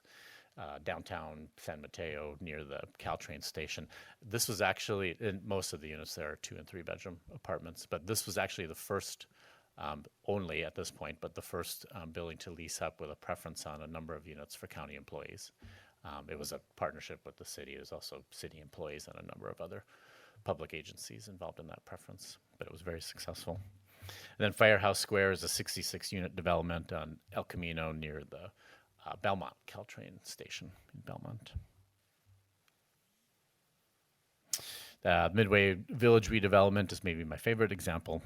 This is the redevelopment of an aging 150-unit housing authority property in Daly City.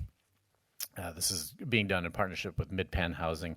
When it's all said and done across 4 phases, we'll have 555 affordable homes, making it the largest affordable housing development in the county. The first phase just leased up. The second phase broke ground recently, and phase 3 pre-development activities are underway right now.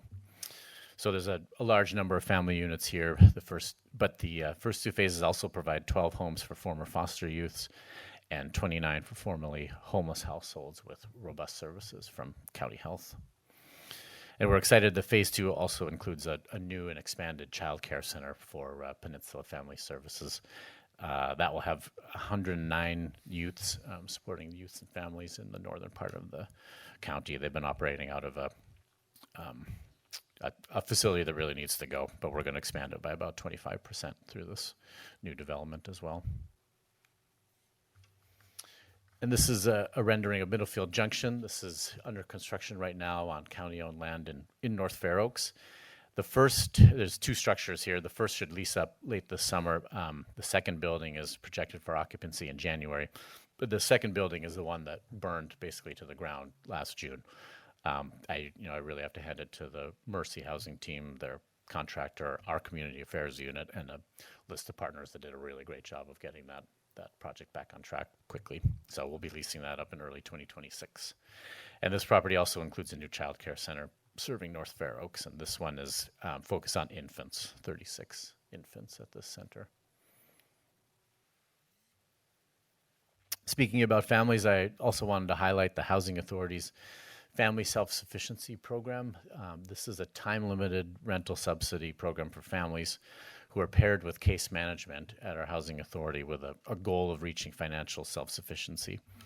This is one of a number of Housing Authority programs that are funded by HUD through the Section 8 budget that we looked at a little earlier.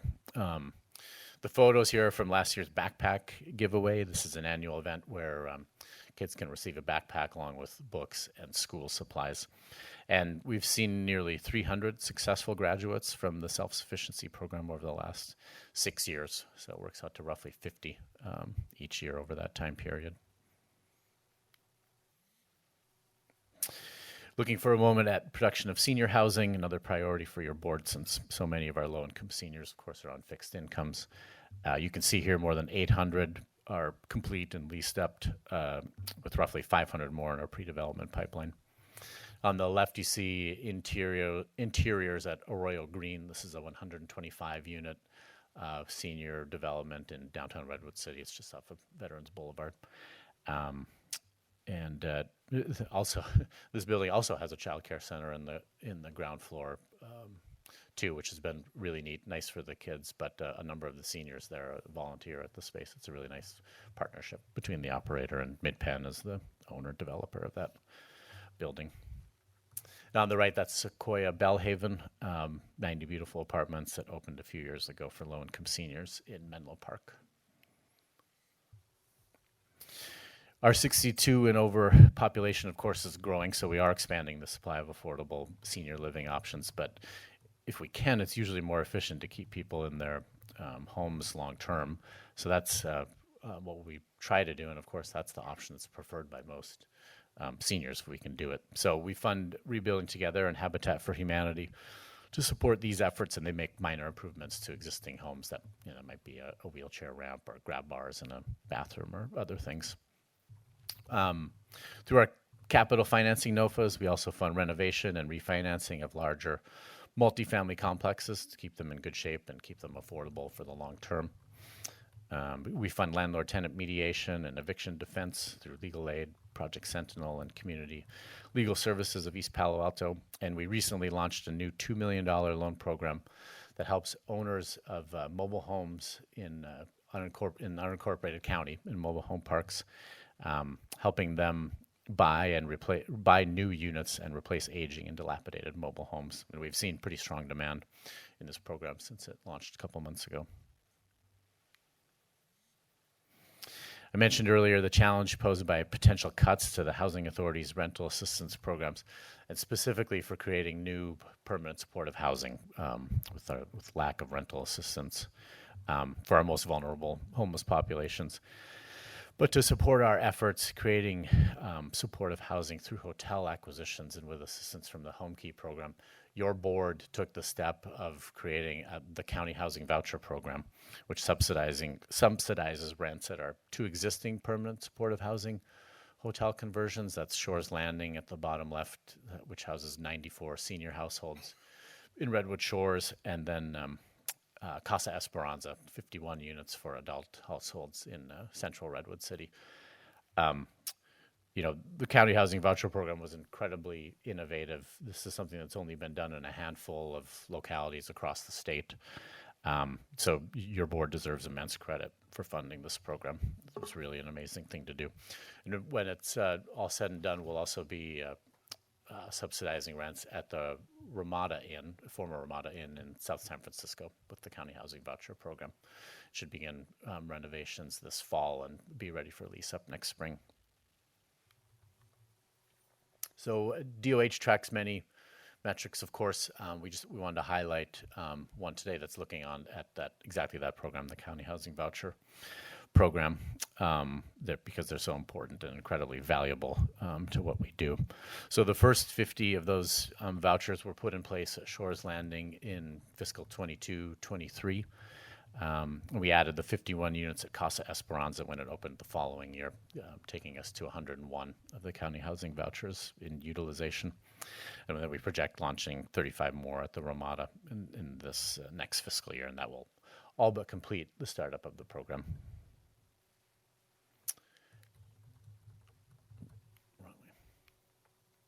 We were hoping to close with a video. This is James, who's a resident at Shores Landing in Redwood Shores. We'll see if this works.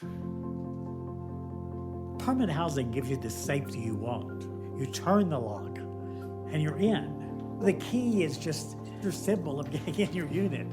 And you don't have that if you're on a BART train or if you're sleeping at the airport.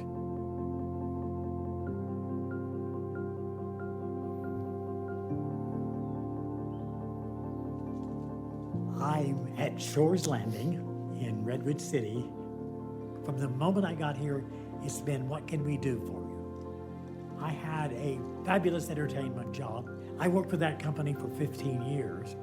I made the mistake of not carefully planning when I left. At the height of my semi-homelessness, I couldn't breathe for a little bit. I had an arrhythmatic heart. I would probably be dead if I hadn't gotten permanent housing. I'm really into baseball, and I'm really... Yeah, thanks, Suki. Thank you very much for your time and support, and I'm more than happy to try and answer questions for you today. All right. Any questions? Supervisor Spear or Supervisor Mueller? So first off, I want to thank you for all your work, Ray, on the coast. So it's great to see all those projects moving along. My question to you really has to do with the fact that external of the county starting its own projects. Right now there are a number of units. So the state has, with all of its legislation, has put a lot of pressure on the cities to go ahead and make sure that they do their zoning to build units. And the cities have done that in good faith. But the market isn't actually producing units. And I'm wondering, is it something that you have looked at in terms of what other counties and jurisdictions are doing nationwide to try to actually spur that unit creation? Because we can zone all we want, right, but there's only so much land that the county can buy itself. So love to hear your thoughts on that. Yeah, and it's a great question. I think the closest thing to what you're talking about that we've done is some of the work that we're doing and research that we're doing around providing housing for county employees.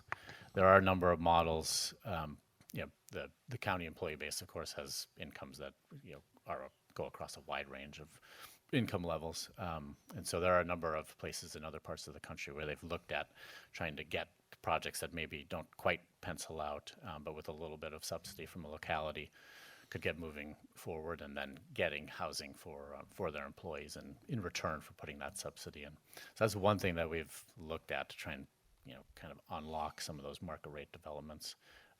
It's one of the things that I think we're going to come back and do a presentation to your board in the not too distant future about some of the models out there for employee housing, but that's one that we're looking at. Okay, another one that I wanted to ask you about to see if you had any experience with. My understanding is that in Texas, they actually are starting to look at forming publicly funded banks or financing to go ahead and get housing projects moving. And I have reservations about that.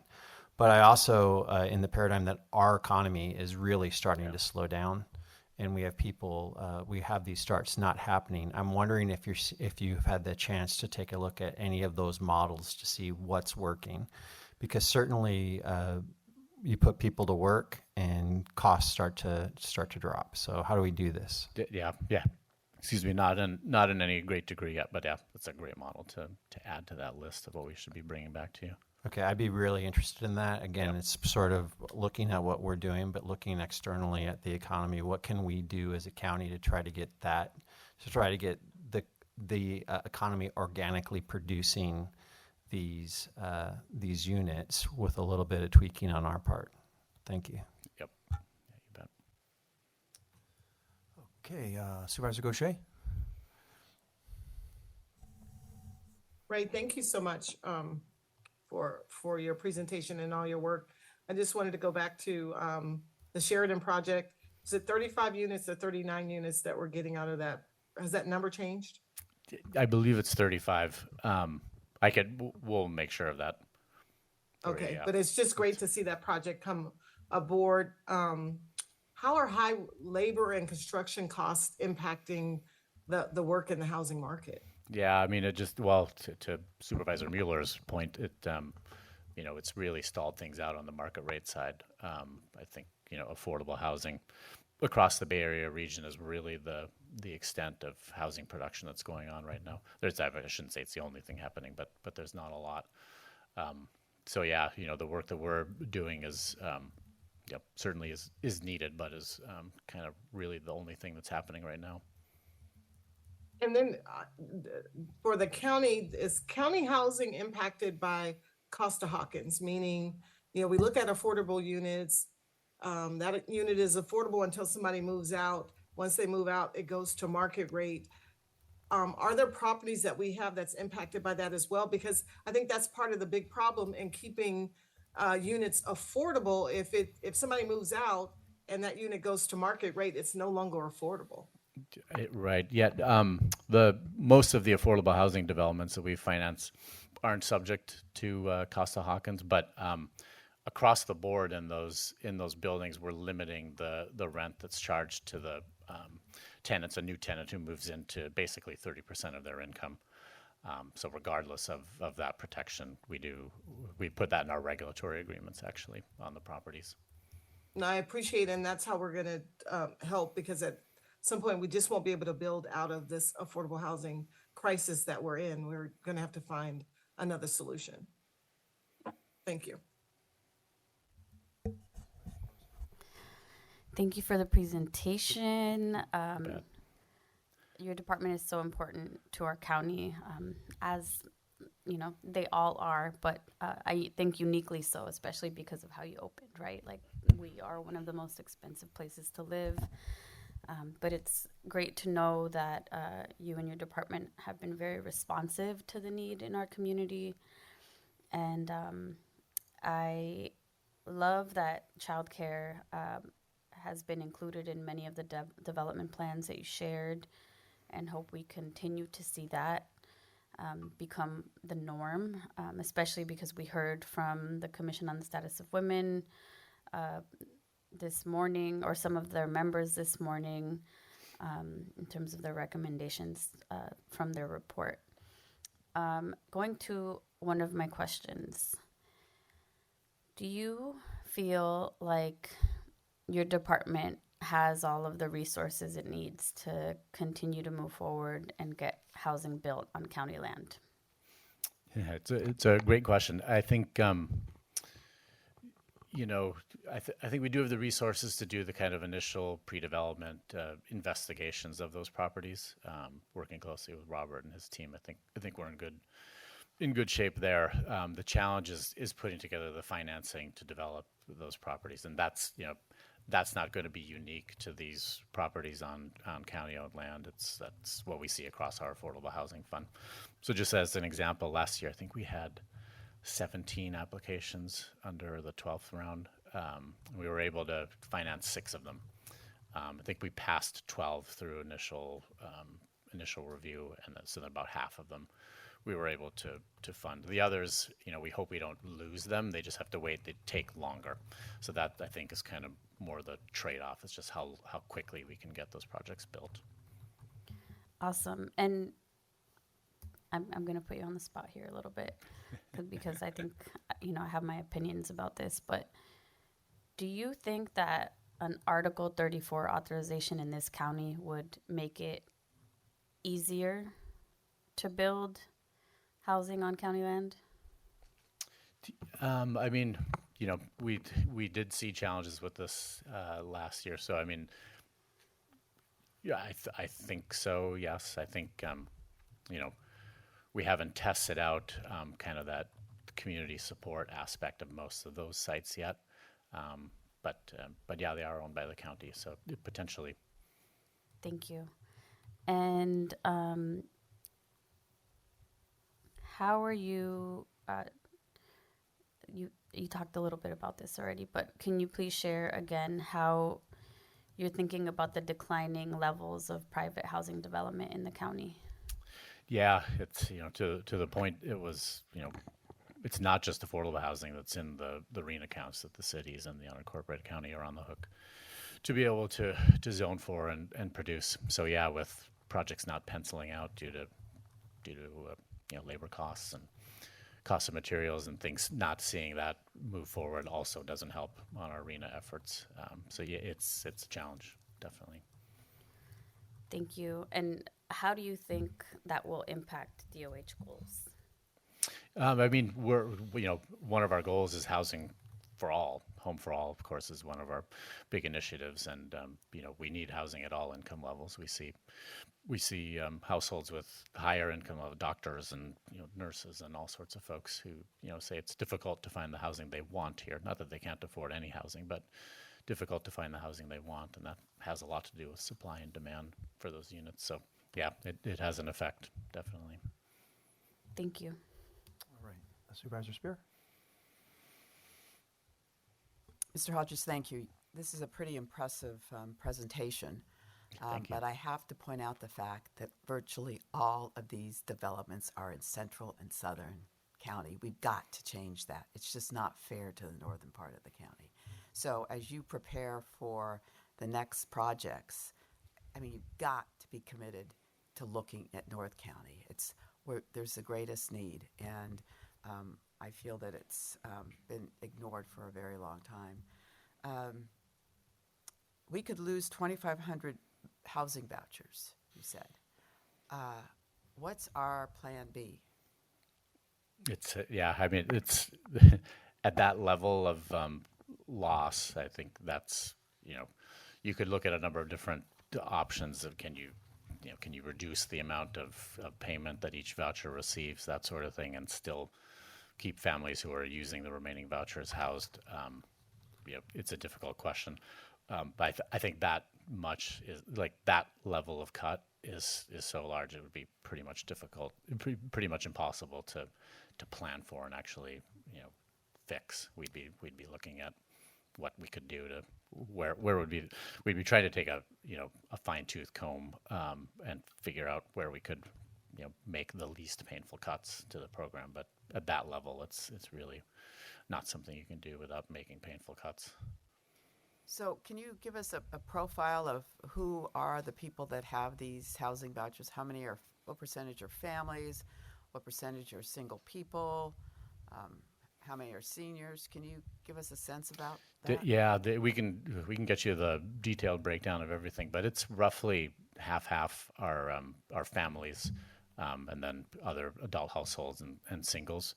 But it's but yeah, I mean, outside of the Section 8 program, the very specific programs like VASH and Mainstream and the Family Unification Program and things. These are all programs that focus on the most vulnerable, lowest income residents of our county, mostly folks who were formerly homeless.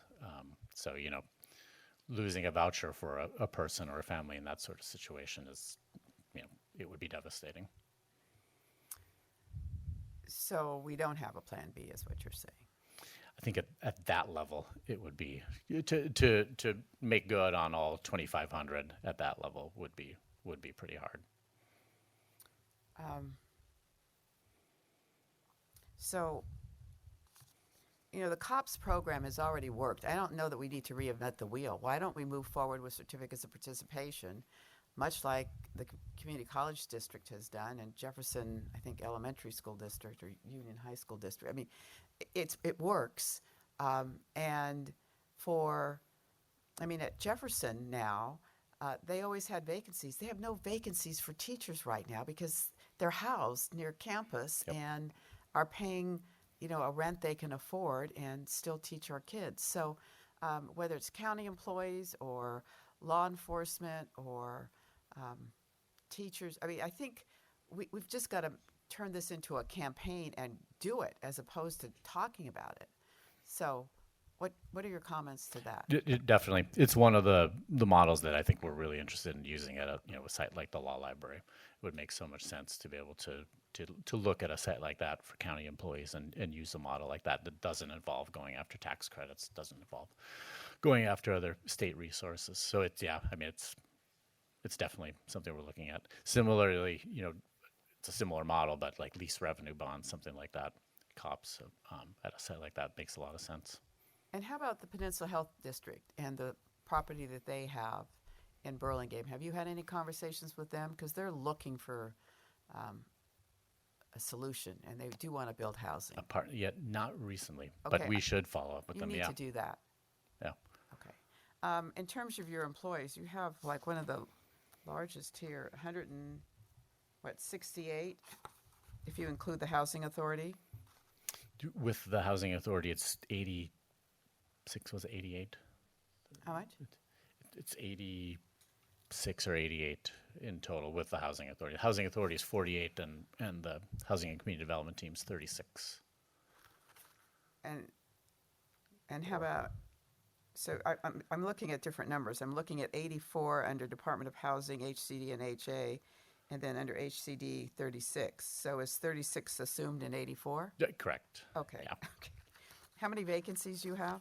The housing authority has 3, I believe, right now, and the housing and community development team 4. One of those is a position that we're redesigning a little bit to better meet needs, but all of the others actually are posted or in interviews. We may even have offers out on a couple of them right now.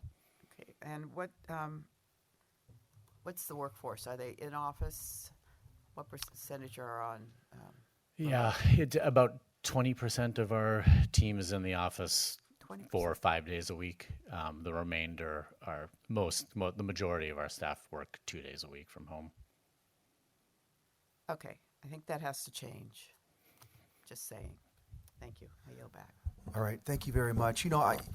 Supervisor Spear, you've mentioned the COPS program. I really do think you mentioned my district, Jefferson Union High School District. I think we should look at that COPS program and be very serious about it. You know, my concern lies around the emergency vouchers, and I understand the humanistic story about that, but I'm really concerned as well about the county finances. Can you speak to these emergency vouchers and the impact? Because my understanding, and correct me if I'm mischaracterizing here, my understanding is that for the hotels that we have, what's our inventory right now on the units? There's 3 hotels that we acquired for permanent housing, permanent supportive housing.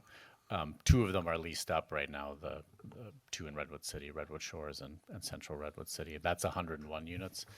And then another 45 to be leased up early next year at the Ramada in South San Francisco. And are they all using the emergency vouchers? So Correct, help me understand and maybe come back to me, or we could talk, or I could talk with the county executive. I want to understand the great risk of if those vouchers, if we aren't able to receive those vouchers. Because my understanding and through the contract that we have, Mr. Niblin, and the agreement that we have in place is that we would not be able to sell those assets. Is that correct? Those hotels? I mean, if it was a worst case scenario, that's my understanding. I was told that, I think, at a measure case subcommittee. I think we may have mentioned that. I think there are limits. I don't know if we could never do so, but I know that there are some constraints. Maybe it was Mr. Mankia, and maybe we talked about in our last measure case. Maybe you could speak to that. Because of the use of home key Yeah. and their federal dollars, the attachment would be difficult to undo at best. Great. And so what I'd like is for you to report back to the board or to myself, sort of what the downside is, because I think the downside, will obviously it'll affect our budget immensely, and I'm concerned about that. I'd referenced some numbers earlier, and I wanted to get your insights on this. My understanding is that within your department, $223 million, the department receives $223 million in federal funds. Is that accurate? Is that correct? That sounds high. The Housing Authority's annual federal budget is about $150 million, roughly. Correct. And are you coming before us on the Housing Authority, or could I ask the question here? You can, yeah. So, are you concerned about that potential loss, and how do you, as an executive, how do you what are some of the strategies that you're looking at? Because it's a significant chunk to the Housing Authority. Yeah, I mean, I think to Supervisor Spears' point too, what was in the president's budget at a 43% cut would really be devastating, difficult to plan for. What was in the big beautiful bill that the legislature in DC has looked at is actually has very little cuts to HUD in it right now, so that'll of course all get worked out in the coming months. But what we are planning for is something more on the realm of a 5 or 10 or 20% cut, which still would be difficult to deal with.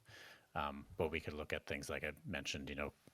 Can you still make it work for families and individuals with a voucher that's reduced by a certain number, by a certain percentage, rather than eliminating it altogether? Or should we look at, a smaller program and just undo that completely and keep the rest of the programs whole? So we're looking at those trade-offs. It just depends on if there was a cut. We certainly hope that won't end up being the case, but if there is a cut, how big, how steep it would be. And so you are a leader. This county was a leader in Doorway Portal, which gives people the opportunity to sign up for housing. Very, very sort of streamlined way to do it. It's been adopted by the 9 Bay Area counties.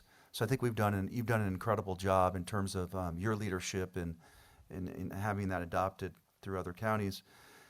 What is your department doing around AI? Have you lent any thought to it? Because when I look at your particular department, it seems like there would be a lot of opportunities in that space. Can you speak to that? So we are part of the ISD pilot looking at GovAI. So I think that's kind of our main, focus on it right now. But you're right.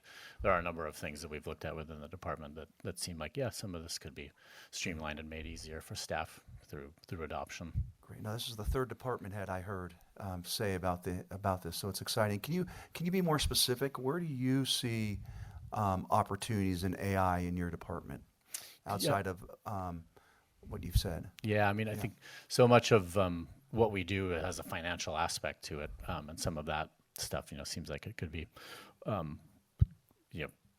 greater automated than it is already. I think our staff does a good job with the tools that we have right now in minimizing the work that those things bring to bear for us. But you mentioned also the doorway portal.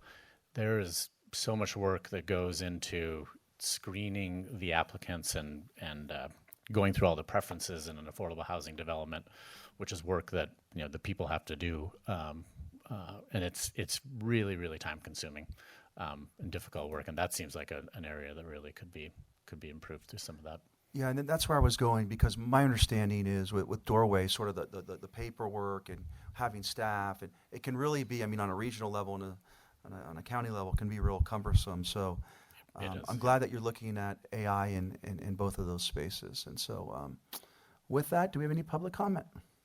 Thank you, Mr. President. No speakers from chambers, so Madam Clerk, please proceed.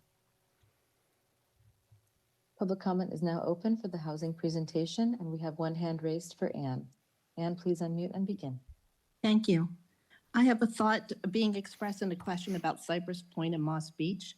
It's one thing to build affordable housing, but how do you guarantee upkeep without constant subsidies from the county?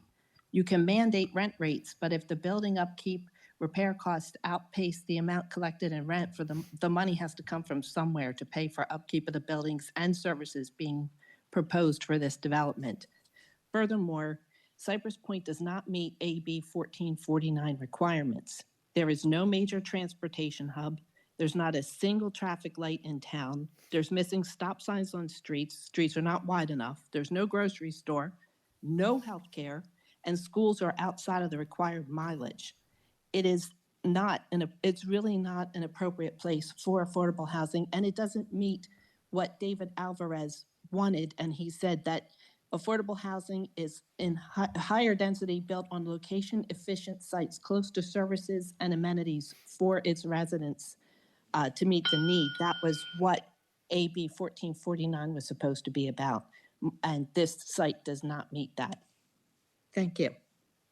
Thank you. No further speakers, Mr. President. Great. Thank you so much, Mr. Hodges. Appreciate all your great work. Thank you. Thank you. All right, we're at the Department of Child Support Services. Kim Cagno, Director.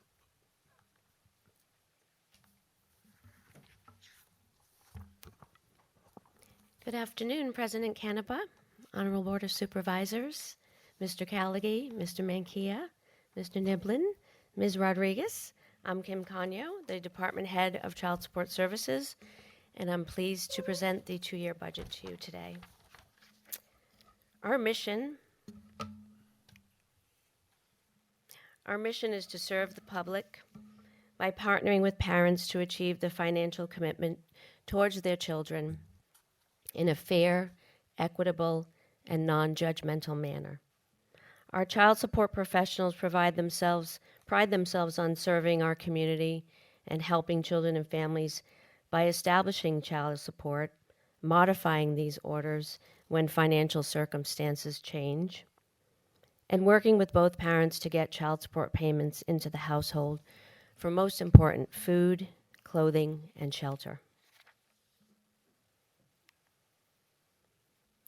The fiscal year 2025-2027 recommended budget reflects a 4.4% increase to the cost of doing business. To close the budget gap, the department will delete 3 vacant positions, which will result in a salary savings of about $425,000. California Department of Child Support Services is responsible for program policy and administration of the Title 4D program, as well as oversight of each local county child support agency throughout California. Funding allocations are solely derived, 34% state general fund and 66% federal funds. There is no county general fund contribution. This chart displays our child support funding allocation shortfall year over year due to the flat funding methodology. Local child support agencies that expect a deficit may request reallocation from the state DCSS at mid-year, and prioritization is placed on requests that would mitigate layoffs and cover current salary and benefit obligations. Other investments that would reduce future year costs and overhead, such as moves to reduce lease expenses or automation and technology improvements, are considered a high priority in closing budget deficits.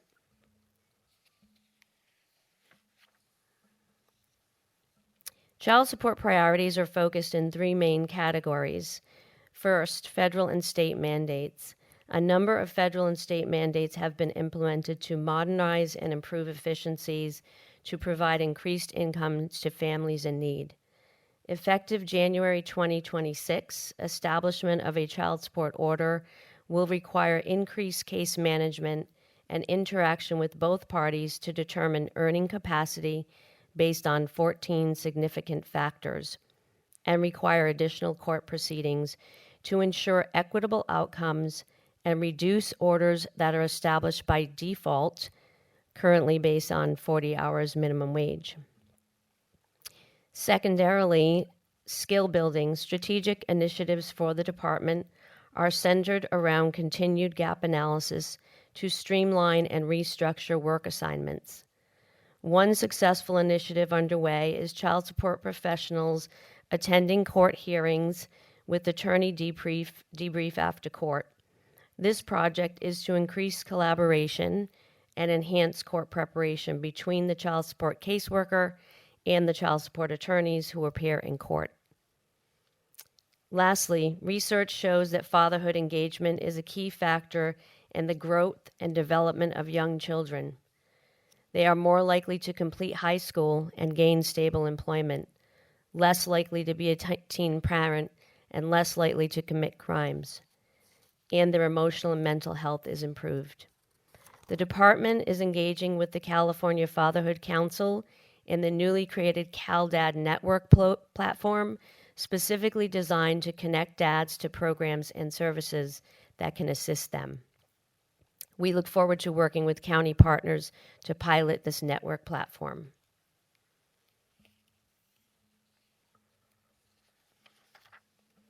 Engaging parents who are not connected to the child support program continues to be a challenge. Caseloads across the nation continue to decrease due to a myriad of reasons related to negative perceptions of the program, government intervention, and difficulty in navigating the program. In California, caseload size is tied to funding allocations, which results in year-over-year challenges with rising costs and reduced resources to administer the program. Secondarily, challenges around the landscape for collection of child support has changed by the rise of gig economy. Lyft, Uber, DoorDash, TaskRabbit, etc. According to the national workforce data, 25 to 30% of workers participate in this type of work. Gig work is often paid immediately, posing a challenge to traditional income withholding collection efforts. Since this workforce is paid by a third-party electronic process, such as Venmo, PayPal, Apple Pay, through the independent contractor, it's difficult to attach the income. Thresholds in the 1099 reporting bring additional complexities. All of this requires more intense case management by our child support professionals to research and obtain compliance.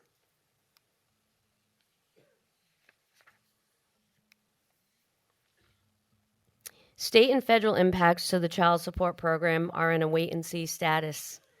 The governors may revise and form no new funding for mandates, no reduction in the current child support budget, and no restoration of the $18 million rolled back by the state during the pandemic. Currently, undocumented customers are able to access the child support program, yet it's unclear if there will be different requirements to maintain this population of cases due to changes at the federal level. So this is a really important watch point for the child support community.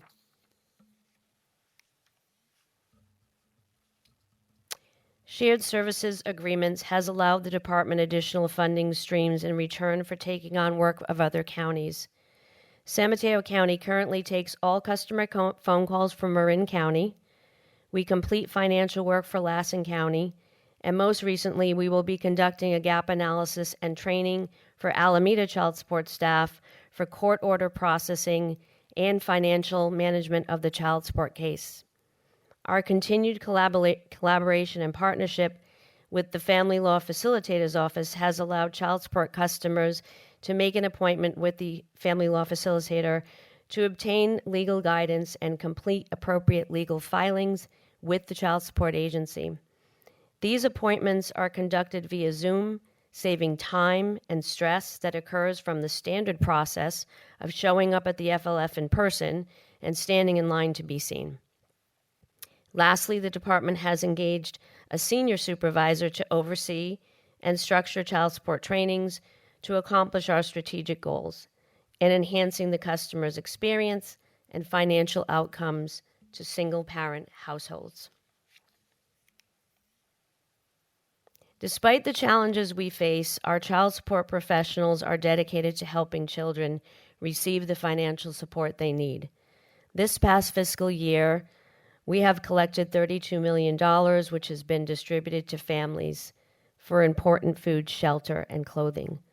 Our cost-effective ratio is $3.18, which means that for every dollar we receive to administer the program, we collect and distribute $3.18, San Mateo County.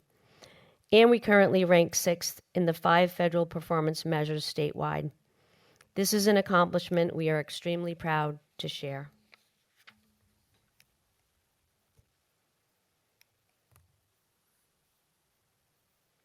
Lastly, I wish to acknowledge that the Child Support Program is celebrating its 50th year since the passage of the Title 4D of the Social Security Act in 1975. This milestone marks a significant achievement and safety net for children's well-being. Statistically, families that receive child support increase household income by 40%. It's a vital source for millions of children and families, and I'm proud to direct the program in San Mateo County.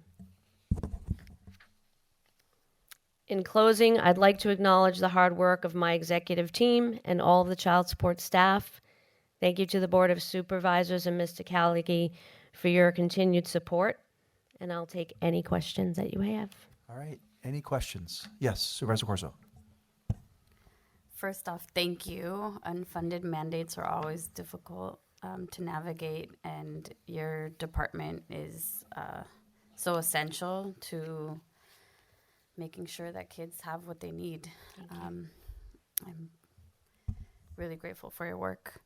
That being said, I just kind of wanted to lift up, I think, as conversations continue to happen around a family justice center, I think your department definitely needs to be a part of those conversations. Absolutely. Thank you. So just, wanted to publicly say that. And I think you mentioned declining caseloads, and I wanted to ask, just for clarity around whether that's a positive thing or a negative thing, and what your take on that is. It's a negative thing. County resources and the availability to open a child support case and receive services. We have a plethora of opportunities and technology to intercept, child support payments, and it's relatively free. For a parent that opens a case and collects, if we collect and receive over $500, the fee is $35 annually. That's really cost effective in terms of not having to go to a private attorney to receive these services. So we are, taking every opportunity to educate families about the availability of the services in the county, in California, and nationwide. But, when you think about things like Venmo and parents not wanting to have government in their business, they would rather just say, well, you can just Venmo me the support payment. What they miss out is the opportunity for payment tracking.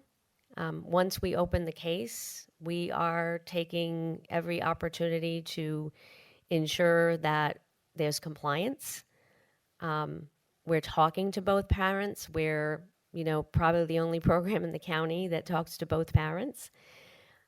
And we're working, to have our child support professionals really guide them through this process because it's stressful.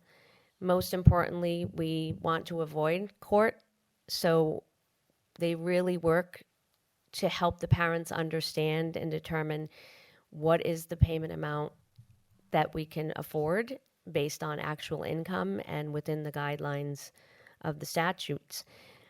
So it's unfortunate that the program has not been able to modernize, as efficiently and as quickly as we'd like it to. We have taken many strides in trying to make things more flexible for parents. An example of that could be a wage earner on a never assisted case saying, we can ask the court to stay the wage garnishment as long as you're in compliance, so we don't send an income withholding to the employer, thereby, putting government in their business. So we're doing things like that when feasible, and just trying to help parents understand that we're not the enemy, and the stigma around, we have hurt families, we have hurt fathers. That's a true thing if we were, making orders back in the day that were not based on actual earnings. And so therein lies the accumulation of arrears, unfortunately. So I hope that answers your question. It does. Thank you. I would love to include a flyer at our table when we table at community events, just around what Absolutely. benefits your department offers to people. I personally think that both sides can really benefit from the clarity and doing what's fair, and getting kids what they need.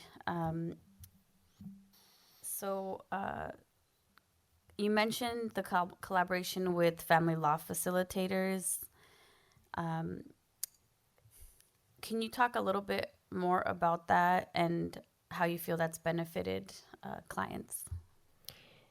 It has been extremely beneficial. The Family Law Facilitator's Office collaborated about having these Zoom appointments. And in the past, as I mentioned in the presentation, parents would have to just self-serve. So they'd have to show up at the Family Law Facilitator's Office when they open at 8 o'clock in the morning and get a number and hope to be seen. So with the availability of appointments, it allows them designated time to speak to a legal professional. And that is something that Rita Cortez has spearheaded and has been shepherding, and it's been a wonderful collaboration. It is unfortunate that Justice Corp's, the program funding got pulled, and so we're kind of back at square one with availability of resources and potentially a reduction in those Zoom appointments. But we're working through it. How much funding are we talking around that? I'm not aware of the dollar amount of funding that they receive, but I could absolutely get you that information. That'd be helpful. Thank you. Supervisor Spear? Thank you, Mr. President. Well, Kim, you've done an extraordinary job for a very long time in the county, and we're very grateful to you. I have a long history on this issue, as you know, and the child care facilitator function was created by legislation that I introduced in the state legislature at a time when people were having to appear improper in court, clogging up the court. So it's been a phenomenal improvement, and the fact that you can do it by Zoom now is even more exciting to me. So whatever it takes, we need to make sure we can restore that function, and we can certainly do that within the county, I think. I'm concerned about your workforce because I think 32% of your employees are actually eligible to retire, with over 61% of your total staff holding more than 20 years experience in child support programs. So just a brain trust of knowledge that is aging. Yes. I encourage them to work as long as they possibly can, but some people choose They not stick to. around. So They stick around. I'm worried that we're going to see the bottom fall out and that we're going to have these massive retirements and not the knowledge base to continue to provide these services that are so desperately needed to these families.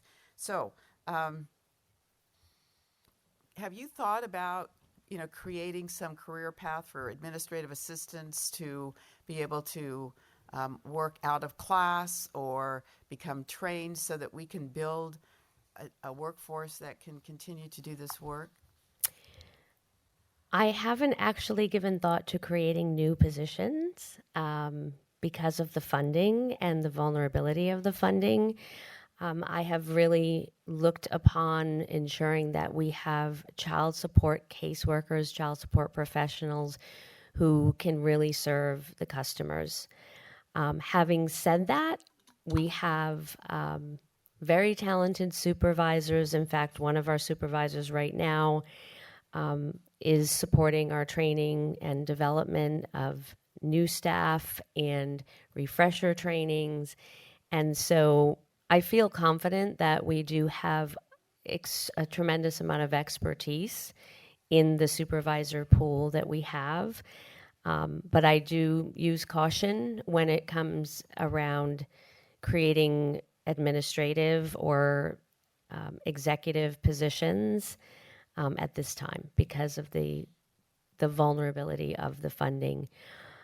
I will say that the child support community is extremely robust. So we have 48 counties that some counties are regionalized. So San Mateo County is very appealing when it comes to opportunities to work in this county. And so we have had folks who have come from other child support agencies, been hired here. We recently hired a gentleman that worked in Los Angeles County, and he is here in San Mateo County now. So I feel really comfortable about the expertise and the level of expertise that is in the child support community. I will also say that we have child support professionals that stay around a long, long time. So we watch it, like we're watching it very closely on anticipating when someone would be retiring. And we're in a constant mode of strategic initiatives and retraining of staff. So, yeah, I feel pretty confident. Okay. I feel pretty confident. Could you just update us on all these laws that were on the books that are being reduced in terms of their effectiveness rate? So, child support enforcement, when I was doing it, if you had a driver's license and you weren't paying your child support, you could lose your driver's license if you didn't come up with a plan of repayment. Is that still on the books now, or has that been? No. So SB 1055 has changed the licensing criteria for child support submission. And essentially it's based on the low income threshold.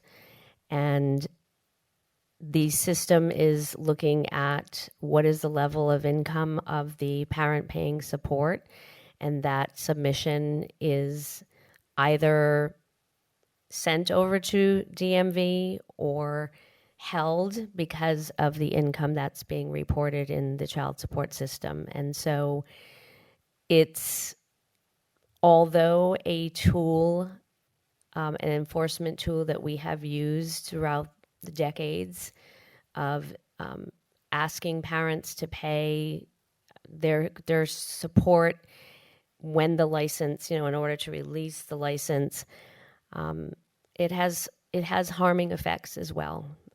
Because if that's a parent that says, I'm trying to get a job and you've suspended my license, it comes with a pretty heavy hammer. And I'm not discounting the fact that, parents need to be able to pay their support. But I think that over the decades and legislation and advocates who say this is hurting parents, it has resulted in this threshold where that license is not getting submitted. How about for professional licensees? Professional licenses are not part of it, but it is my understanding that they will come into play potentially in 2027. Well, it was the law. Yeah. Before. Are you saying it hasn't been the law and now they're reinstating it? Professional licenses can still be intercepted. Okay. At this point, yes. All right. And how about intercepting tax refunds? We are still intercepting tax refunds. Okay. Franchise Tax Board and IRS payments, along with lottery, temporary disability. The list goes on and on. Okay. All right. Thank you. Supervisor Mueller, and then we'll take Supervisor Gaucher. Supervisor Spear covered it. Just wanted to say thank you. Thank you. Supervisor Gaucher. Kim, thank you for your report. Can you talk a little bit about the self-service tools that are available to your clients, and how are you looking at those self-service, the tools when it comes to customer service and improving services?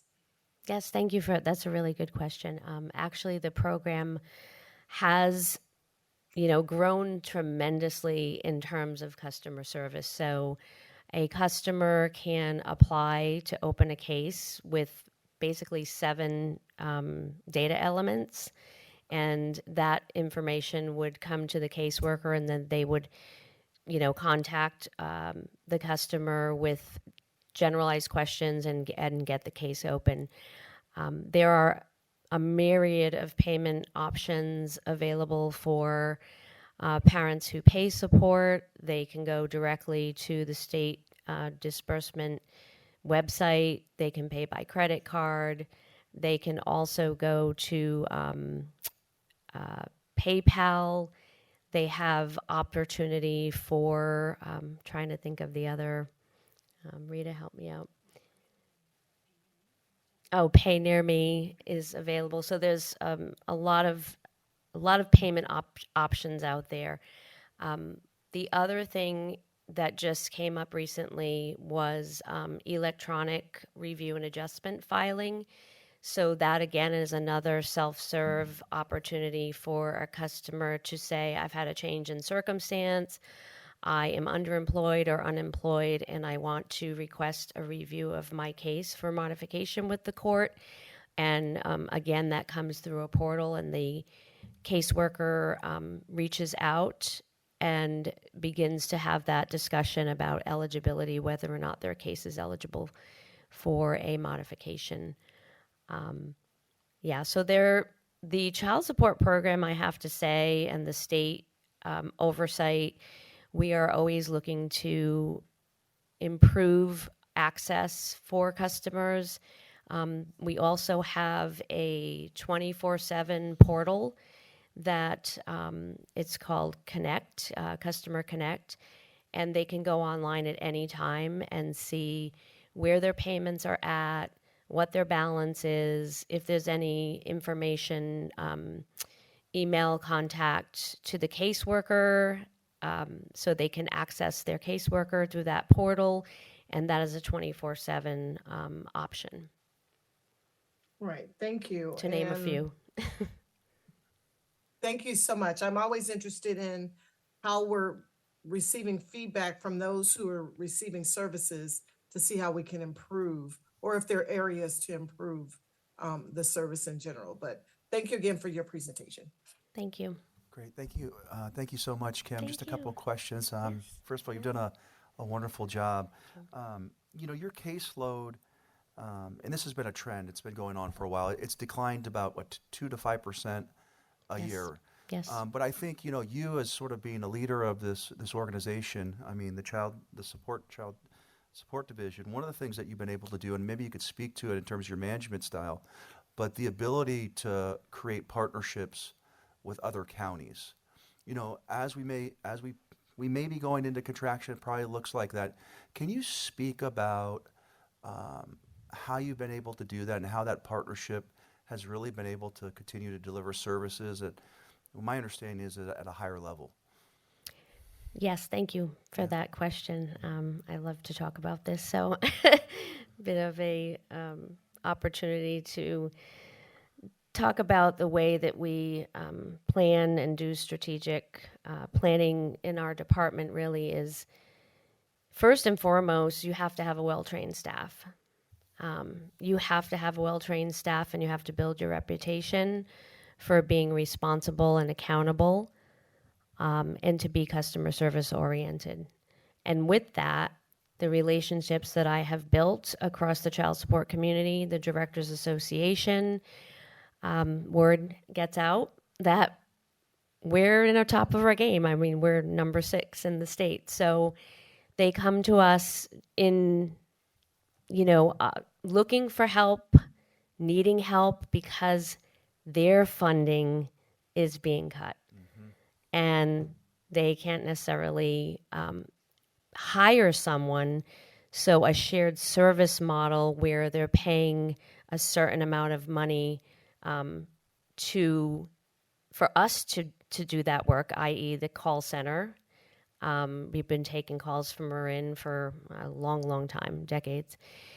And then the financial work that we do in Lassen, again, is sort of part of the being known for being well-trained and being able to really work collaboratively, and putting it out there. I mean, honestly, it's just like a marketing and sales position when you're a leader in a community, in a department, right? You have to market your program. And so I'm marketing the program, I'm marketing our services to say, let's do an agreement. And, if that means that I bring in $100,000 over a 1-year agreement, I'm utilizing staff, so I'm not deleting positions, and they're getting the opportunity to network and collaborate across counties. So the shared service model can be tricky because every county does something a little bit different.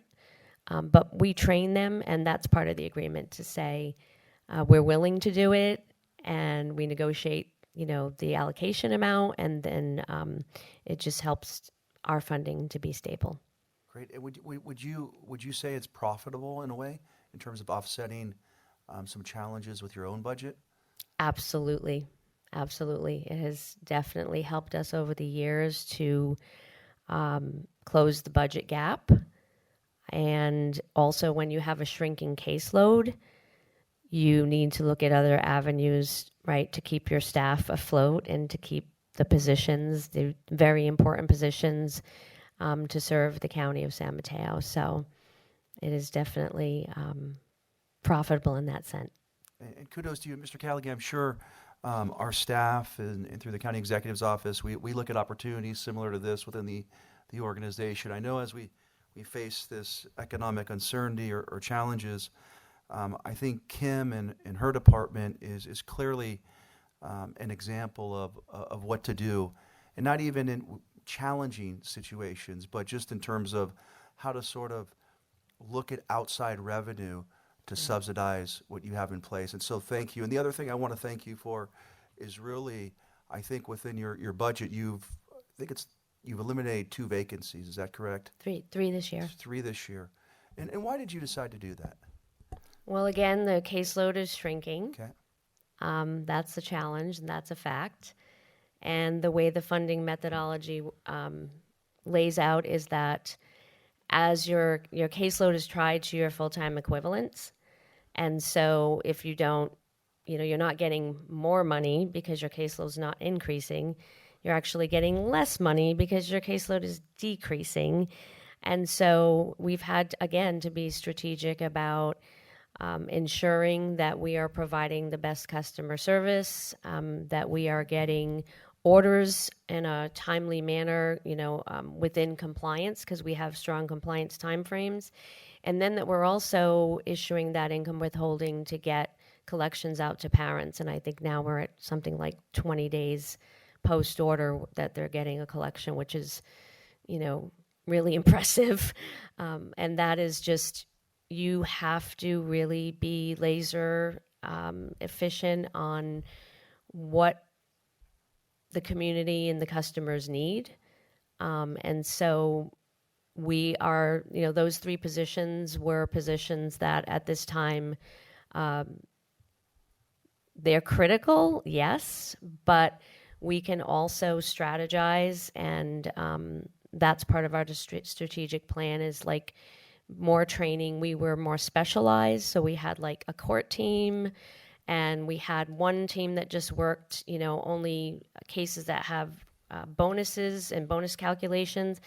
And what we've done is basically to spread it out over the entire staff now, and so training and retraining.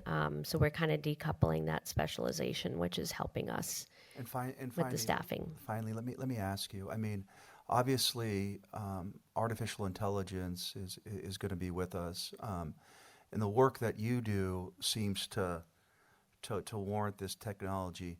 Outside of what we're doing as a county, working with .gov, what are some of the ways that you think? And I know you're a forward thinker. How would you use artificial intelligence relative to not just the county, but potentially to the region or other counties you serve?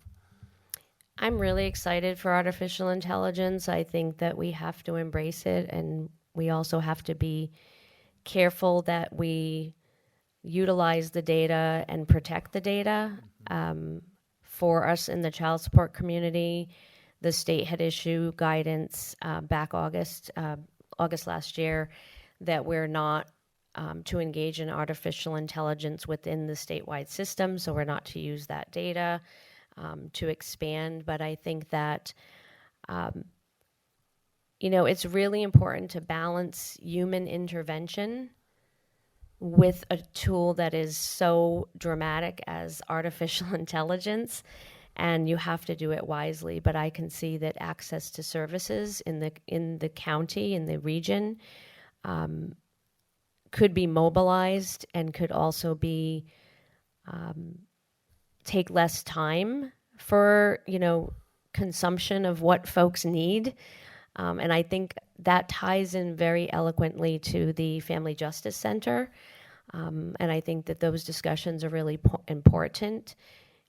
Also, there are other counties that have family justice centers that have been extremely efficient in providing a lot more support out to the community. So I am looking forward to being invited to the table and how AI might, play into that environment. Thank you so much, Kim. We'll take public comment at this time. Thank you, Mr. President. No comments from chambers. Madam Clerk, please proceed. If on Zoom, please click raise hand to comment on the Department of Child Support Services budget presentation. No hands raised, Mr. President. Great. Again, thank you very, very much. It was a wonderful presentation, and keep up the great work. Thank you. Thank you. Thank you. All right. We are off to our largest departments, or one of them, the Human Service Agency. Claire Cunningham, Director. Hi, Ms. Cunningham. Good afternoon. Oh, I wore my heels today. I need to adjust the microphone. Good afternoon, Honorable Board of Supervisors, esteemed colleagues, and members of the public. I'm Claire Cunningham, and I'm pleased to be here today to review the recommended budget for fiscal years 2025 to 2027. Before we dive in, I just want to pause here for a moment to highlight our snazzy new logo that you can see here on the slide. The logo reflects the interconnected and collaborative nature of the work that we do, and it also represents our commitment to a thriving San Mateo County where everyone has the opportunity and support they need to live safe, healthy, and prosperous lives.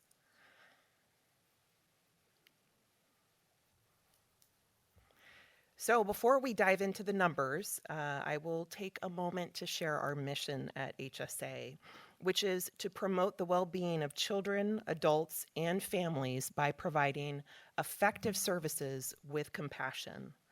The Human Services Agency is the cornerstone of San Mateo County's social safety net. We deliver a broad range of critical services and benefits that help combat poverty, strengthen communities, and keep children safe. Every year, nearly 173,000 county residents, which equates to nearly 23% of the county's population, receive public assistance through our agency. And that is just one component of our work. That number doesn't include the many people that we support through employment services, homelessness prevention and programs, child welfare, and other critical areas. So let's take a closer look at how the agency is structured to deliver on this mission through 4 key service branches. First, in the upper left-hand corner, we have employment services, which supports residents who are economically disadvantaged, justice involved, or unhoused by providing job readiness training and support. Employment is a key pathway to self-sufficiency, providing income, purpose, and community connection. Next, we have economic self-sufficiency, which administers core safety net programs like Medi-Cal for health coverage and CalFresh for nutrition assistance to low-income individuals and families throughout the county. Economic self-sufficiency works closely with employment services to connect all eligible homeless CalWorks families to our housing support program. And this collaboration has sped up and improved our housing outcomes, moving more families from crisis to stability.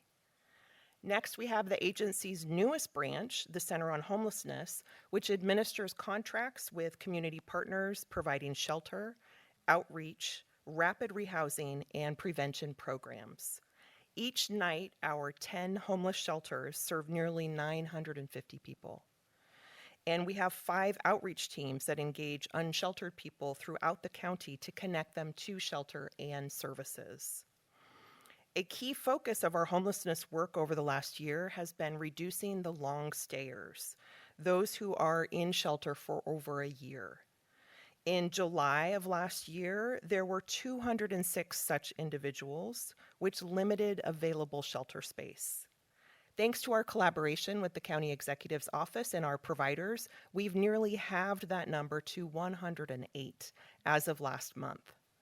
The number of people staying in shelter for the period of 6 to 12 months remains stable, which demonstrates our system's capacity to address bottlenecks and maintain flow towards permanent housing.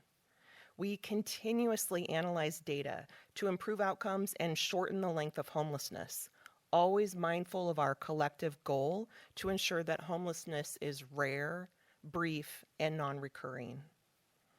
We also have Children and Family Services, which provides child protection and support services for youth up to age 21, including a 24-hour abuse hotline, investigations, family preservation, and permanency planning. The CFS team is committed to safeguarding vulnerable children while supporting families to stay safely together whenever possible. Each of these branches plays a vital role in delivering high-quality services that are both responsive and results-driven. From helping people stabilize and regain independence to ensuring children's safety and reducing the length of homelessness, HSA's integrated approach is foundational to achieving our mission. And in addition to these 4 main service branches, we are also supported by the Program Integrity and Community Services branch, which includes services for veterans and oversees our program compliance, and our administrative support team, which manages our internal functions like finance, staff development, technology, and facilities. So with that foundation in place, let's take a look at the proposed budget that supports all of this work. Whoops. Oh, that's right. So our budget for fiscal years 2025 to 2027 reflects modest growth aimed at strengthening our operational capacity in key areas. Our revenue is projected to remain relatively flat, with a slight decrease of 0.2%, which reflects timing adjustments in grant funding cycles and the conclusion of several one-time project-related revenues. Our expenditures are expected to increase by 2.5%, driven primarily by the approximately $13 million in labor-related adjustments, including salaries and benefits. These increases are essential to maintaining competitive compensation and supporting workforce retention. Our net county cost is projected to rise by 13%, 5%, primarily due to negotiated salary and benefit increases that were previously approved by your board. And finally, 5 positions are included in this year's budget as a technical adjustment.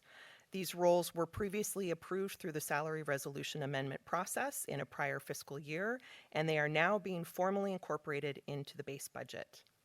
So this gives us our high-level budget picture.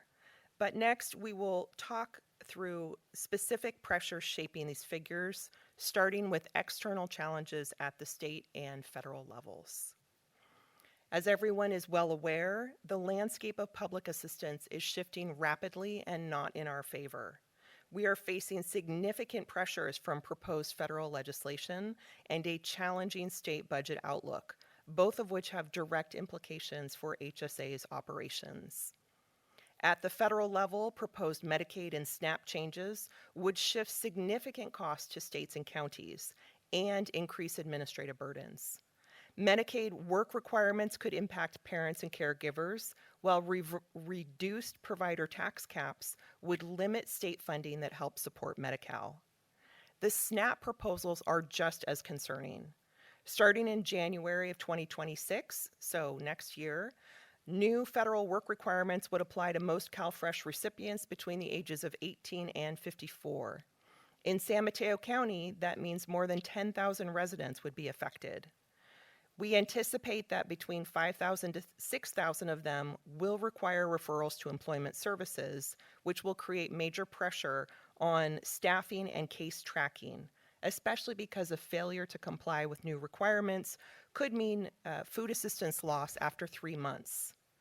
The remaining 4,000 to 5,000 residents may qualify for exemptions from the work requirements, but even that requires more eligibility verification and ongoing monitoring. With the loss of automation and increased manual processing across both Medi-Cal and CalFresh, our staff will face heavier workloads to maintain the same level of service. We are proactively planning to protect continuity of service despite these federal and state challenges.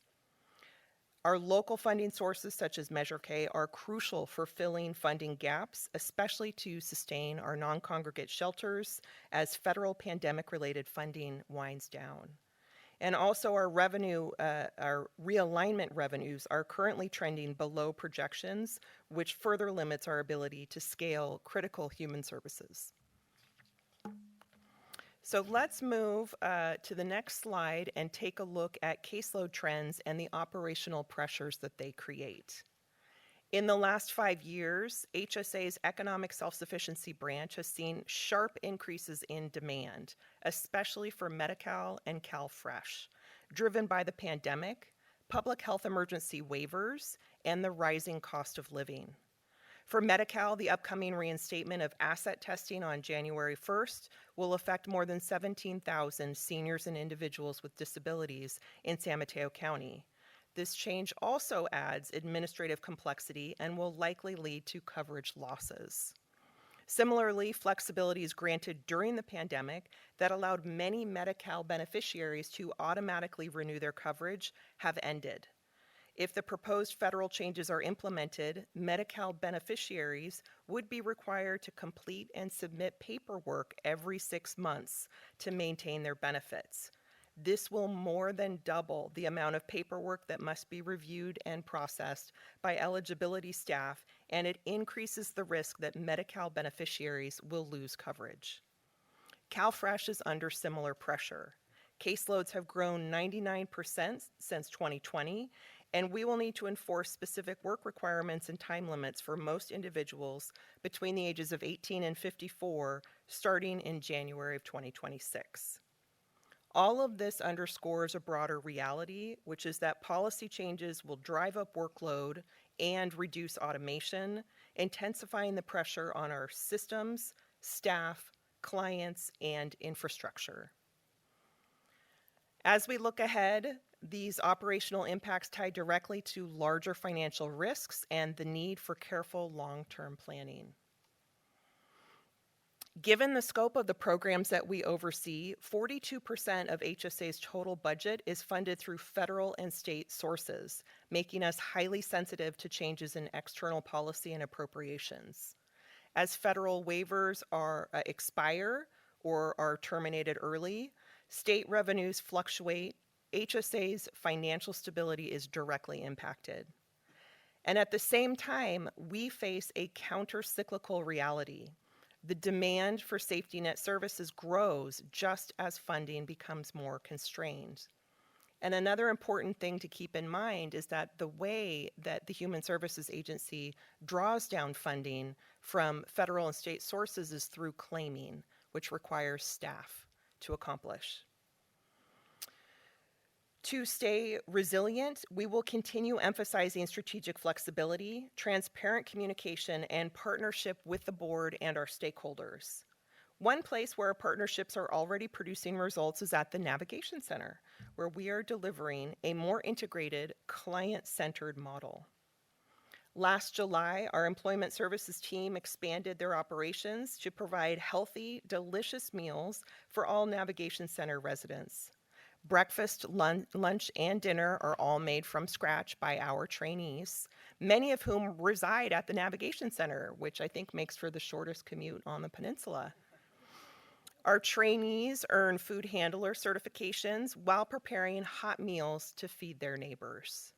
This initiative builds job skills, boosts self-confidence, and creates a more engaging and supportive shelter environment that leads to meaningful job placements. We have also made significant strides in reducing backlogs and wait times. So let me share a little bit about that. In January, we had more than 3,200 overdue benefits applications, 3,000 for Medi-Cal and 200 for CalFresh.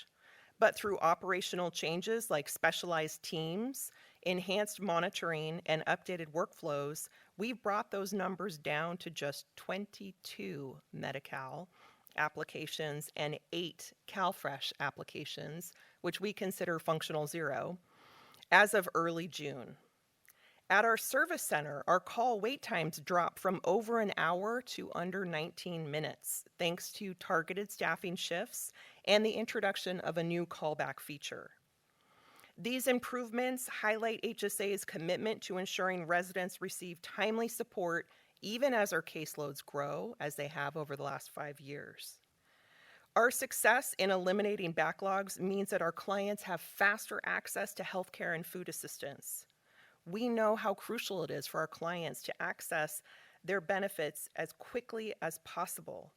And as much as we enjoy serving our clients who walk into our regional offices, these improvements also mean fewer questions and concerns, which improves our workflow.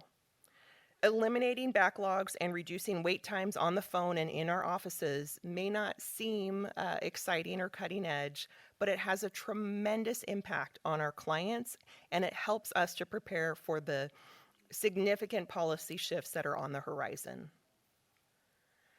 So I will close with a few reflections about the road ahead.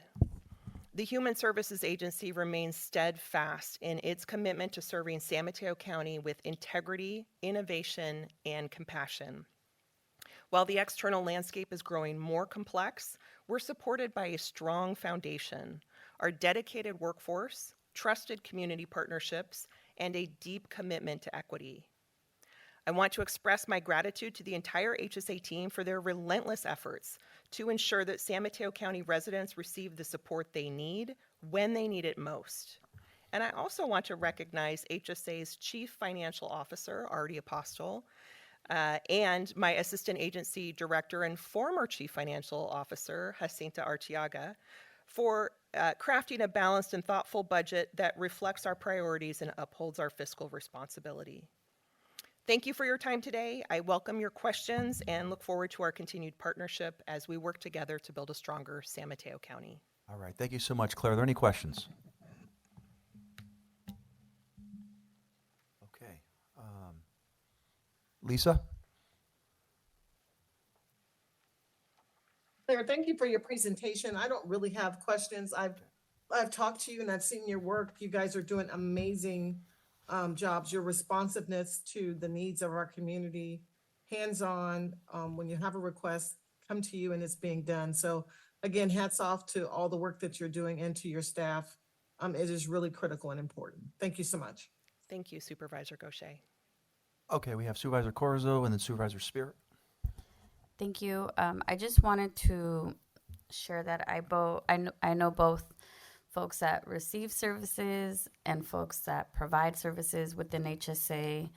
And I know that like overtime, for example, has been essentially eliminated or was last time I checked, because like all of the backlog applications and whatnot have been processed. I feel like people should be raving about the fact that, you can now get a call back from HSA and you don't have to wait on hold for hours before being able to talk to someone. And of course, there's always improvements to be made, but you have led a lot of improvements very quickly. And so I want to commend you for that. And we had a presentation earlier from Nick Calderon, and we talked about the Mariposa program, but I don't think that we've talked about it. So I just want to put it in your ear as well, that if there could be some way that we could have, instead of people opting in, just people getting those cards, and maybe it can improve their health. It feels like another benefit that they are able to take advantage of. I think that'd be amazing. And if you need anything from us, I'd welcome the information on what that would be in order to make that happen. But thank you for leading such amazing work. I'm excited about the Parent Partner Program. I actually don't have a question. Sorry, I'm just going to keep talking. I'm almost done. But I think, leveraging people's lived experiences to improve safety net programs is really going to go a long way. And great work. Thank you. Thank you. And I did make a note of your comment earlier this morning about the Mariposa program, and we'll connect with Parks to see what we can do. Okay, thank you, Supervisor Spear. Well, I think Elon Musk could learn something from you in terms of efficiency with Doge, but I'll wait for his call. But really very impressive. So you've also turned around the vacancy rate in social services, which is really admirable. I'm interested in maybe offline talking to you about how we can reconnect some of the homeless population. I saw it mostly in our congregate living situation that actually have family members in the area. A surprising number of them do. And if there is some kind of incentive we could provide to the families to reconnect with their homeless family member, that would make it financially appealing to the family, but also, frankly, reduce our costs substantially, correct? What does it cost us to house a person in our congregate site per month or per day, however you figure it out? We have the annual shelter cost per bed per shelter. So in one of our congregate sites, for example, the annual cost at Safe Harbor is a little under $15,000 a year.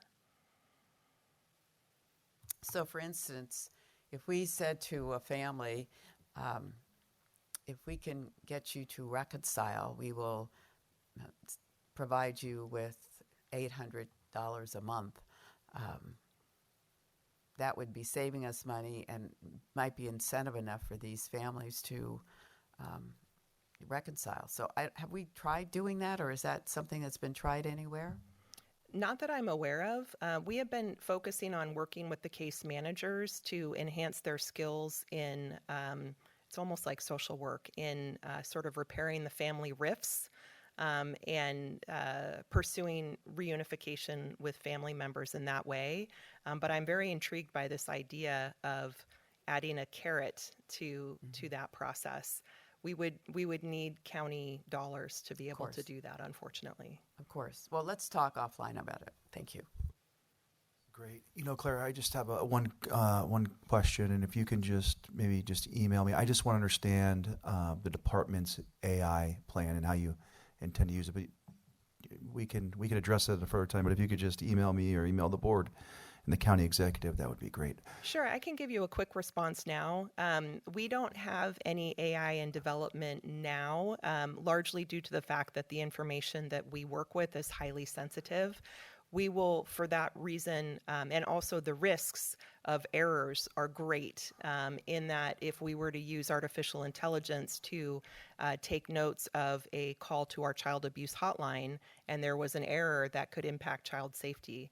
So it's unlikely that we will be early adopters of artificial intelligence, although we are exploring options that are available out there, and we are also part of the Gov AI pilot through ISD.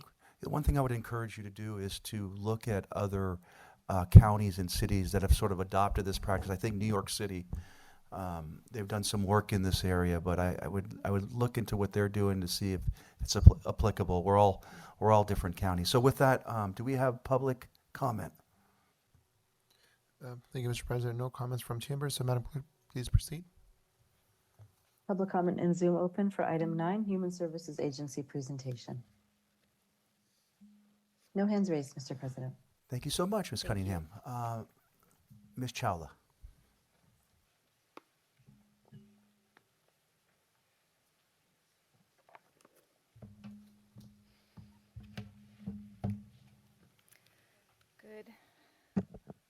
Good afternoon, President Canepa, Honorable Supervisors, County Executive, Assistant County Executive, County Attorney, and County Chief Financial Officer. I'm Colleen Chawla. I'm the Chief of Health for San Mateo County, and I'm very pleased to be here to present you with my first budget for San Mateo County Health. Within San Mateo County Health, there was an expression that we use, altogether better. And I have found that to be more than an expression, but a description of how our department's divisions and leaders and staff work in collaboration and coordination in support of our community. Our department's executive team leaders are here with me today, and I'm grateful for their support over the last 4 months to help educate and orient me. For the sake of time, only some of our executive team members will be sharing today's presentation with me, though all of us are available for any questions that you might have at the conclusion of our presentation. I also want to thank the department's finance teams and also the CEO's finance team for their support in developing our fiscal year 25-27 budget. In our presentation today, I'll provide an overview of our department. Behavioral Health Director Dr. Jay Africa, Medical Center CEO Dr. CJ Canopoli, and Deputy Health Chief Mark Muehlman will highlight some of our department's major accomplishments in the current fiscal year. Chief Financial Officer Gina Wilson will provide an overview of our proposed 25-27 budget and the new elements and metrics that it includes. Dr. Canopoli will come back to highlight some of the state and federal policy unknowns and risks that could impact us in the future. And I'll return at the end to share our priorities for fiscal year 25-27. What you'll hear from us today is that under the leadership of my predecessor, Louise Rogers, and this executive team with me here today, your health department has made incredible progress to support and enhance the services that we provide. Changes at the federal and state levels mean that we are facing uncertainties, as you've heard already today. And while we can't at this point predict with any certainty the impact of those state and federal level factors, we're monitoring these developments while continuing to meet the demands and mandates of what are in front of us today. Our work is as important as ever in these uncertain times.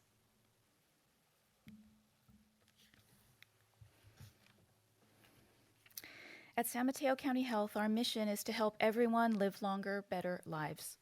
We know that not everyone in San Mateo County has the same opportunities for good health, that health disparities exist within our community, disparities by economic status, education level, zip code, and race.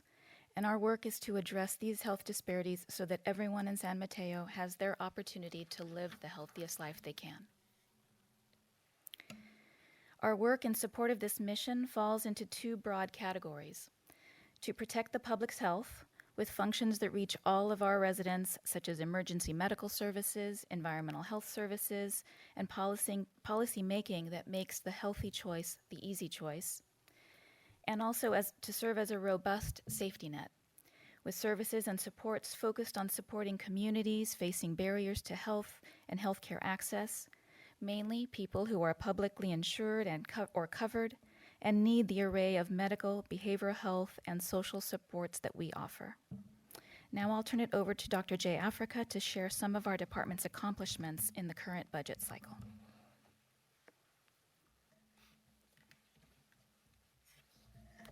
Thank you, Colleen.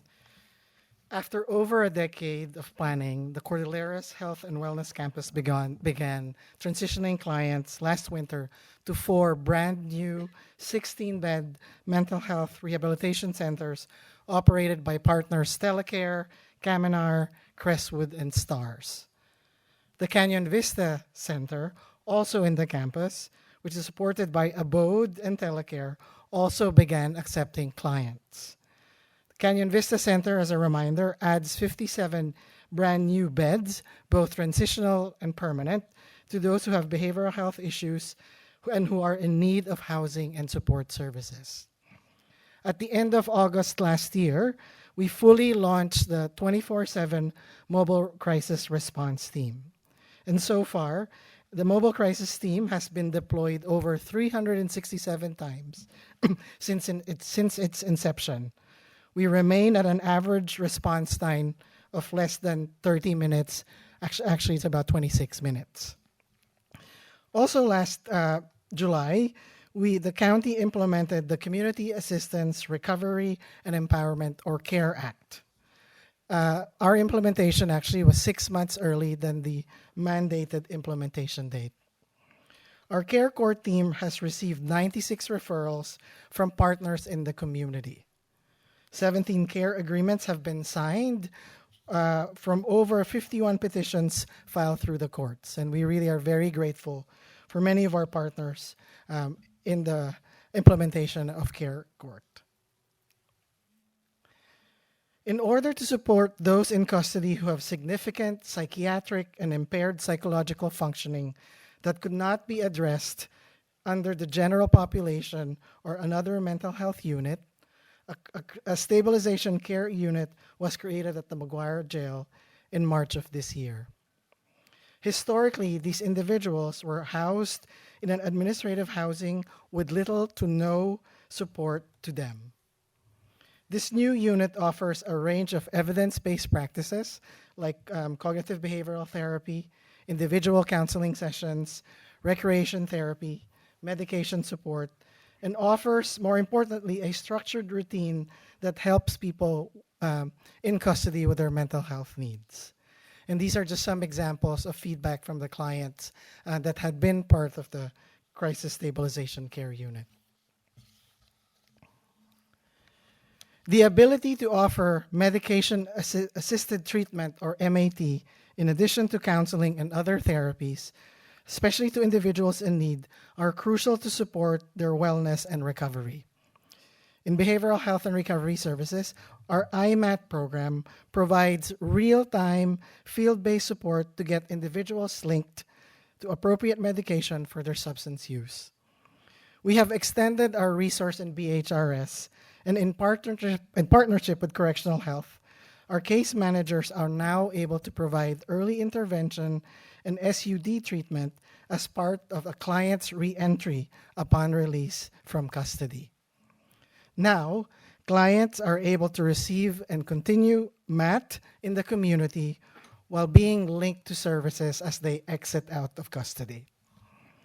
Now, to amplify our work, or the work of IMAT, all paramedics have been trained to administer buprenorphine, which is an opioid medication to treat opioid disorders and manage pain, especially because they prevent withdrawal and pain. So these individuals who are encountered by the 911 EMS system are administered buprenorphine when they are experiencing opioid withdrawal symptoms, practically saving their lives. The EMS MAT program also provides what we call Leave Behind Narcan. that is a medication used to reverse the effects of an opioid overdose. Again, potentially save lives. And these two medications are now standard inventory of every paramedic, fire engine, and ambulance countywide. Every time a paramedic administers buprenorphine, our IMAT team actually gets an automatic alert within minutes so that we can jumpstart getting people connected if they're interested to a longer level of care or longer continued care. And this really is very important because that moment, that critical moment when people are open to receive services can actually link them to services pretty quickly. So now I'd like to pass it on to Dr. CJ Canapoli, who will talk more about our accomplishments. Thank you, Jay. CJ Canopoli from the Medical Center, and I'm very pleased to be able to share some additional background for one of the major areas of focus for the Medical Center this year. On November 2nd, 2024, Wave 1 of San Mateo County Health's integrated enterprise-wide EHR implementation went live. This was the culmination of almost 2 years of intense effort by literally hundreds of staff and partners. Wave 1 primarily focused on the medical center, correctional health services, and care delivery within public health policy and planning and a few other units and partners within and external to health. We set down this path for many reasons, including many safety and staff burden concerns created by our prior fragmented network of information systems. We sought to improve health outcomes through better care coordination across settings, utilizing a single unified medical record.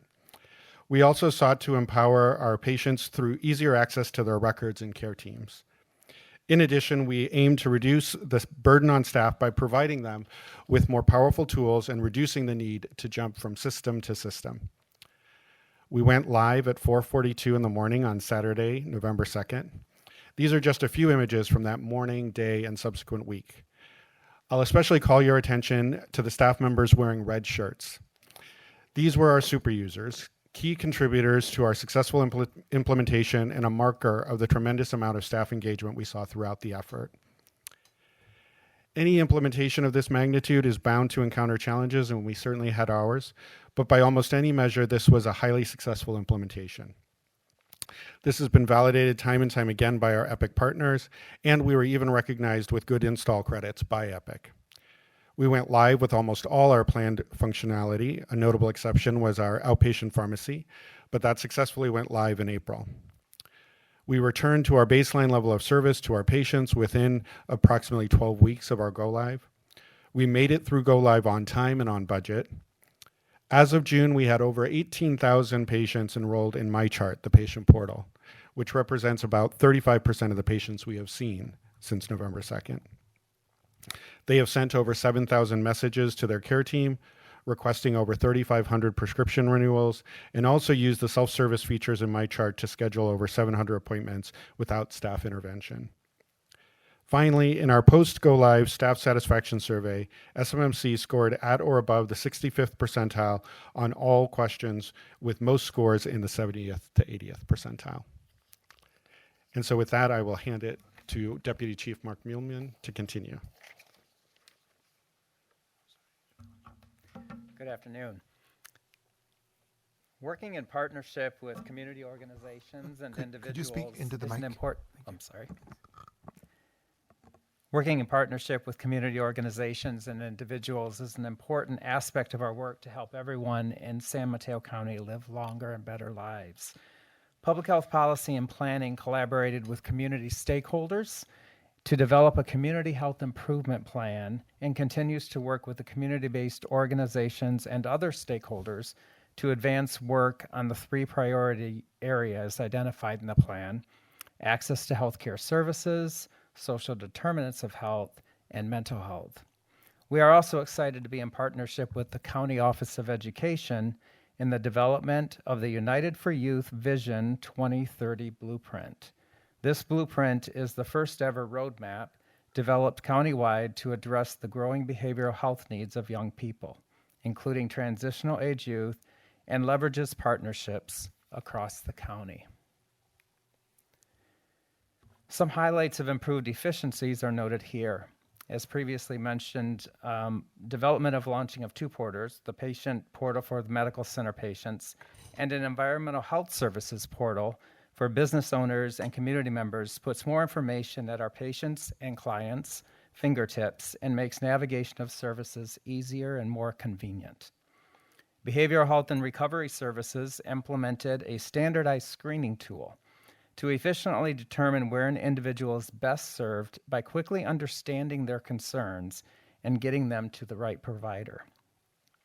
The bidirectional sharing of patient medical information between 911 system paramedics in the field and the receiving hospital expedites and enhances the overall safety of the care delivered, particularly to critical patients.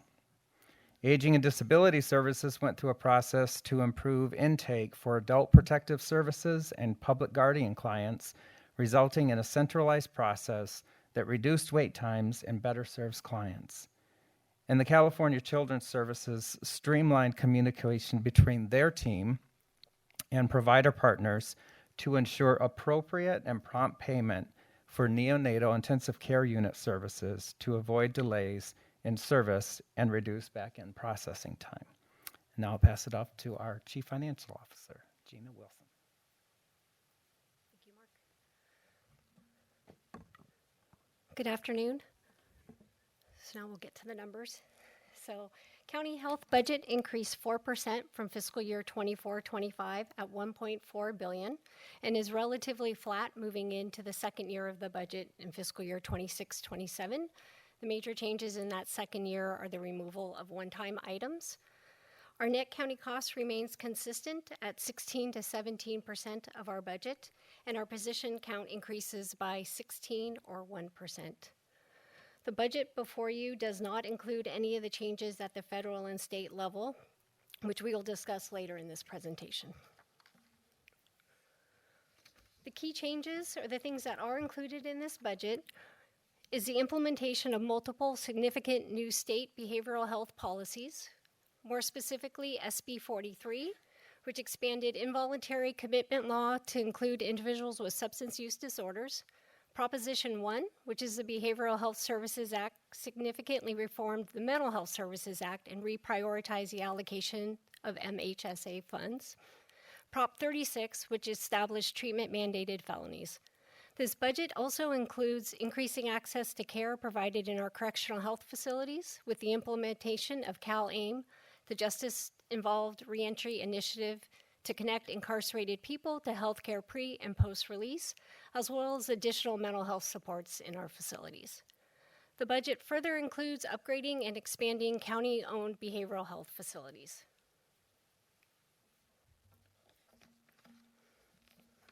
We have updated some of our performance measures in the budget, the first being in health admin, which is the percent of San Mateo County Health that implemented the SAFE system to solve problem solving. The SAFE system to solve allows us to document problems, correctly routing them for resolution, and help spread learnings to prevent future problems. Currently, 3 divisions in health are using it, and our goal is to spread throughout health over the next few years. The next 2 measures are in the medical center, and we are now elevating those into the budget document, and that is tracking the percentage of patients up to date with childhood immunizations, as well as the patients receiving prenatal care within the first trimester. For EMS, we are updating that performance measure to capture the percentage of San Mateo County 911 EMS out-of-hospital cardiac arrest patients found in a shockable rhythm who receive some bystander intervention and survive compared to all others in California. Each year, approximately 350,000 individuals in the United States experience out-of-hospital cardiac arrest, with nearly 90% resulting in death. Despite advancements in emergency care, the national median survival rate to hospital discharge remains low, just 10%, with minimal improvement over the past 3 decades. However, early bystander interventions, such as immediate chest compressions and the use of automated external defibrillators, significantly increases the chances of survival. When integrated with a prioritized 911 dispatch, evidence-based pre-hospital resuscitation and continued care at a specialized cardiac centers, survival outcomes can improve substantially. As such, out-of-hospital cardiac arrest survival is a key performance measure for evaluating the effectiveness of a coordinated EMS system. I will now turn the presentation over to Dr. Canopoli, who will provide an update on the state and federal policy discussions.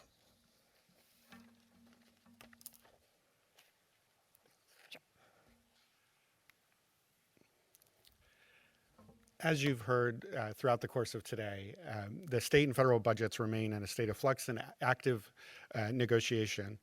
We are continuously analyzing and preparing our responses as we learn more, but the final depth, breadth, and timing of those cuts will ultimately determine how we respond.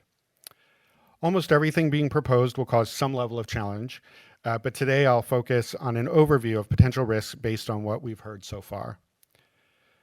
With respect to the governor's May revise and the subsequent response by the legislature, the focus has been on the population referred to as unsatisfactory immigration status, or UIS. Over the last few years, Medi-Cal has been expanded to cover most of this population who meet financial criteria. And it's important to note that this was done with state dollars only, and no federal funding was utilized. As I start this discussion, I want to celebrate two long-term commitments made by San Mateo County that I think we should all be proud of and also inform these challenges. First, San Mateo County has a long history of inclusion when it comes to promoting health, opening its arms wide to provide care to all community members, regardless of immigration status. This means that we have a relatively high number of our current county Medi-Cal enrollees who fall in the UIS population. The second thing to be proud of is that San Mateo County has been committed to keeping people healthy rather than focusing exclusively on responding to illness.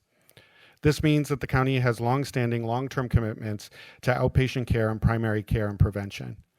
The latest example of this is the new North County Wellness Center.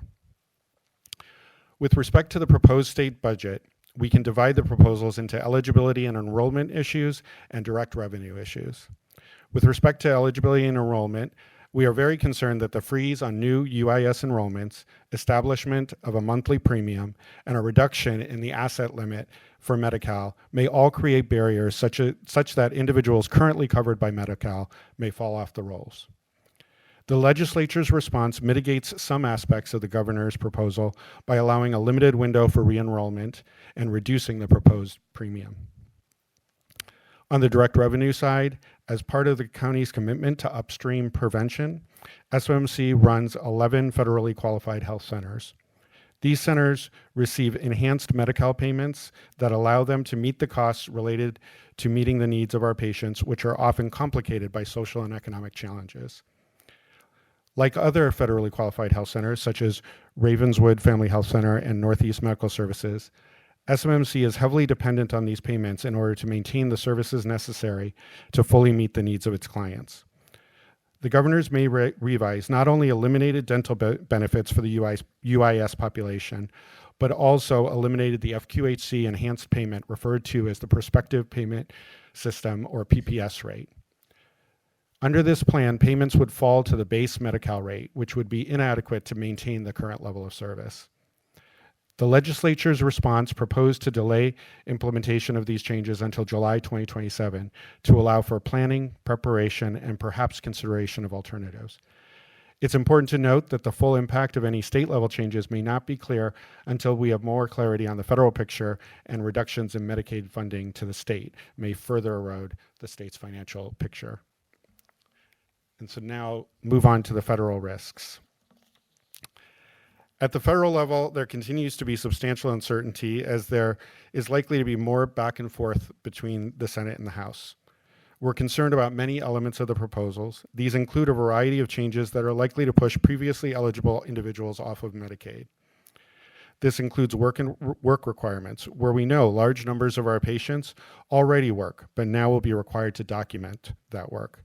Not only will this require a significant infrastructure investment to capture that information, but the request itself comes as people may be less willing to share private information with the federal government. Similarly, requirements for more frequent eligibility confirmation not only adds administrative burden, but again requires individuals to more frequently consider whether they want to share sensitive information. There are also potential direct revenue impacts related to proposals focused on caps or reductions to certain types of payments and changes to federal funding formulas. These changes can impact the medical center in multiple ways. Not only will they impact potential payment rates through the state, but they will also affect total available funding through supplemental payment streams that make up a substantial portion of SMMC funding. This all comes as we see signals that there will likely be less oversight, guidance, and support for disease control and surveillance, thus shifting the burden to states and local entities in ways that are not only likely to be less coordinated, but more expensive. We see reductions in funding for emergency preparedness and response. All of these changes are particularly troubling as we continue to recover from the pandemic. Finally, we know that there are additional risks in the current economic environment that have been highlighted earlier today, including the potential impact on our costs related to tariffs. As I've said, the state and federal environments remain fluid and dynamic, and we are monitoring closely so that we can continually update our plans and response to meet the needs of our clients and community. And with that, I will hand it back to Colleen.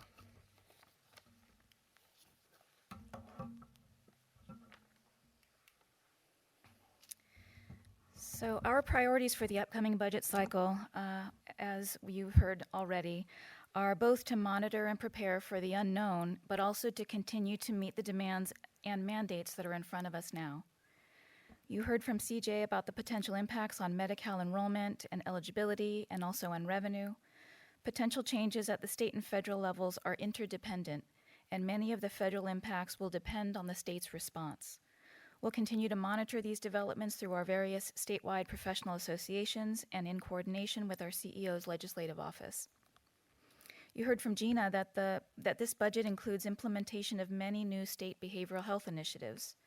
Progress on these mandates will continue and will impact many divisions within SMC Health, primarily behavioral health services, but also SMMC and public health policy and planning, as well as impact our justice system partners. We'll continue to work to implement CalAIM Medi-Cal reforms through December 2026 when the current CalAIM initiative concludes. This includes the Correctional Health Services Division billing for Medi-Cal services in the jail for the first time ever, both on intake and pre-release. It also includes enhanced care management provided by Aging and Disability, Family Health, and Public Health Policy and Planning.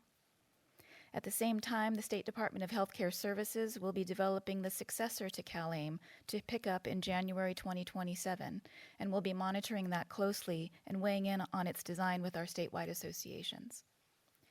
We're seeing caseload growth in adult protective services and in-home supportive services, and have put together a phased plan to meet those demands in the coming months. And we'll continue to work in coordination with our county and community partners to reduce homelessness and meet the health needs of unhoused residents. CJ spoke about the implementation of Wave 1 of our electronic health record. In the coming budget cycle, we'll prepare for Wave 2 of EPIC EHR implementation. Wave 2 will extend the EHR to behavioral health and recovery services, aging and disability services, family health services, and the public health lab. Health has many capital projects underway and will continue to work with Public Works and the CEO's Project Development Unit. Major projects coming online in the coming budget cycle include the Link Building at the Medical Center, the North County Wellness Center in South San Francisco, the new WIC location in San Mateo, and Hopkins Manor Board and Care Facility in Redwood City. And Health will also work with the District Attorney's Office as lead and other county partners supporting the development of the Family Justice Center. And finally, we'll continue to focus on improving our staff experience. Our staff engagement survey shows that similar to the county overall, more than 2/3 of our staff are highly engaged.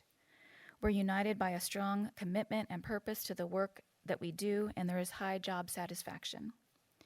Survey results tell us that to continue to improve on our staff satisfaction, we can focus on providing more flexible job conditions, more career development opportunities, and more opportunities for staff to grow and develop their skills. We're committed to creating a remarkable experience for county health staff and keeping it a great place to work. So before I conclude, I just want to thank you for this opportunity to present the San Mateo County Health FY 25-27 budget. We've aimed to share with you today a budget that's aligned and informed by our successes, our mandates, our risks, and our priorities. Though we're in a period of uncertainty, I am very grateful to be navigating it here in San Mateo County in partnership with all of you and with this fabulous San Mateo County Health team. So with that, we'd be happy to answer any questions that you might have. Great job. Are there any questions? Mr. Mueller? Oh, okay. Okay. Okay. Supervisor Corzo, I'm just working my way this way. Colleen, thank you for the presentation as well as everyone that presented. Makes a lot of sense that you had so many folks part of your presentation because it's such a big department and so much of our budget goes to public health as it should. So I wanted to ask if there are ways that you think the supervisors can partner with public health to improve some of the metrics that were prioritized in your work. That's kind of vague. Do you want me to be more specific? I think I'm aware of the metric that you're speaking of, and I might ask Dr. Konopoli to address it. It has to do with the immunization rates among children. Yes. Yes, happy to speak to that and want to acknowledge that as we looked at our performance metrics, we really wanted to focus on things that we thought were important to bring forward and to organize around. The childhood immunization metric that we're looking at is actually out of a data set in the Quality Incentive Program, which is the Pay for Performance program within Medi-Cal. And so it has some fairly strict definitions around it. And we were a little perplexed by why our metric was lower and wanted to focus on it. One of the things that we have discovered is that in some cases, it's really about a timing issue. It's not that a child didn't get vaccinated, it's that they got vaccinated outside of the window that is considered ideal, sometimes only by a matter of days that we got them vaccinated. But the more important finding was that we discovered that through our improvement work that there was a mismatch between the types of appointments where we give these vaccinations and the demand. And in fact, if we go back to our other metric around prenatal care, we have seen a surge of births in San Mateo County during the post-pandemic period. And so what we discovered is that our old templates did not actually meet the need. And so we have overhauled our pediatric templates to add more of those appointments in. And we've already seen improvement in this metric as we've done that. But I do appreciate that there is likely a community level intervention that we can partner around, and we'll be looking for those opportunities going forward, especially if, which is not the case to date, we see any signs of hesitance being fostered by information that may be out in the community or any level of fear. We're grateful that so far what we're seeing are some operational issues that we can change, but we'll definitely look to partner as we learn more.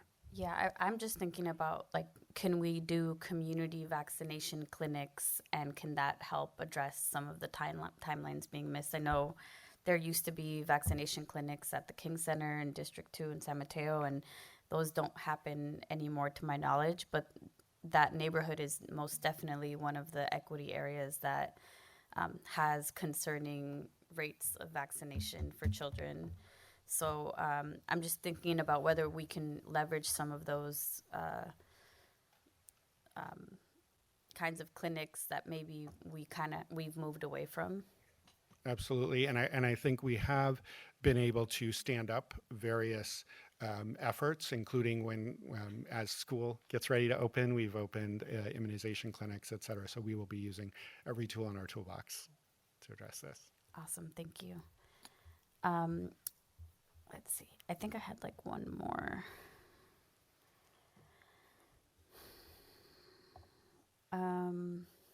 No, I think that's fine. I think I'll just wrap up and say, I know you've been on now just a couple of months, maybe 4. Okay, I was going to say 3, but okay, 4.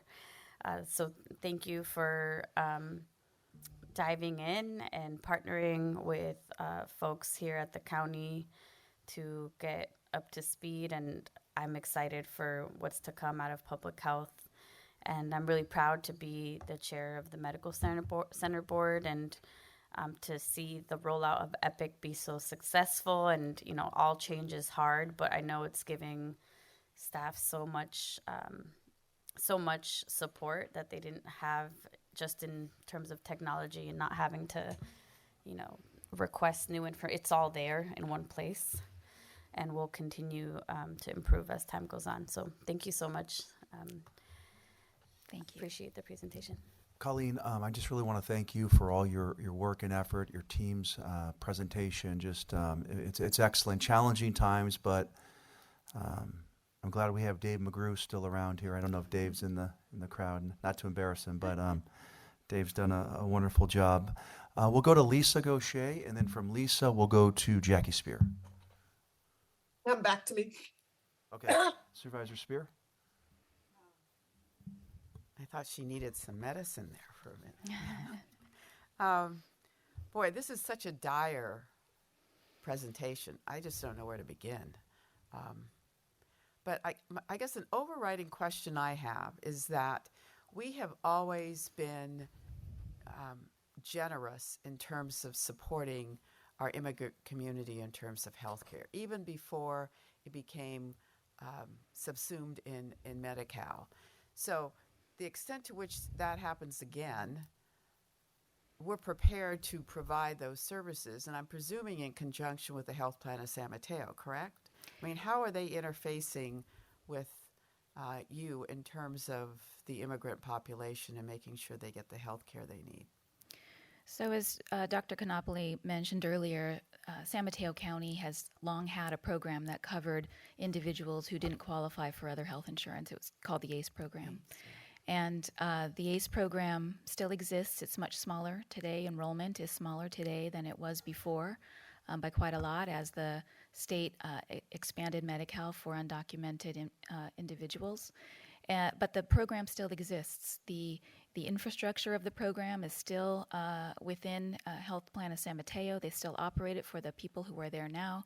So we've just initiated conversations with them to talk about what the future could look like. It really does, as I mentioned earlier, there's some dependence on what the state does in response to federal changes. So we don't know exactly who or when will be impacted and exactly how, but we've opened that dialogue with the Health Plan of San Mateo to discuss what expansion of that program might look like in the future if it needs to expand.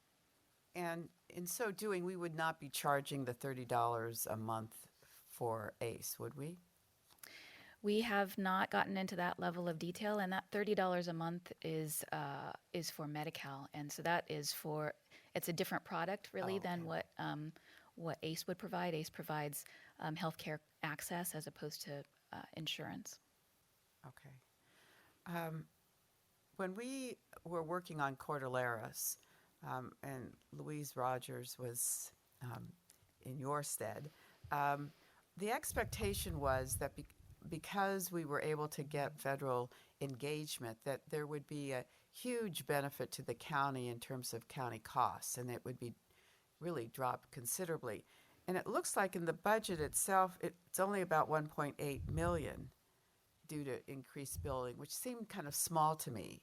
Is that because it was for a partial year, or is that the expectation that you're going to be seeing in terms of the billings you're going to be able to do? I'm not sure of the answer to that question, but I might ask Dr. Africa if he could respond. So we just a reminder that we just sort of opened the Cordilleras campus this year, and the problem before was that the old Cordilleras sort of was an IMD. So remember that you don't get federal reimbursement if you're more than 16 beds. So now that we separated these Cordilleras to 4 different MHRCs, we're going to see overtime being reimbursed for the services that we provide. So realignment, claims will be some of the funding sources, and the state is also providing, for example, additional grants to be able to continue the services related to that. So we will have yes, more it'll robust increase savings. over time. Yes. Okay, good to hear.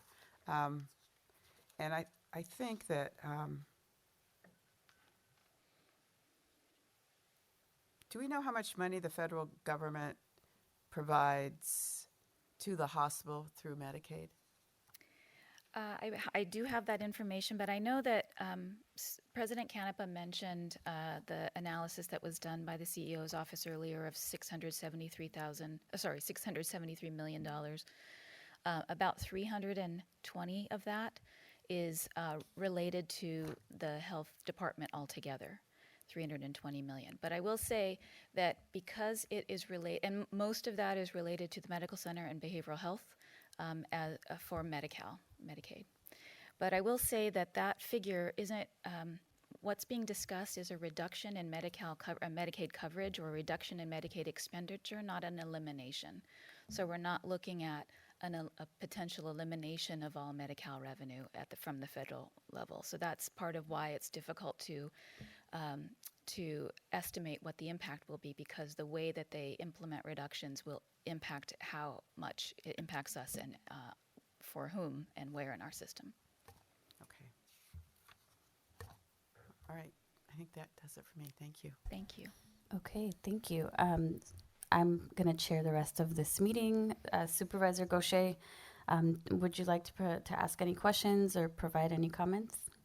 Yes, thank you. And thank you for the presentation. I'm always concerned about, like, in this environment, how are you preparing to do more with less? Because we know that could potentially happen. And then if that is the case, how do we prevent burnout from your staff? How do we protect them? Yeah, those are very important questions. Thank you for asking them, Supervisor Gaucher. It's very difficult to know how the reductions that we might see would come down. I know that the county as a whole has been looking at things like where are our mandates. And so we would also look to mandates and also community identified priorities for how we might prioritize reductions.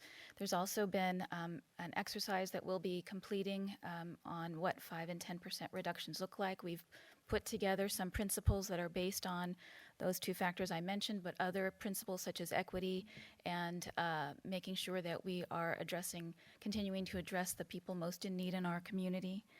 So I don't have a definitive answer, more about what we'll take into consideration as we have to make these difficult decisions.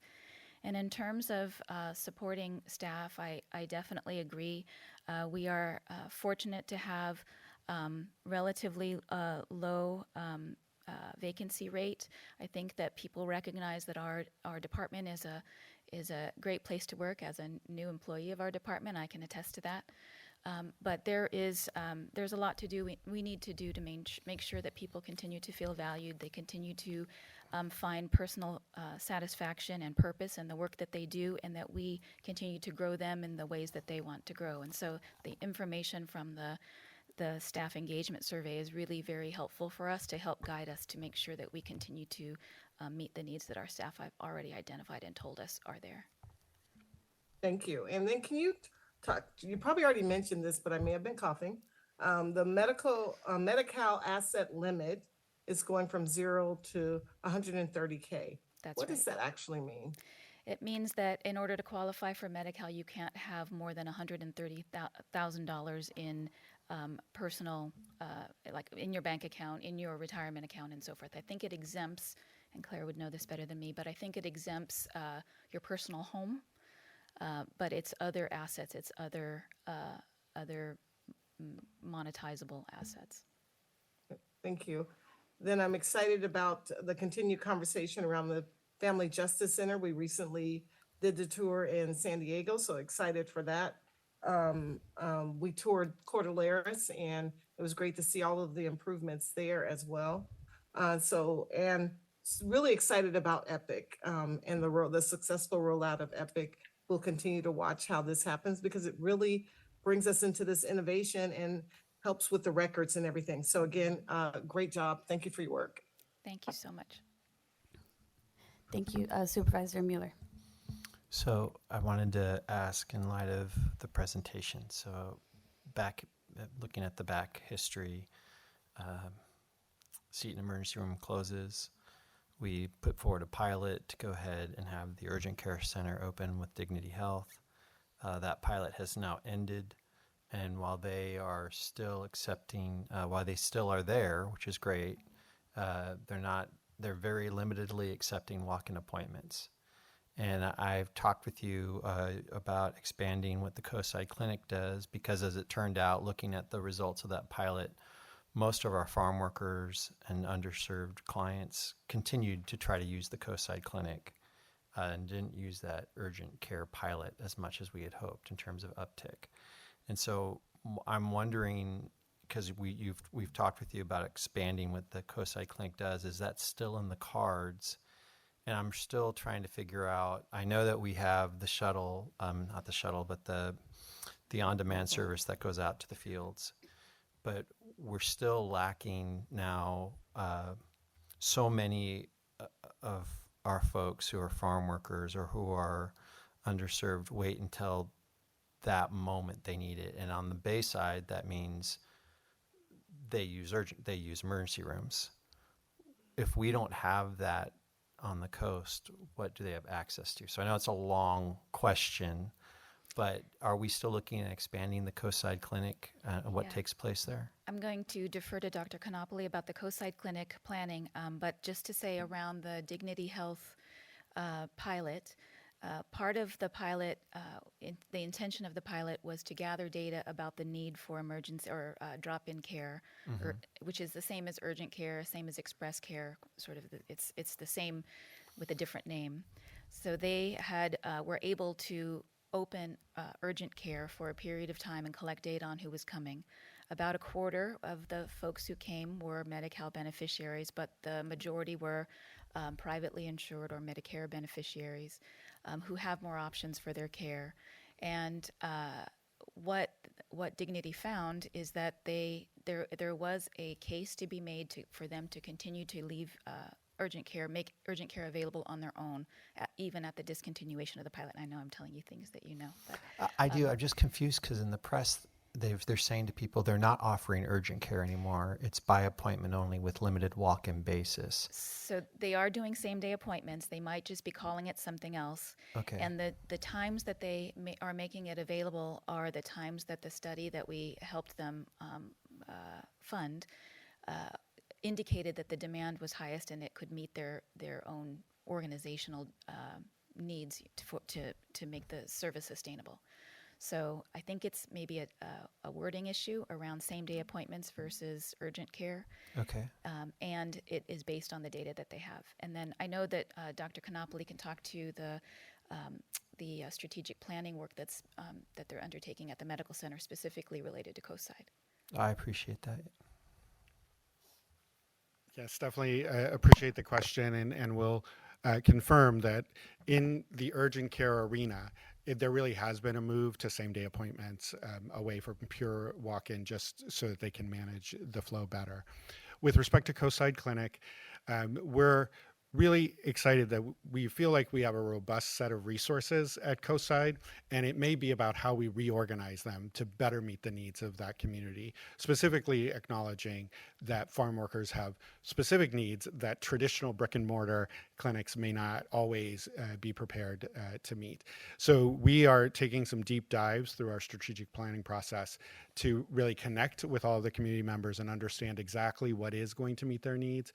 We've already launched some efforts. So Coastside Clinic has now started to open up some Sunday hours so that we can understand better how that starts to meet some of the on-demand need that people may have. And we are very interested in experimenting with different models that are perhaps less appointment-based and more focused on the ability to access care when you need it, whether that's in person or potentially virtually as well.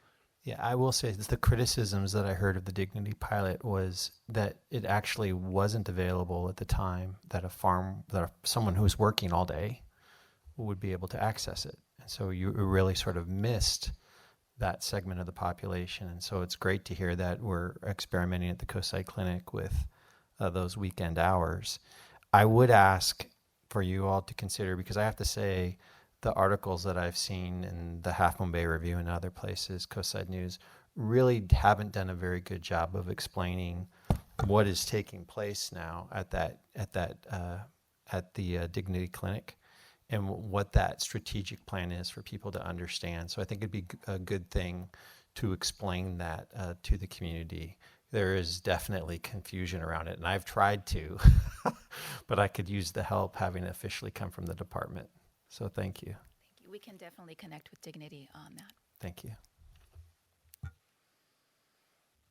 Okay, seeing no other questions, I think this is the last presentation, or am I wrong? Oh, no, this was the last one. Okay. Thank you so much. And, Madam Chair. public comment.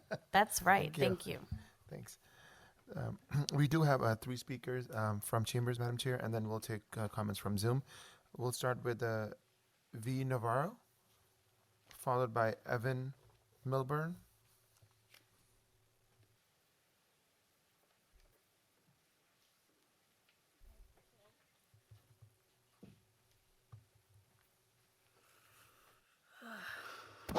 Okay. Hi, my name is V. Navarro. I've been in Special Olympics since 2005. I just want to say thank you for supporting Special Olympics with medal pay this year, and please consider supporting it in the years to come. Special Olympics does have a program called Healthy Athletes, which provides healthcare screenings to the athletes of Special Olympics for free, which will be very huge, especially if Medicare is cut. Thank you. Thank you, Mr. Navarro. Evan Milburn, followed by Kevin Lee.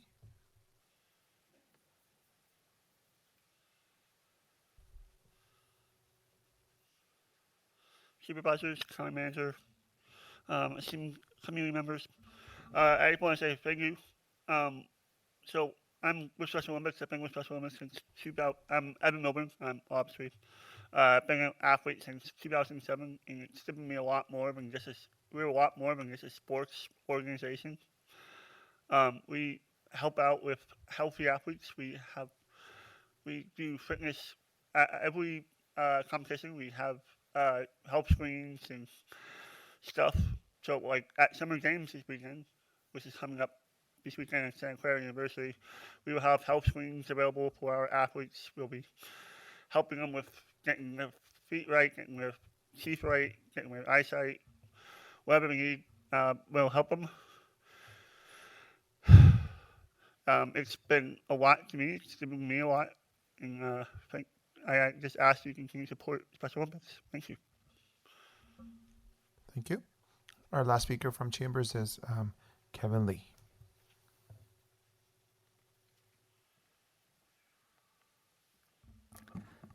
Good afternoon, Supervisors. My name is Kevin Lee, and I'm here on behalf of Special Olympics Northern California. Our contract lives in the County Health Department. While we're grateful for the Measure K funding for this coming fiscal year, I respectfully urge you to continue supporting us in fiscal year 26-27, alongside the other priorities identified by the Age Forward Coalition. The annual $250,000 Measure K investment is vital. It allows us to provide free year-round sports programs, inclusive school initiatives, and health screenings for individuals with intellectual and developmental disabilities across San Mateo County. Without this support, our ability to promote inclusion, physical activity, and lifelong wellness will be greatly reduced. Our programs are a form of preventative care, addressing disparities, lowering long-term healthcare costs, and supporting some of the county's most vulnerable residents. Thank you for your time and consideration. Thank you, Mr. Lee. Madam Clerk, please proceed with online comments. Thank you. We have one hand raised for Carlisle Young. Carlisle, please unmute and begin.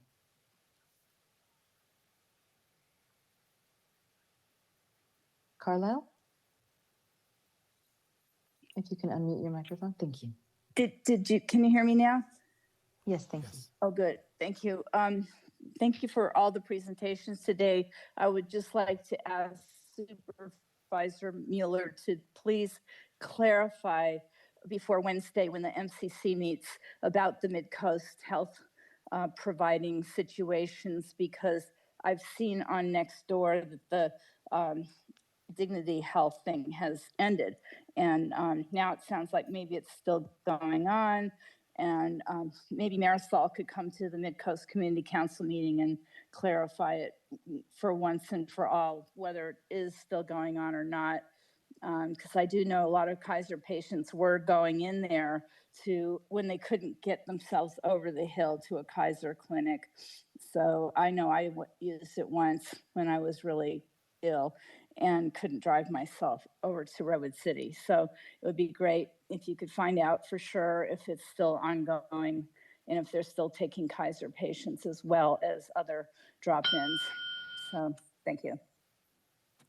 Thank you, Carla. We have another hand raised for Christina Irving. Christina, please unmute and begin. Thank you very much. Christina Irving from Family Caregiver Alliance. We're concerned about the elimination of Measure K funding in the 26-27 budget for family caregivers. Families provide the majority of long-term care, and especially for those who are just above the Medi-Cal limit, these funds for respite grants are often the only way families are able to afford any in-home care to get a break, which both benefits them as well as the older adults that they care for. We would also like to see the restoration of other aging and disability services that are supported by the Age Forward Coalition, including Special Olympics, Friendship Line, the taxi voucher transportation programs, as well as the funds under the Master Plan for Aging, really focused around social isolation for older adults. Thanks. Thank you, Christina. No further hands raised, Madam Chair. Okay, thank you to all of the members of the public. We are officially adjourned. Thank you all. The time is now 4:07 p.m. and meeting is adjourned.